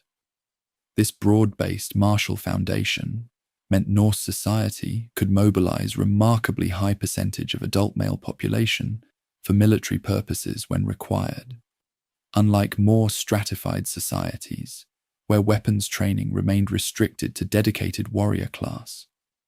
Weapons themselves evolved from simple farming implements into specialized tools of war through gradual refinement. The axe, originally essential forestry and carpentry tool, developed into distinctively Norse weapon through subtle modification. By extending the blade and reducing weight, craftsmen transformed utilitarian implement into devastating weapon, capable of penetrating armor or shields with relatively modest training. The spear, similarly evolved from hunting tool, provided effective standoff capability while requiring minimal metal compared to swords. These weapon evolutions reflected pragmatic Norse approach to military technology, prioritizing effectiveness, affordability, and versatility over specialized combat optimization, requiring extensive training or resource commitment. The iconic Viking swords represented more specialized and prestigious development in Norse weaponry. Unlike more democratic axe and spear, swords required substantial resources and sophisticated metalworking techniques. Early Norse swords often originated as imports from Frankish territories, where bladesmithing traditions had maintained greater continuity with Roman methods. By the 8th century, however, Norse smiths had begun mastering pattern welding techniques that combined iron strips of varying carbon content to produce blades with both hardness for edge retention and flexibility for structural integrity. These sophisticated weapons, typically reserved for chieftains and wealthy warriors, became not merely tools, but status symbols whose craftsmanship and decoration reflected owners' social standing. Defensive equipment, similarly, balanced practical effectiveness against resource constraints. The round shield emerged as signature Norse defensive tool, constructed from planks with iron rim and central boss protecting hand grip. These relatively light shields could actively deflect incoming attacks rather than merely absorbing them, allowing mobility advantages crucial in both individual combat and group tactics. Body armor remained relatively rare compared to contemporary military forces elsewhere in Europe, with wealthy warriors sometimes possessing mail shirts, while common fighters relied primarily on heavy clothing, leather, or no body protection beyond shields. This equipment profile reflected Norse tactical emphasis on mobility, aggression, and offensive action, rather than attrition warfare or defensive stand. Training for combat began early in Norse life, through combination of practical necessity and cultural values. Young boys practiced with wooden weapons, engaged in physical competitions, developing required attributes, and absorbed martial values through stories recounted during long winter evenings.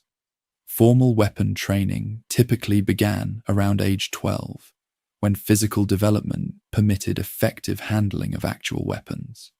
Unlike specialized military training in contemporary professional forces, Norse martial education remained integrated with broader life skills, producing versatile fighters capable of extended self-sufficiency during campaigns, rather than specialized soldiers dependent on complex logistical support. This practical training approach proved particularly suited to the expeditionary warfare that would characterize Viking operations. Shield wall tactics emerged during this period as signature Norse fighting formation, demonstrating growing sophistication in group combat methods. This technique, where warriors formed continuous barrier of overlapping shields, transformed individual fighters into cohesive combat unit, capable of withstanding superior numbers or cavalry charges. The formation required discipline and practice to maintain under combat stress, but provided defensive solidity from which individual warriors could strike opportunistically at opponents. The shield wall represented significant development beyond earlier tribal fighting methods, showing Norse capacity for tactical innovation and group coordination that would prove decisive in coming conflicts against often disorganized opposition. Leadership structures within emerging warrior bands reflected distinctive Norse approach to authority and organization. Unlike hierarchical military systems elsewhere in Europe, Norse war bands operated through combination of recognized fighting prowess, demonstrated success, and proven judgment rather than formal rank or noble birth. Leaders needed to demonstrate personal courage alongside tactical acumen, fighting among their men rather than commanding from safe distance. This leadership model created meritocratic system where effectiveness rather than heritage determined command authority, producing military organizations remarkably responsive to changing conditions and opponent weaknesses.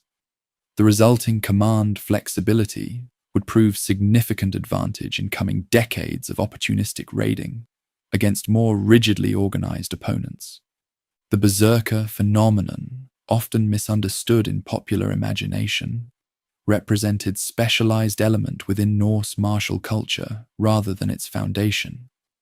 These elite warriors, allegedly fighting in battle frenzy without normal human limitations, occupied ambiguous position between military asset and potentially dangerous liability.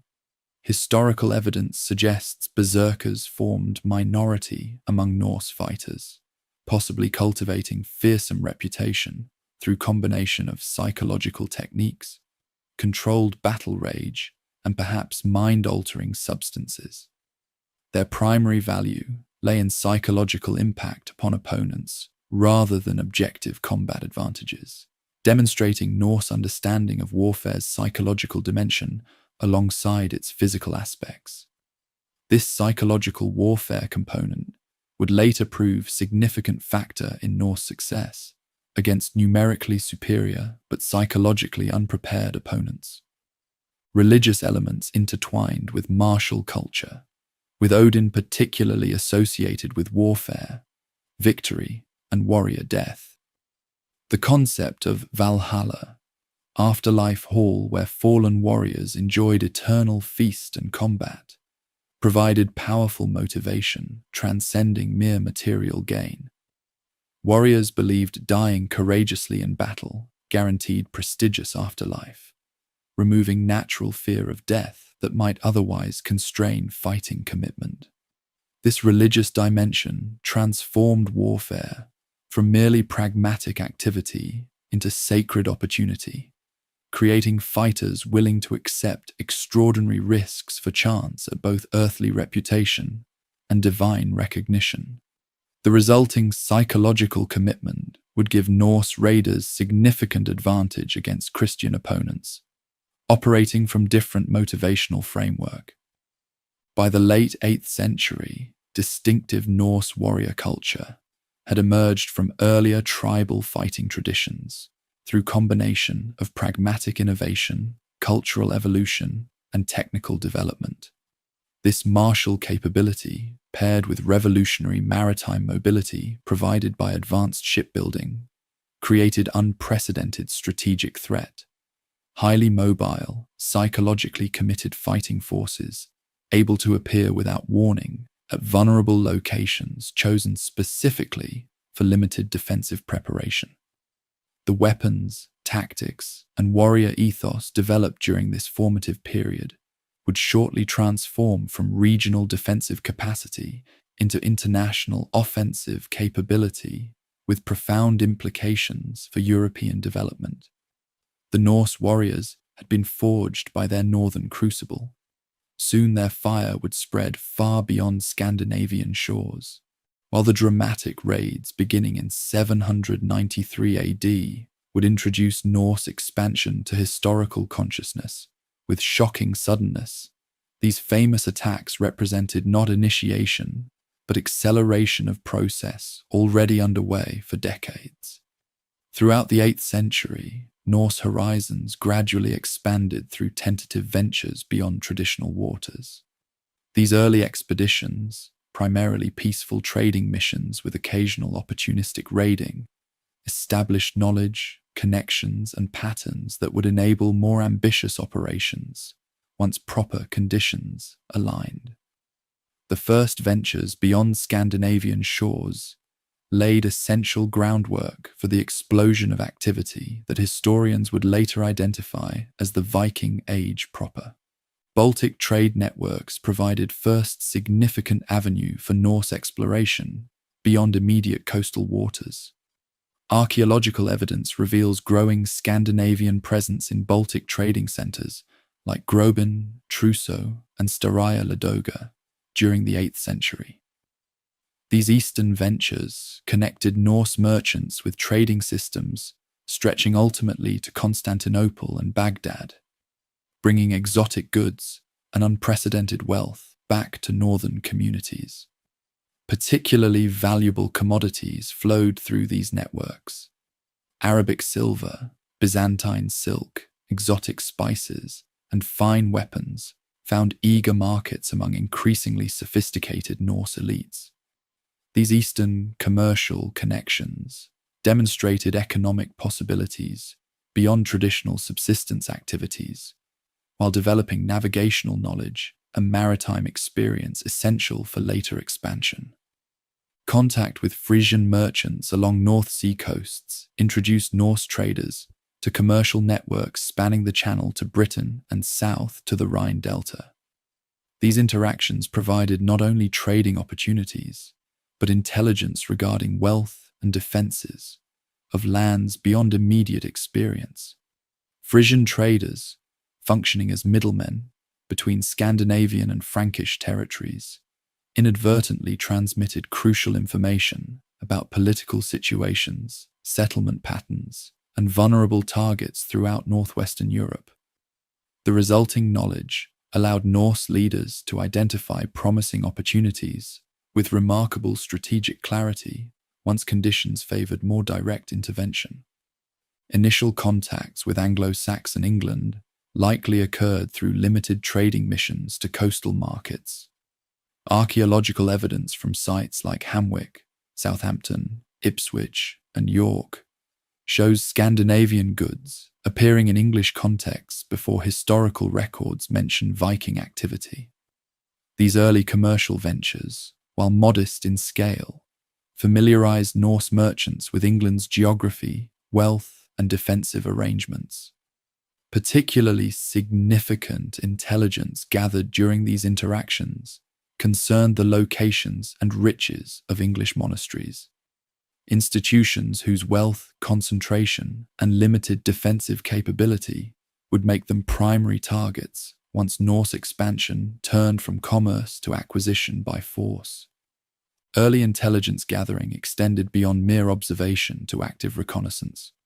Norse visitors to foreign shores carefully noted defensive arrangements, political disputes, settlement patterns, and wealth distribution.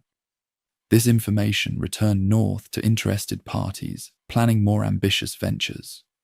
The thoroughness of this reconnaissance explains the remarkable strategic sophistication displayed in early Viking raids, which consistently targeted vulnerable yet wealthy locations, with precision indicating detailed advance knowledge. The Norse proved exceptionally adept at identifying political weaknesses, exploiting religious vulnerabilities, and capitalizing on infrastructural limitations of potential targets through patient information, gathering preceding direct action. Small-scale coastal raids likely occurred decades before famous Lindisfarne attack, though historical records mention these only obliquely due to their limited scale and focus on less historically visible targets. These tentative operations, targeting isolated farms, fishing villages, or minor trading settlements, tested potential resistance while providing valuable experience in amphibious operations. Such limited ventures allowed Norse raiders to develop tactical methods, assess defensive responses, and perfect operational techniques without attracting organized opposition from larger political entities. This approach reflected characteristic Norse pragmatism, gradually building capability through incremental experience, rather than risking catastrophic failure through premature ambition. Participation in foreign mercenary activity provided another avenue for expanding Norse horizons and gathering valuable intelligence. Historical sources occasionally mention Scandinavian warriors serving various European powers during the 8th century, particularly along dynamic frontier regions. These experiences exposed Norse fighters to foreign military techniques, political situations, and potential vulnerabilities, while simultaneously developing combat skills applicable to later independent operations. Perhaps most significantly, mercenary service demonstrated the potential wealth available through military activity compared to traditional subsistence pursuits, creating powerful incentive for redirecting Norse martial capacity toward external opportunities once conditions permitted.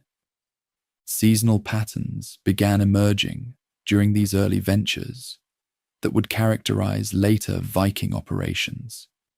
Spring departures from Scandinavian harbors allowed exploitation of favorable summer sailing conditions while leaving participants home for autumn harvest activities. This timing minimized risk to community subsistence while maximizing potential for successful expeditions.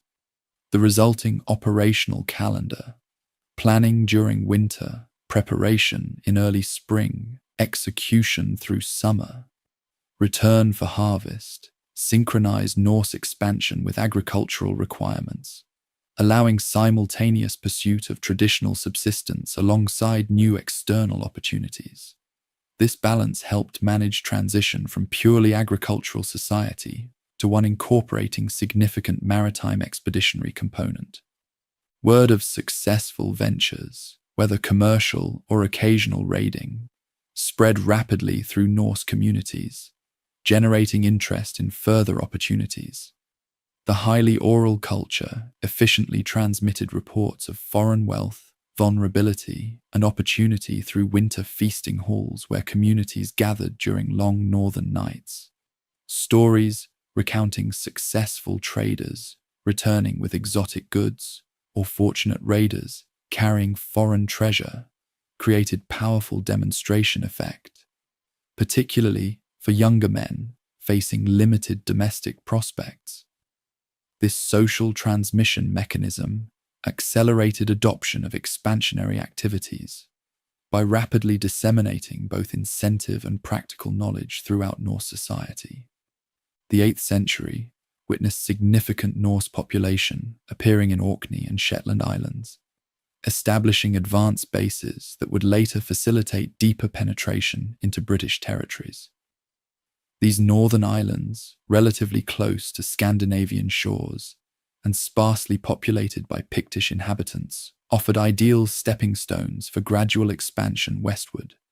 Control of these strategic locations provided safe harbours, supply points, and winter quarters for vessels operating beyond range of direct return to Scandinavia.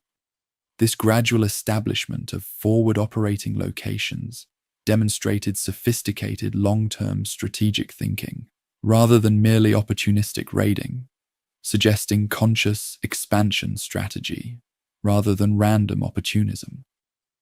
By the late 8th century, critical mass of experience, intelligence, capability, and motivation had accumulated within Norse society regarding external opportunities. Improved vessels provided necessary transportation capacity.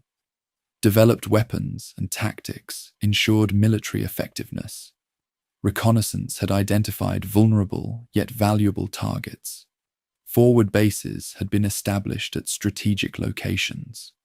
Most importantly, growing numbers of Norse individuals, particularly ambitious young men with limited domestic prospects, had concluded that greater opportunity existed beyond traditional territories than within them. This convergence of capability and motivation needed only catalyst to transform potential into action. That catalyst would arrive in 793 AD on the holy island of Lindisfarne, when accumulating Norse pressure finally found dramatic release that would transform European history. The closing decades of the 8th century witnessed final alignment of conditions that would transform Norse expansion from limited probes into history-altering phenomenon. Technological, social, and intelligence factors had created explosive potential, requiring only appropriate spark to ignite dramatic release of Norse energy. That spark would materialize through combination of specific opportunity recognition and operational capability, culminating in the famous Lindisfarne raid that traditionally marks Viking Age commencement. This transitional period reveals how accumulating pressure, once provided viable outlet, rapidly accelerates from isolated incidents into self-reinforcing historical process. Political fragmentation across potential target territories created strategic opportunity increasingly visible to Norse leaders evaluating external prospects. England had divided into competing kingdoms: Northumbria, Mercia, Wessex, East Anglia, Kent, and others, whose rivalries prevented unified defense against external threats. The Frankish Empire under Charlemagne, while powerful on continental scale, struggled to protect its extensive coastline against mobile maritime raiders. Ireland's division into numerous petty kingdoms ensured that any resistance would remain localized rather than coordinated. This fragmentation meant Norse expeditionary forces could select isolated targets whose local defenders would receive minimal external support, allowing raiders to concentrate superior force at vulnerable points before withdrawing ahead of any larger response. Defenseless monasteries presented particularly attractive targets as Norse reconnaissance identified their unique vulnerability profile. These religious communities, deliberately established in isolated locations to facilitate spiritual contemplation, typically lacked significant defensive capabilities while housing extraordinary wealth concentration. Their locations, often on islands, peninsulas, or coastal sites chosen for seclusion rather than defensibility, made them perfectly suited to Norse amphibious operational model. Moreover, Christian religious ideology discouraged armed resistance while promoting forgiveness toward attackers, creating targets psychologically unprepared for determined assault. Perhaps most significantly, monasteries contained portable wealth specifically designed for easy transport, precisely what efficient raiders required for maximum gain with minimum logistical burden. Among these monastic targets, Lindisfarne held special appeal from Norse operational perspective. This island monastery off England's Northumbrian coast combined several characteristics, making it ideal proving ground for expanded raiding operations.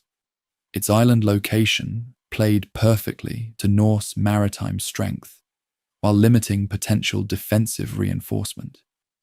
Its religious significance as centre of Northumbrian Christianity guaranteed exceptional wealth concentration in reliquaries, ceremonial items, and illuminated manuscripts. Its fame would ensure any successful raid generated maximum psychological impact across Christian Europe. Perhaps most importantly, its position near Scottish border placed it in politically ambiguous territory where response jurisdiction remained unclear, delaying effective counteraction. Intelligence regarding Lindisfarne's riches had likely reached Scandinavian ears through trading contacts, mercenary service, or targeted reconnaissance during preceding decades. Norse merchants operating in nearby ports would have heard accounts of the monastery's treasures, accumulated through royal patronage and religious donations. The reputation of its scriptorium, producing magnificent illuminated manuscripts like the Lindisfarne Gospels, suggested valuable portable objects ideal for rapid seizure. Reports of gold and silver ceremonial items, jeweled reliquaries, and accumulated donations created powerful incentive for raiders evaluating potential targets based on risk-reward calculations. This specific intelligence transformed general opportunity awareness into actionable targeting decision. The assembly of first major raiding party represented significant escalation from earlier small-scale ventures, demonstrating growing organizational capacity within Norse society. Unlike previous limited probes involving single ships or small groups, the Lindisfarne operation required coordination of multiple vessels and dozens of warriors. Such expedition demanded substantial resource commitment, careful planning, and leadership capable of maintaining discipline throughout complex operation. The willingness of significant warrior contingent to participate indicated growing confidence in external opportunity compared to domestic prospects. This organizational milestone demonstrated Norse capacity for operations beyond simple opportunistic raiding, suggesting potential for sustained campaign activity once initial success proved concept viable. Technological readiness had reached critical threshold by this period, with shipbuilding advances creating vessels capable of reliable cross-North Sea voyages while maintaining combat effectiveness upon arrival. The distinctive Norse longships had reached developmental maturity, combining speed, seaworthiness, shallow draft, and dual propulsion capability, essential for successful amphibious raiding. Weapons technology had similarly evolved to provide effective offensive capability with relatively limited resource investment. These technological factors ensured raiders could reach chosen targets reliably, deploy effectively upon arrival, and return safely with acquired wealth. the three essential requirements for sustainable raiding operations that previous generations could not consistently fulfill. Social factors within Scandinavia had created growing pool of motivated participants for external ventures. Population pressure continuing from previous decades ensured substantial numbers of young men faced limited domestic prospects despite capabilities and ambitions. Political consolidation had displaced formerly independent actors, seeking new arenas for exercise of power and pursuit of wealth. Most significantly, Norse social values, emphasizing reputation through demonstrated achievement, created cultural imperative driving ambitious individuals toward opportunities for distinction. These social dynamics provided essential human capital for expansionary activity precisely when technological capability made such expansion viable. The success of this first major raid would establish template for operations across following decades, demonstrating effective operational model for maritime-based raiding. The attack would confirm vulnerability of religious targets despite their cultural significance and theoretical divine protection. It would validate intelligence-based targeting approach, identifying wealth concentration points with limited defensive capability. Perhaps most importantly, it would reveal psychological vulnerability of Christian communities, unprepared for sudden violence against sacred institutions. These lessons would rapidly disseminate through Norse networks, transforming isolated incident into repeatable operational pattern with revolutionary implications for European security. Most fundamentally, this transitional period witnessed shift from Norse expansion as theoretical possibility to historical reality through conversion of potential energy into kinetic force. The pressure built through preceding decades, demographic, economic, technological, political, had finally found release mechanism through recognition of specific external vulnerability aligned with Norse capability. The resulting ignition would spark chain reaction continuing for centuries, as initial success generated resources, enabling further operations in self-reinforcing cycle. What began as rational response to specific opportunity would evolve into sustained historical process, reshaping European development across multiple dimensions. A new type of warfare, maritime-based raiding, with sophisticated amphibious capability, stood poised to challenge existing European security assumptions built around land-based threats and fixed defensive positions. Unlike previous Germanic migrations involving whole populations seeking settlement, this new Norse approach employed mobile strike forces optimized for wealth acquisition and tactical surprise. European defenses designed to counter traditional threats would prove catastrophically vulnerable to this innovative operational model, combining maritime mobility with precise intelligence and ruthless execution. The resulting asymmetric advantage would persist for decades until defensive adaptations gradually evolved to counter the revolutionary Norse approach. As the spark prepared to ignite in the final years of the 8th century, Europe remained largely unaware of transformational threat gathering beyond northern horizon.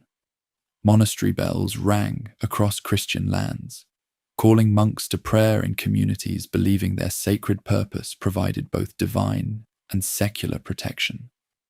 Coastal settlements conducted daily business, assuming geography still provided traditional security buffer. Political leaders focused on conventional threats from neighboring powers rather than potential danger from seemingly remote northern peoples.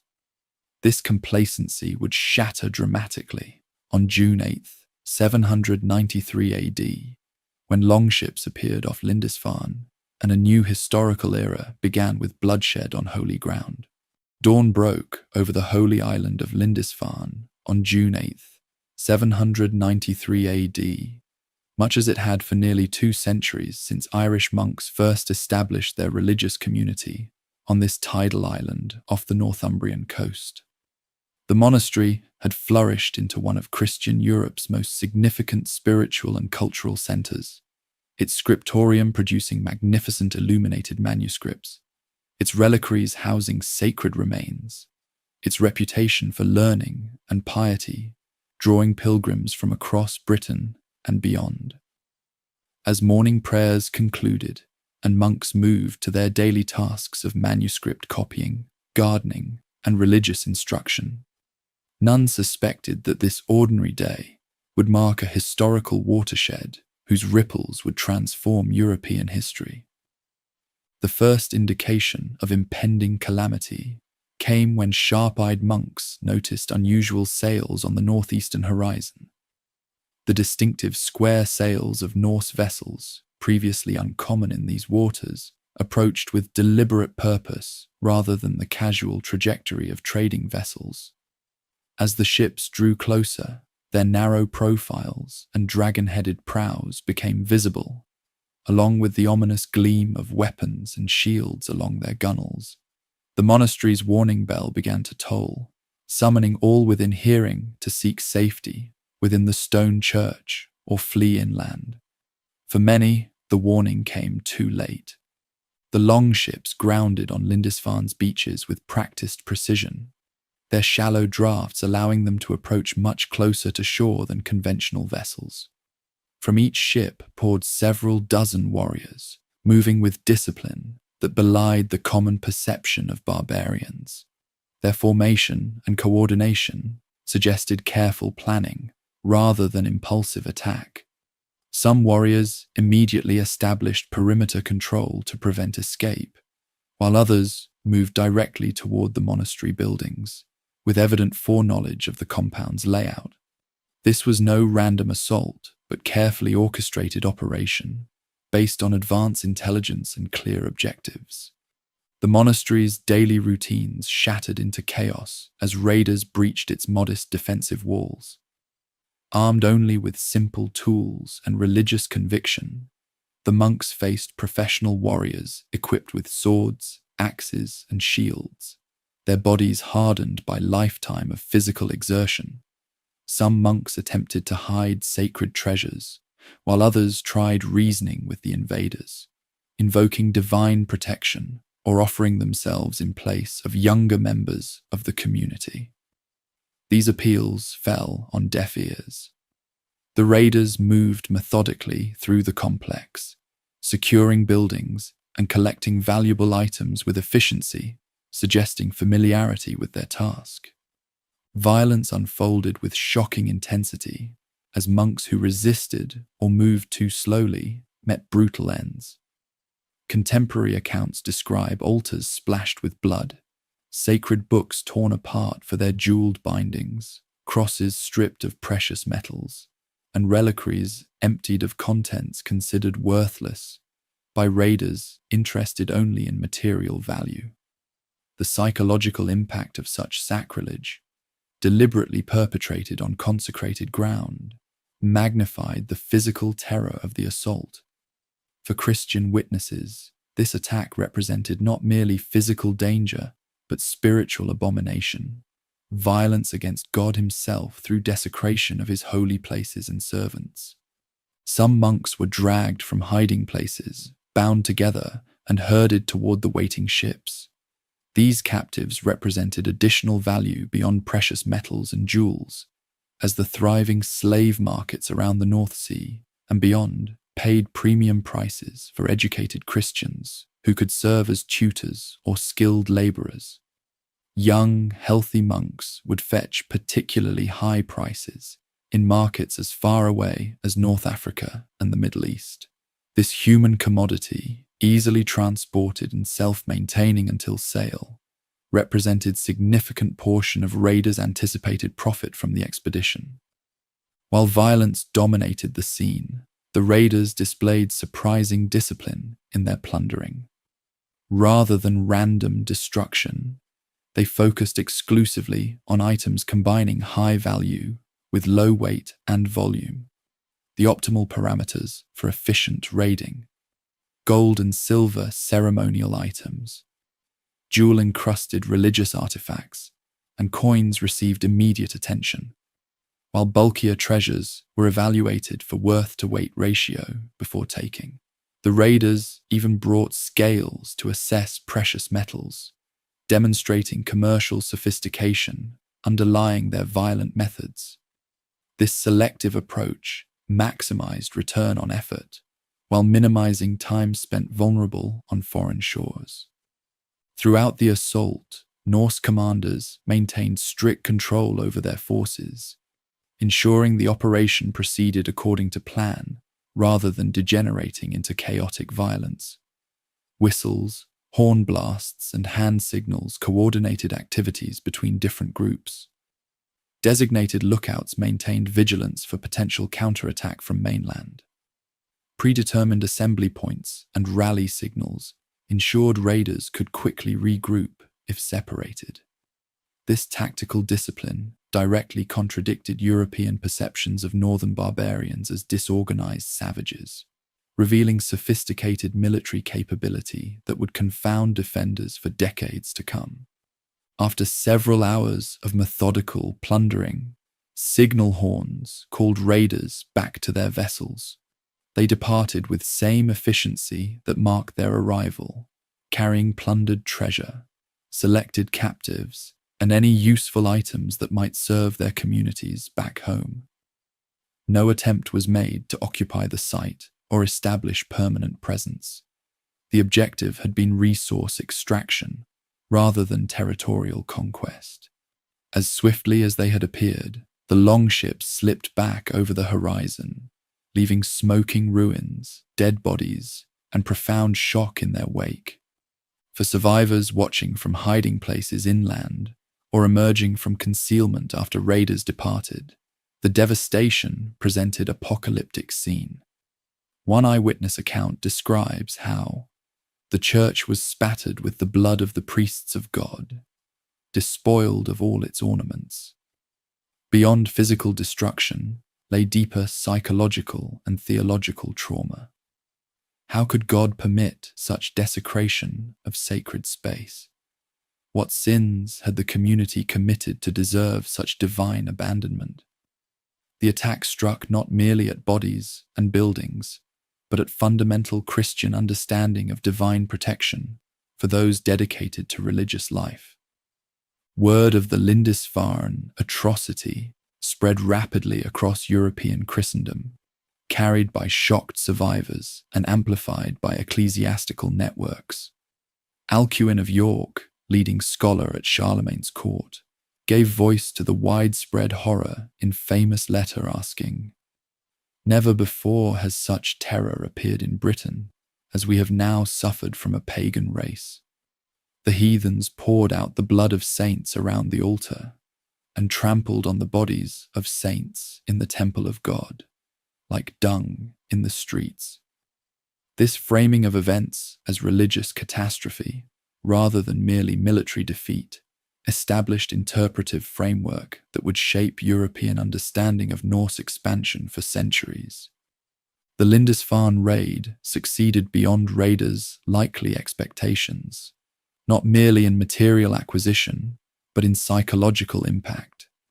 The attack demonstrated vulnerability of previously secure locations, revealed defensive inadequacy of existing arrangements, and identified rich targets largely unprotected by conventional military forces. Most importantly, it established operational template that could be replicated elsewhere. Maritime approach to isolated wealthy target, rapid execution of well-planned assault, and swift withdrawal before effective response could materialize. This model would prove devastatingly effective against European coastal infrastructure designed for different threat parameters. In historical perspective, the Lindisfarne raid represents perfect storm of Norse capability meeting European vulnerability. The raiders possessed vessels capable of delivering strike force precisely where defenses were weakest. They had developed weapons and tactics optimized for rapid assault, rather than pitched battle or siege operations. Their intelligence gathering had identified target combining maximum wealth with minimum protection. Perhaps most significantly, they operated from motivational framework unrestrained by Christian ethical prohibitions against attacking religious targets, while their victims struggled to comprehend violence unconstrained by shared cultural values. Yet Lindisfarne itself, though traditionally marked as Viking Age commencement, constituted merely opening move in much larger historical process. What distinguished this attack from earlier limited probes was not the method, but the scale, sophistication, and most importantly, the consequences. The success at Lindisfarne guaranteed similar operations would follow, creating self-reinforcing cycle, wherein each successful raid generated resources enabling further expansion. The plunder taken from Lindisfarne would finance additional ships, equip more warriors, and attract new participants to subsequent ventures. Europe's nightmare had only begun. The shocking success of the Lindisfarne raid and subsequent attacks stemmed not merely from Norse courage or European unpreparedness, but from deadly effectiveness of Viking weapons, tactics, and psychological operations. The raiders who descended upon European shores brought with them sophisticated martial system optimized for their unique operational model. Understanding these weapons of terror, both physical and psychological, reveals how numerically modest Norse forces generated impact vastly disproportionate to their numbers, transforming European security paradigms within single generation. Psychological impact of surprise attacks constituted perhaps the most potent weapon in the Norse arsenal. European defense thinking had evolved to counter known threats, land-based armies approaching along predictable routes, announcing their intentions through visible movement of large forces. Against this anticipated pattern, Norse raiders presented fundamentally different challenge by appearing without warning at vulnerable locations explicitly selected for their unpreparedness. Witnesses described lightning from the north and ships appearing as if by dark magic when trying to convey the psychological shock of these unanticipated assaults. This surprise advantage multiplied Norse combat effectiveness by denying defenders time to organize resistance, gather reinforcements, or even psychologically prepare for combat. Speed and mobility provided tactical advantages no less decisive than surprise. Norse longships could cover 60 nautical miles daily under favorable conditions, allowing raiders to strike targets far from their previous location within time frame that defied contemporary expectations of military movement. Once ashore, Norse warriors moved quickly unburdened by heavy armor or cumbersome supply trains. This operational tempo created fundamental asymmetry. Raiders could concentrate forces against isolated target, complete their mission, and withdraw before defenders could likewise concentrate sufficient response. European defensive systems, designed for slower-moving threats, found themselves consistently reactive rather than proactive, perpetually arriving after attackers had departed. The Norse weapons themselves, while not technologically superior to contemporary European arms, perfectly complemented their fighting style and operational methods. Chief among these, the iconic Viking axe represented ideal raid weapon through its versatility, efficiency, and psychological impact. With broad cutting edge and concentrated weight toward the head, these axes could penetrate mail armor, shatter shields, or breach wooden doors with terrifying effectiveness. Unlike swords requiring extensive training for effective use, axes leveraged natural human understanding of chopping motion, allowing even modestly trained warriors to inflict devastating damage. The distinctive overhead swing, gathering momentum before devastating impact, became signature motion, striking terror into Christian witnesses unaccustomed to such ferocity. For elite warriors and leaders, pattern-welded swords represented height of Norse weapons technology and status symbols reflecting owners' wealth and standing. These sophisticated blades combined multiple types of iron: soft, flexible, low-carbon iron for core flexibility with high-carbon steel edges for cutting performance, forge-welded into single weapon, offering optimal performance characteristics. Such swords required significant resources and specialized craftsmanship, limiting their distribution primarily to wealthy chieftains and prominent warriors. The prestige of these weapons extended beyond practical application, with names, histories, and sometimes runic inscriptions enhancing their mystique.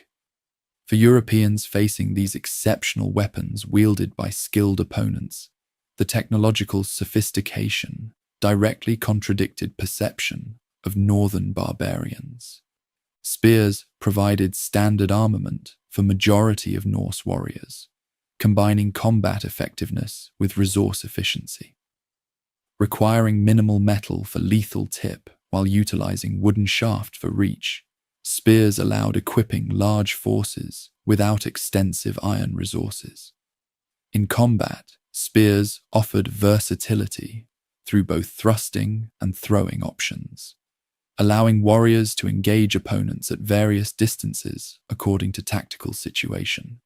During ship landings, spears allowed establishing defensive perimeter quickly, while more specialized forces moved toward primary objectives. The psychological impact of spear walls advancing methodically toward defenders contributed significantly to Norse battlefield dominance, particularly against hastily assembled opposition unaccustomed to disciplined formation fighting. Defensive equipment for Norse warriors balanced protection against mobility requirements essential to their operational model. The round shield, typically 75 to 90 centimeters in diameter, with iron boss protecting the hand grip, served as primary defense.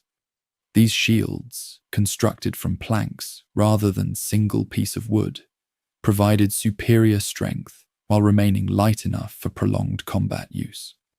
Norse shield techniques emphasized active defense, parrying, deflecting, or even shield punching, rather than passive barrier role.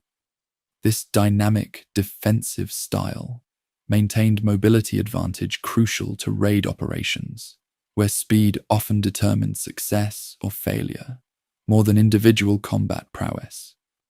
Body armor remained relatively uncommon among Norse forces compared to contemporary professional armies elsewhere in Europe. Mail shirts, composed of thousands of interlocking iron rings, provided excellent protection, but required substantial resources to produce and imposed significant weight penalty on wearers. Consequently, such armor remained limited primarily to chieftains and wealthy warriors, with majority of raiders relying on shields alone for protection. This apparent vulnerability actually supported Norse operational doctrine, emphasizing speed, surprise, and mobility over attrition warfare. By sacrificing heavy protection, raiders maintained crucial movement advantages that consistently allowed them to dictate terms of engagement rather than respond to enemy initiatives. The controversial berserker phenomenon represented specialized aspect of Norse military operations rather than standard practice. These warriors, allegedly fighting in trance-like state with superhuman strength and immunity to pain, likely combined psychological conditioning, possible use of mind-altering substances, and deliberate cultivation of fearsome reputation to create battlefield impact exceeding their actual numbers. While modern scholarship questions most extreme accounts of berserker behavior, contemporary sources consistently mention these distinctive warriors with mixture of fascination and terror. Their primary value lay in psychological impact upon opponents and inspirational effect upon fellow warriors rather than tactical advantages alone.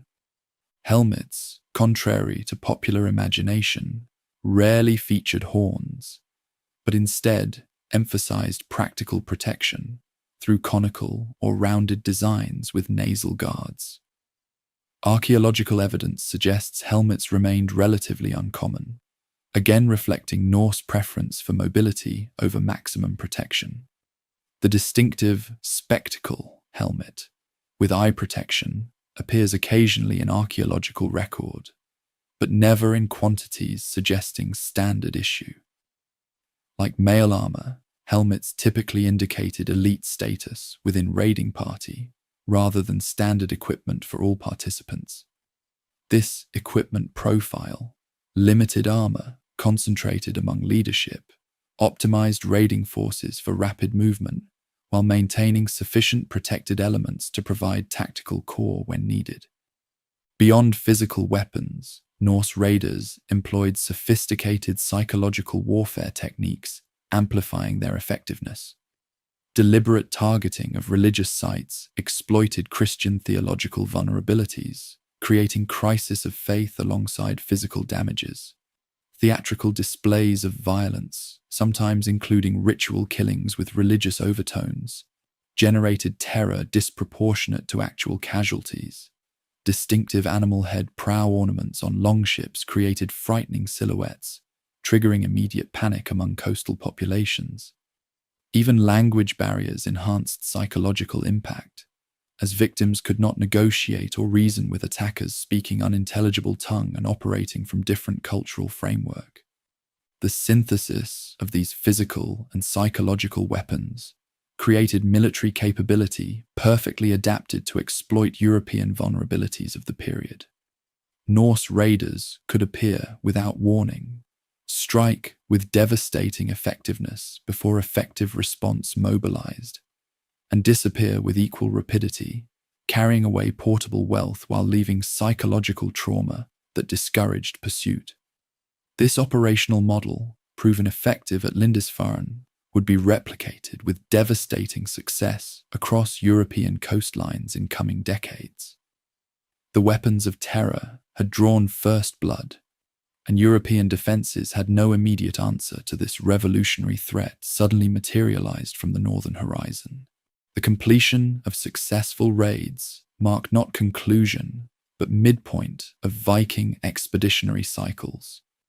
As attention shifted from execution to extraction of maximum value from acquired resources, the journey home and subsequent distribution of plunder played crucial role in sustaining and expanding Norse raiding activities by converting raw success into systematized rewards. This phase transformed one-time raids into self-reinforcing economic system that would power Norse expansion for generations. Understanding this return and reward cycle reveals how Viking activities evolved from opportunistic incidents into sustained historical phenomenon, reshaping European development. The journey home across often treacherous North Sea represented significant challenge even for accomplished Norse mariners. Vessels heavy with plunder and possibly captives required careful handling, especially as autumn weather patterns increased maritime hazards. Navigation relied on accumulated knowledge passed between generations, with landmarks, star positions, and natural indicators guiding vessels back toward familiar shores. This return voyage often proved more dangerous than outbound journey, as weather conditions might deteriorate unexpectedly or pursuit forces might intercept raiders before they reached friendly territory. The successful completion of this challenging transit represented substantial achievement beyond the raid itself. Upon reaching home shores, the division of spoils followed strict Norse custom, ensuring equitable distribution according to established formulas. Historical sources and archaeological evidence suggest systematic approach rather than arbitrary allocation. Ship owners typically received larger shares, reflecting their capital investment in the essential vessel.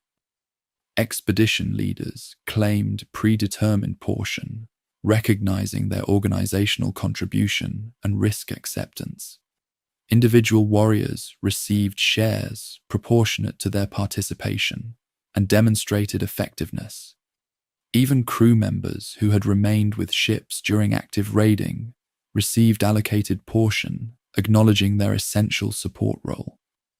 This systematic distribution maintained social cohesion while creating transparent incentive structure, encouraging future participation.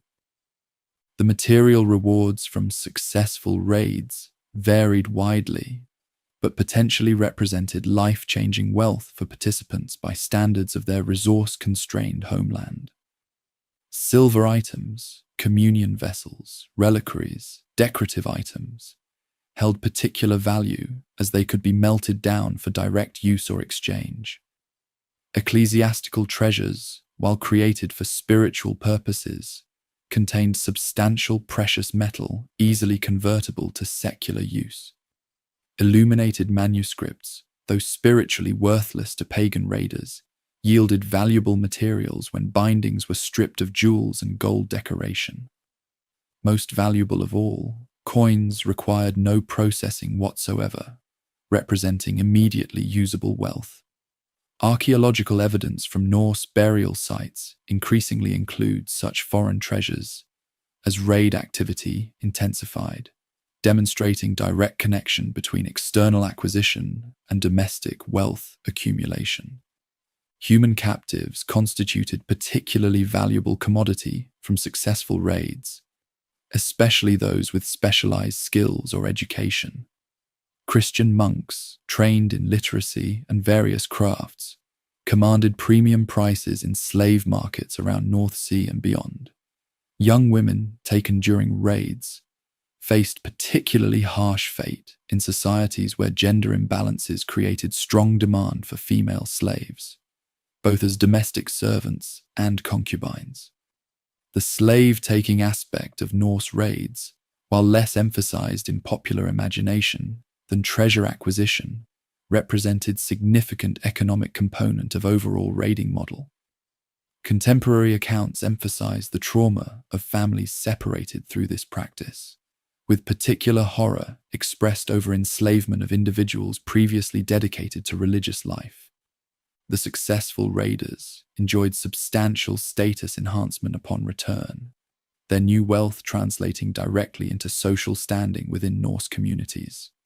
Silver arm rings, imported weapons, exotic clothing, and other visible markers of raiding success served as powerful advertisements of individual accomplishment. In society where reputation depended heavily on demonstrated achievement rather than inherited position, these physical manifestations of successful raiding directly elevated social standing. Young men previously occupying marginal positions could rapidly ascend social hierarchy through raid participation, gaining marriage opportunities, political influence, and community respect previously unattainable. This social mobility aspect helps explain the enthusiastic adoption of raiding activity across Norse society once its effectiveness had been demonstrated. Winter feasting halls provided crucial venues where successful expeditions transformed from individual achievement into community narrative. During long northern nights, accomplished raiders recounted their adventures to eager audiences, transmitting practical knowledge alongside entertaining stories. These accounts, enhanced through natural storytelling embellishment, spread awareness of opportunities, methods, and potential rewards throughout Norse communities. Young men listening to these tales could visualize themselves achieving similar success, creating powerful recruitment mechanism for subsequent expeditions. The oral tradition thus served dual purpose: entertainment during harsh winter, while simultaneously disseminating essential intelligence and operational knowledge supporting continued expansion.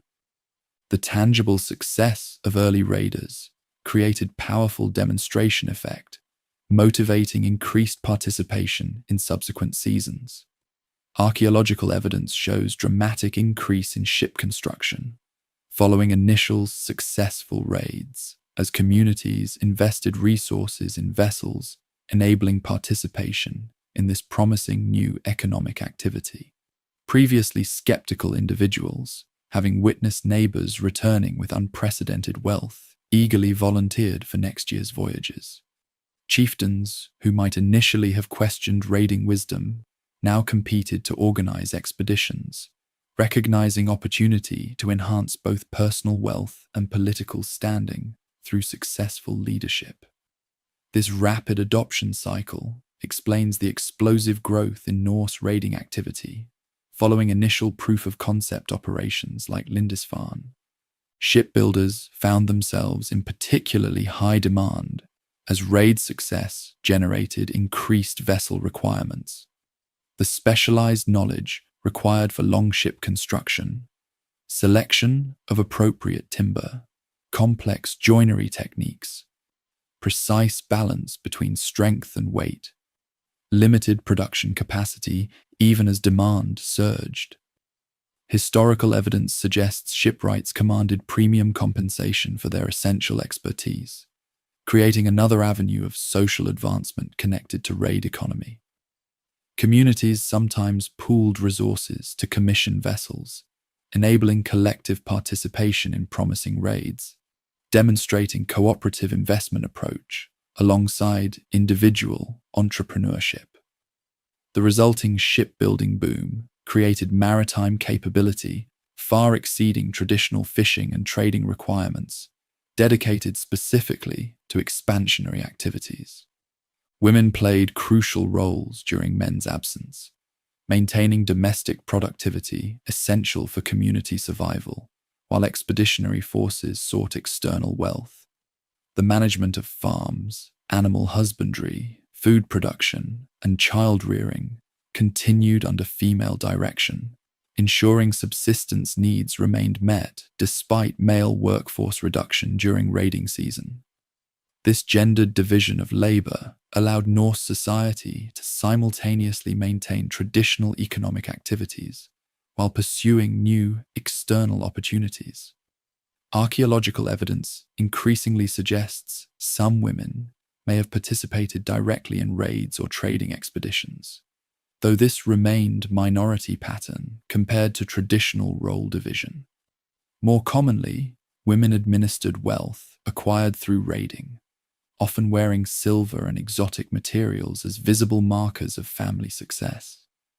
Perhaps most significant long-term consequence, the return and reward cycle created self-reinforcing economic system capable of sustained expansion. Initial raids generated resources, funding larger subsequent expeditions. Experience gained in early operations informed more ambitious targets in following seasons. Intelligence gathering became increasingly sophisticated as raiders recognized specific information types enabling successful operations. The reward system incentivized continued participation while ensuring sufficient distribution to maintain social cohesion despite growing wealth disparities.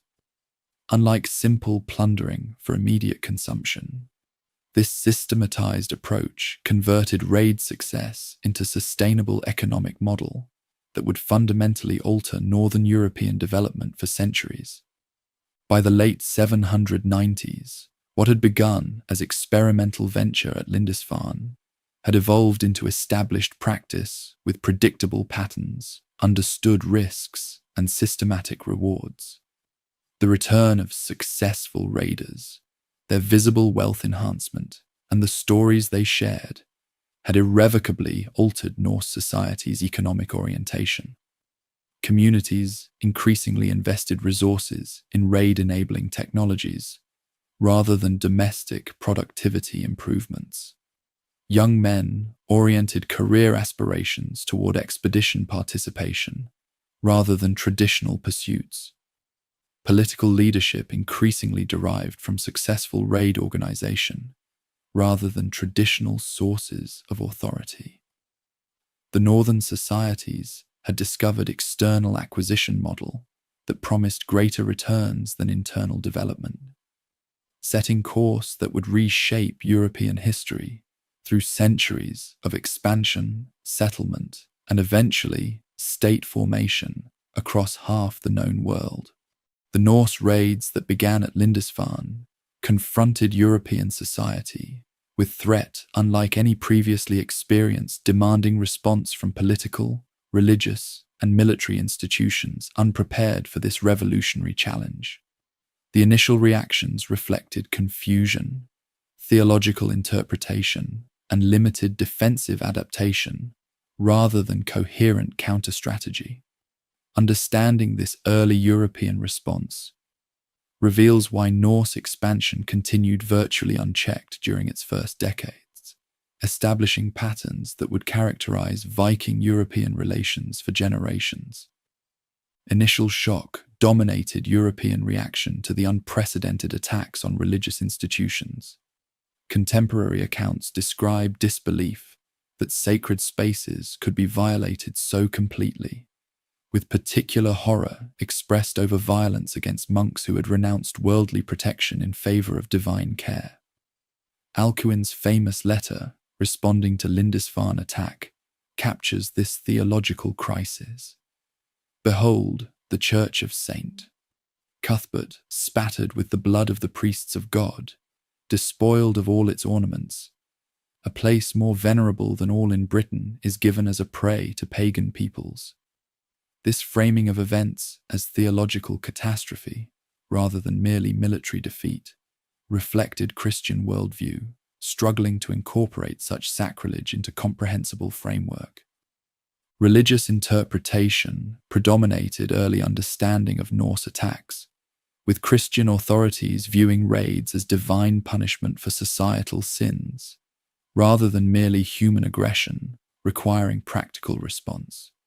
Church leaders attributed these disasters to moral failings within Christian communities: luxurious living, insufficient piety, inadequate religious observance, rather than strategic vulnerabilities or Norse motivations.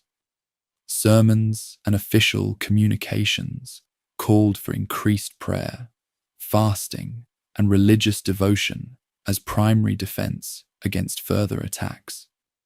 This theological framing, while providing psychological coping mechanism for traumatized communities, unfortunately directed response towards spiritual practices rather than practical defensive measures that might actually deter subsequent raids. Political leaders struggled to categorize and respond appropriately to threat operating outside established conflict patterns. Unlike traditional enemies, launching recognizable campaigns for territory or political advantage, Norse raiders appeared without warning, avoided direct confrontation with military forces, and disappeared before conventional response could mobilize. The mobility, unpredictability, and apparent irrationality of these attacks confounded existing security models. Kings and nobles found their military resources, typically designed for set-piece battles or siege operations, ineffective against opponents who refused expected engagement patterns while targeting undefended locations specifically selected for vulnerability. First defensive measures implemented by European authorities proved woefully inadequate against Norse operational methods. Coastal watchtowers established after initial raids provided some early warning, but lacked communication systems fast enough to summon defensive forces before raiders completed their missions. Local militias formed for community protection generally proved no match for experienced Norse warriors, often arriving after raiders had departed, or suffering decisive defeat when actual engagement occurred. These early defensive adaptations, while representing logical response to new threat, failed to address fundamental asymmetry between Norse mobility and European defensive rigidity. Monasteries began relocating treasures inland as practical response to demonstrated vulnerability, often moving valuable items to royal strongholds or better defended religious houses away from exposed coastal locations. Lindisfarne itself eventually abandoned its island location entirely, with monks carrying St. Cuthbert's remains to safer inland sanctuary. While these relocations protected specific treasures, they represented strategic victory for Norse raiders by ceding coastal regions rather than defending them effectively. The withdrawal of wealth from traditional centers also disrupted ecclesiastical functions and symbolically demonstrated Christian retreat before pagan aggression, outcomes with significant psychological impact beyond material considerations. The Anglo-Saxon kingdoms, fragmented by internal competition, struggled particularly to coordinate effective response to Norse incursions. Each kingdom initially viewed Viking attacks as primarily local problem rather than existential threat requiring unified action.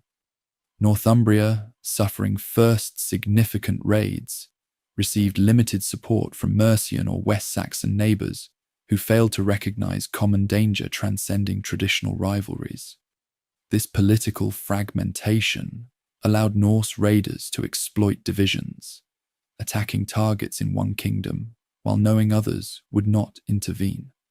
The absence of unified defense strategy meant raiding parties could focus attention on single vulnerable location without concern for coordinated response from neighboring territories. Frankish Empire under Charlemagne, despite its continental power, faced similar challenges protecting extensive coastlines against mobile maritime threat. The empire's military strength, centered on heavy cavalry and infantry suitable for land campaigns, provided little deterrent to seaborne raiders, capable of choosing undefended targets while avoiding imperial forces. Charlemagne reportedly wept upon seeing Norse vessels near major port, recognizing threat they represented to realm he had painstakingly constructed. His establishment of coastal defense system came too late in his reign to significantly impede early Norse incursions, though it represented first systematic attempt to address the new strategic challenge through dedicated infrastructure rather than ad hoc response. Psychological trauma inflicted by raids often exceeded their physical damage, creating disproportionate impact on European society. Contemporary accounts describe communities abandoning coastal settlements after single raid experience, preferring relocation over risk of subsequent attack. Churches incorporated prayers specifically against the fury of the Northmen into regular liturgy, institutionalizing fear within religious practice. Markets ceased operating in vulnerable locations, disrupting economic networks extending far beyond directly raided territories. This psychological dimension magnified Norse impact, far beyond actual numbers involved or physical destruction inflicted, creating widespread anxiety that itself constituted strategic victory for raiders operating with limited resources. Some European authorities attempted diplomatic approaches, seeking to understand Norse motivations or negotiate raid prevention through tribute arrangements. These early diplomatic initiatives generally failed due to fundamental misunderstanding of Norse social organization. European leaders accustomed to dealing with centralized authority found no equivalent among Norse raiders, whose expeditions operated through voluntary association rather than royal command. Agreements made with specific chieftains provided no protection against other raiders operating independently. This structural mismatch between European diplomatic assumptions and Norse political reality rendered conventional diplomatic solutions largely ineffective during early raid period. By century's end, European coastal communities had begun implementing first meaningful defensive adaptations, though still insufficient to prevent continued raids.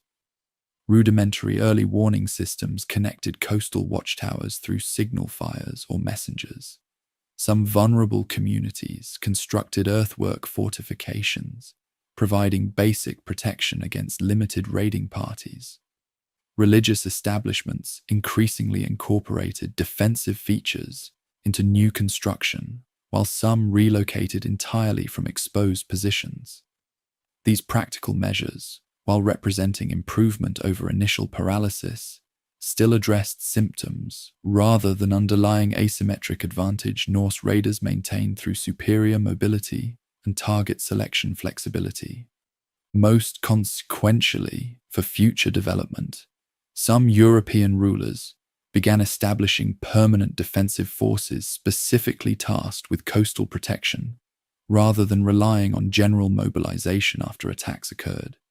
These dedicated units, while initially modest in size and effectiveness, represented conceptual breakthrough in addressing Norse threat through specialized response rather than repurposed conventional forces. Their establishment acknowledged that traditional military organizations designed for different operational environments required fundamental adaptation to counter the revolutionary challenge presented by Norse raiding tactics. The initial European reaction to Norse raids revealed societies unprepared for revolutionary threat operating outside established parameters. Theological interpretation, while providing psychological comfort, directed response toward ineffective spiritual measures rather than practical defense. Political fragmentation prevented coordinated strategy addressing common danger. Military organizations designed for different threat types struggled to adapt to enemies, refusing conventional engagement while striking vulnerable targets. These limitations allowed Norse raiders virtually unchecked operational freedom during early Viking Age, setting patterns that would characterize following century of expansion. Europe had encountered entirely new security challenge. An effective response would require fundamental reconsideration of defense assumptions that had prevailed since Roman times. As the 9th century opened across Europe, what had begun as isolated Norse raids transformed into sustained maritime offensive, unprecedented in scale, sophistication, and impact. The initial successes at Lindisfarne and similar targets established proof of concept for seaborne raiding model, unleashing expansionary energy that would reshape European development for generations. This rising tide of Norse activity represented not merely quantitative increase in previously established patterns, but qualitative transformation in operational methods, strategic ambition, and long-term consequences. The half-century, between 800 to 850 AD, witnessed decisive shift from opportunistic raiding towards systematic exploitation of European vulnerabilities. Raid frequency increased dramatically during this period, evolving from isolated incidents into predictable seasonal pattern terrorizing coastal communities. Historical records and archaeological evidence indicate exponential growth in Norse maritime activity, with dozens of separate expeditions departing Scandinavian shores annually during peak seasons. This quantitative expansion reflected both increased participation within Norse society and enhanced organizational capacity developed through accumulated experience. Communities that had tentatively supported exploratory ventures now enthusiastically invested resources in proven wealth acquisition model, creating self-reinforcing cycle wherein each successful season generated capability for expanded operations in subsequent years. The character of Norse expeditions evolved from hit-and-run raids towards sustained summer campaigns, maintaining extended presence in target territories. Rather than single attacks followed by immediate withdrawal, Norse forces increasingly established temporary bases from which they conducted multiple operations across wider areas. This operational evolution dramatically expanded their effective range while reducing risk associated with long-distance return voyages after each individual raid. Temporary camps on islands or defensible peninsulas provided secure locations for rest, repairs, and consolidation of acquired wealth, while enabling sustained pressure against surrounding territories unable to mount effective response against these forward-operating bases. Strategic targeting grew increasingly sophisticated as Norse leaders integrated intelligence from previous expeditions into planning for subsequent operations. Initial raids had selected targets primarily based on wealth concentration and limited defenses, but expanded operations incorporated deeper understanding of political divisions, seasonal vulnerabilities, and maximum psychological impact.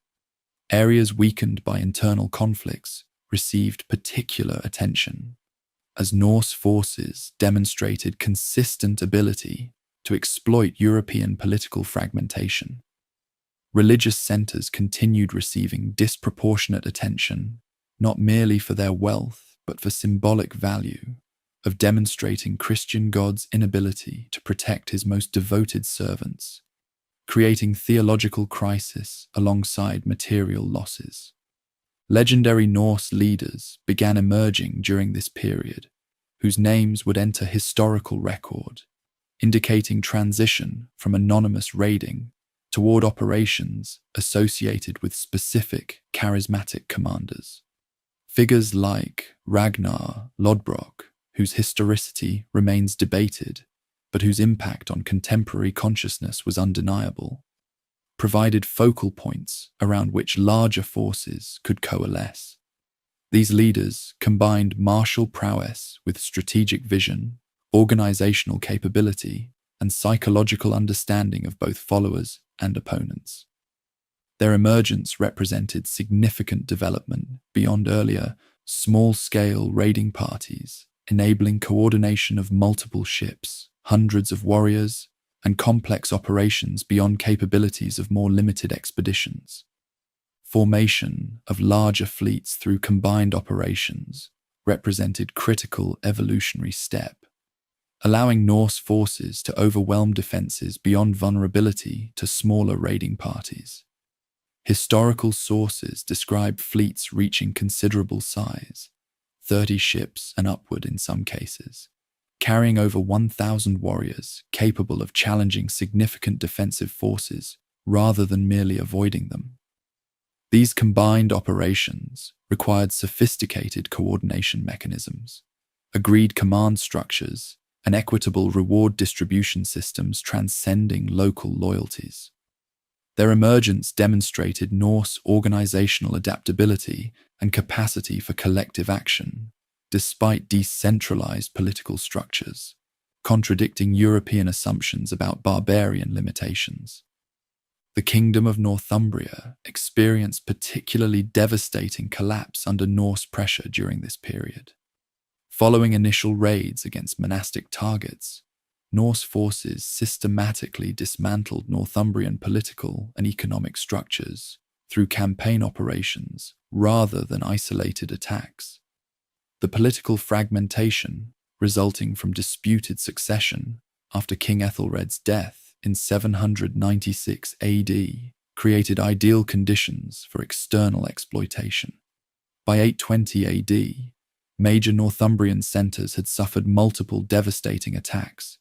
Economic networks had disintegrated, and political leadership had proven incapable of organising effective resistance. This regional collapse demonstrated Norse capacity to destroy established political entities, rather than merely extract wealth from vulnerable targets. Monastic centres, previously considered secure by virtue of religious protection or geographic isolation, found themselves systematically targeted throughout this period. Iona, the legendary centre of Celtic Christianity established by St. Columba, suffered devastating raids in 802 and 806 AD, forcing surviving monks to abandon this iconic island sanctuary. Jarrow and Monk Wearmouth, intellectual centres associated with the Venerable Bede, experienced similar destruction. Canterbury itself, heart of English Christianity, faced Norse attack in 842 AD, demonstrating raiders' increasing ambition and confidence. The resulting religious trauma extended far beyond material damage, as Christian communities struggled to reconcile divine promises of protection with devastating reality of sacred spaces violated by pagan aggression. Anglo-Saxon chronicles famous lament that the heathen, horribly ravaged, captured contemporary horror at Norse destructive capacity, but obscured their increasing operational sophistication. Beyond simple destruction, Norse activities during this period revealed complex strategic understanding and long-term planning. Raids specifically targeted economic choke points controlling regional trade, administrative centers housing records and governance capability, and infrastructure supporting agricultural production. This systematic approach generated effects extending far beyond immediate damage, creating cascading failures in economic and political systems dependent on targeted nodes. Rather than random destruction, Norse operations increasingly resembled calculated dismantling of targeted societies' functional capabilities. The revolutionary development of winter camps established permanent Norse presence in targeted territories, fundamentally altering the nature of Viking activity from seasonal raiding toward proto-colonization. First major winter camp, established on Thanet in 850 AD, marked watershed moment, when Norse forces ceased returning to Scandinavia during off-season, instead maintaining year-round presence within European territories. This development created unprecedented continuous pressure on local societies, prevented recovery during traditional winter respite, and signaled transition toward territorial ambition beyond simple wealth extraction. The psychological impact on local populations, now facing permanent rather than seasonal threat, generated waves of refugees abandoning coastal regions toward defensive positions inland. Warfare methods evolved significantly during this period, as Norse forces adapted their tactics to address stronger opposition encountered during expanded operations. Shield wall techniques, where warriors formed interconnected defensive line through overlapping shields, reached sophisticated implementation, allowing Norse forces to withstand cavalry charges or superior numbers while maintaining formation integrity.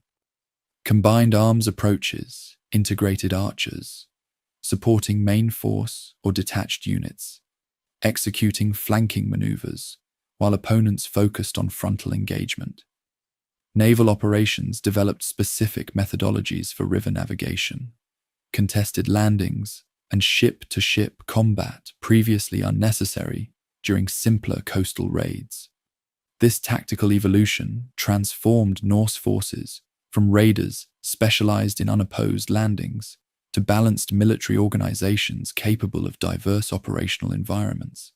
Irish territories experienced particularly transformative Norse attention during this period, with consequences extending beyond immediate raiding impact. Initial attacks targeting monastic centers for portable wealth evolved toward establishment of permanent Norse presence at strategic locations, controlling Irish sea trade networks. The foundation of Dublin, Dyflin, by Norse settlers in 841 AD represented watershed development, first purposeful creation of urban centre rather than temporary base. Similar Norse settlements at Waterford, Wexford, and Limerick established network of trading ports under Norse control, fundamentally altering Irish economic and political dynamics. These developments demonstrated transition from extraction toward infrastructure creation, signaling fundamental shift in Norse orientation toward targeted territories. The Frankish Empire, under Charlemagne's successors, faced mounting Norse pressure, testing the limits of imperial defensive capacity. Despite being Europe's most powerful political entity, the empire struggled against Norse mobility, exploiting its vast coastline and river systems. Particularly shocking to contemporary observers, Norse raiders navigated inland waterways to strike targets previously considered secure by virtue of distance from the sea. The Seine, Loire, and Rhine rivers became highways for Norse penetration deep into imperial heartlands, bypassing coastal defenses and creating unprecedented vulnerability throughout the realm.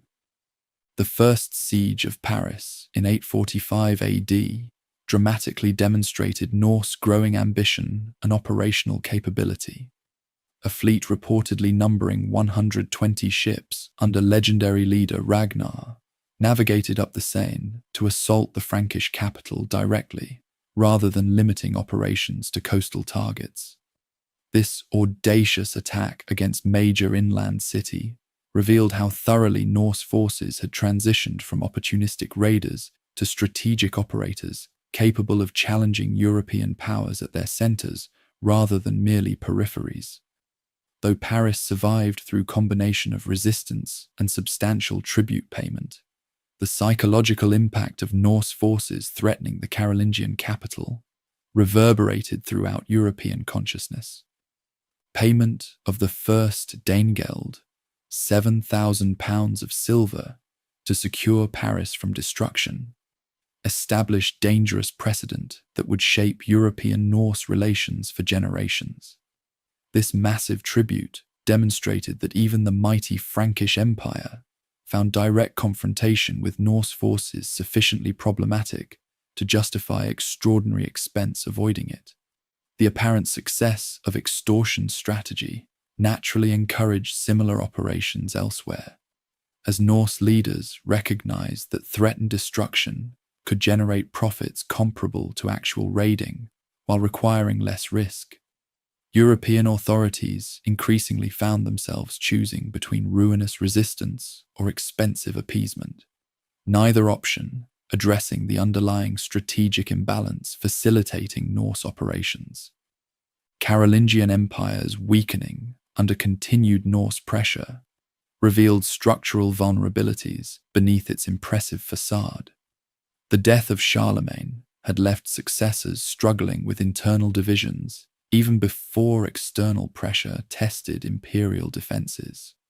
Norse attacks exacerbated these tensions by forcing resource allocation toward coastal and riverine defense rather than maintaining internal cohesion.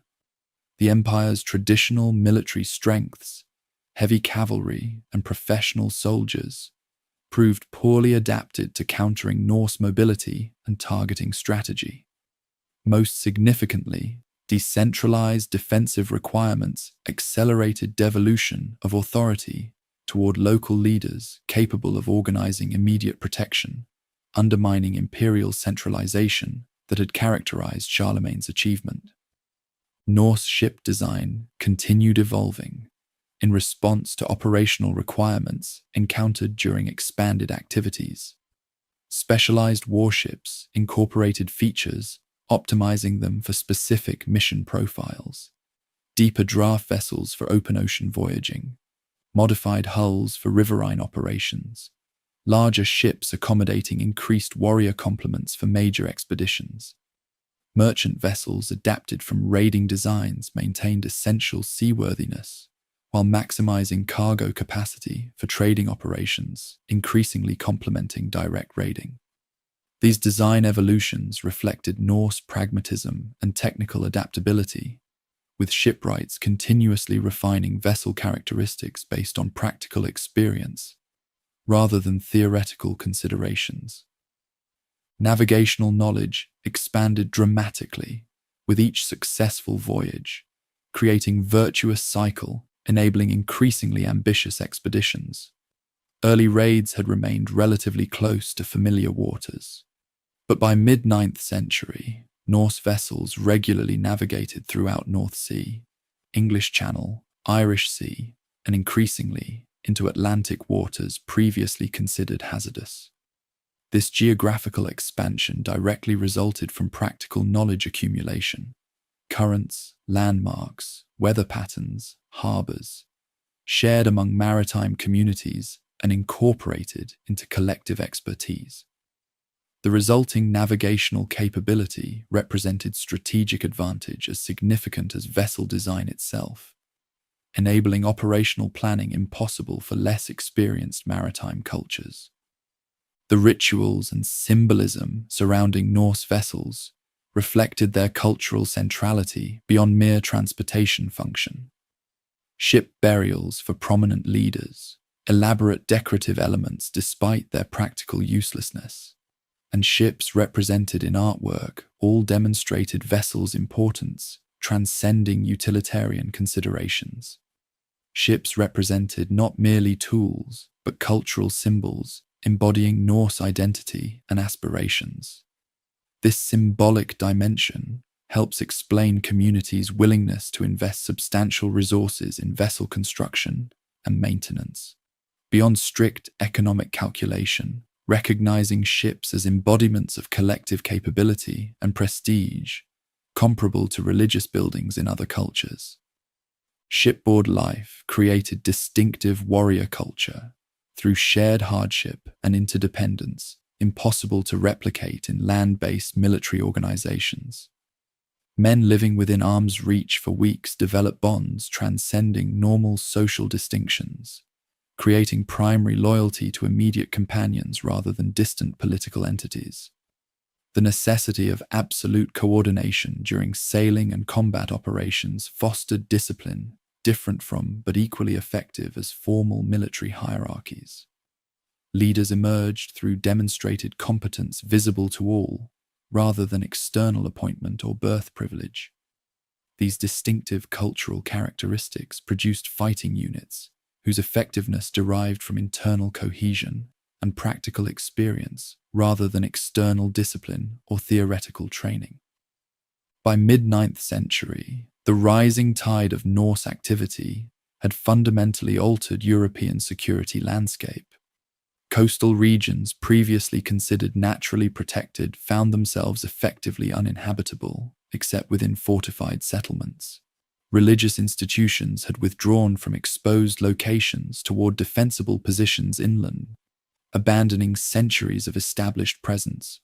Trade patterns had reconfigured around Norse maritime dominance, with many traditional routes disrupted while new ones developed under Norse control or influence. Political fragmentation had accelerated as local authorities proved more responsive to immediate threats than distant imperial powers. Most significantly, psychological reorientation had occurred throughout affected territories, with Norse raiders transformed from external annoyance to existential threat, demanding fundamental defensive adaptation. The half-century between 800 to 850 AD witnessed Norse expansion, transitioning from isolated phenomenon towards systemic challenge to European order.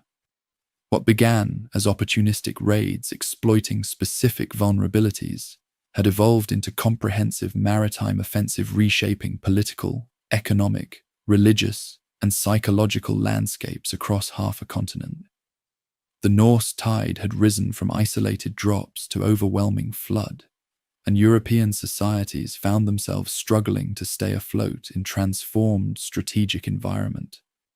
The foundations had been laid for even more dramatic developments in the later 9th century, when Norse activities would transition from raiding toward conquest and settlement that would permanently alter European development.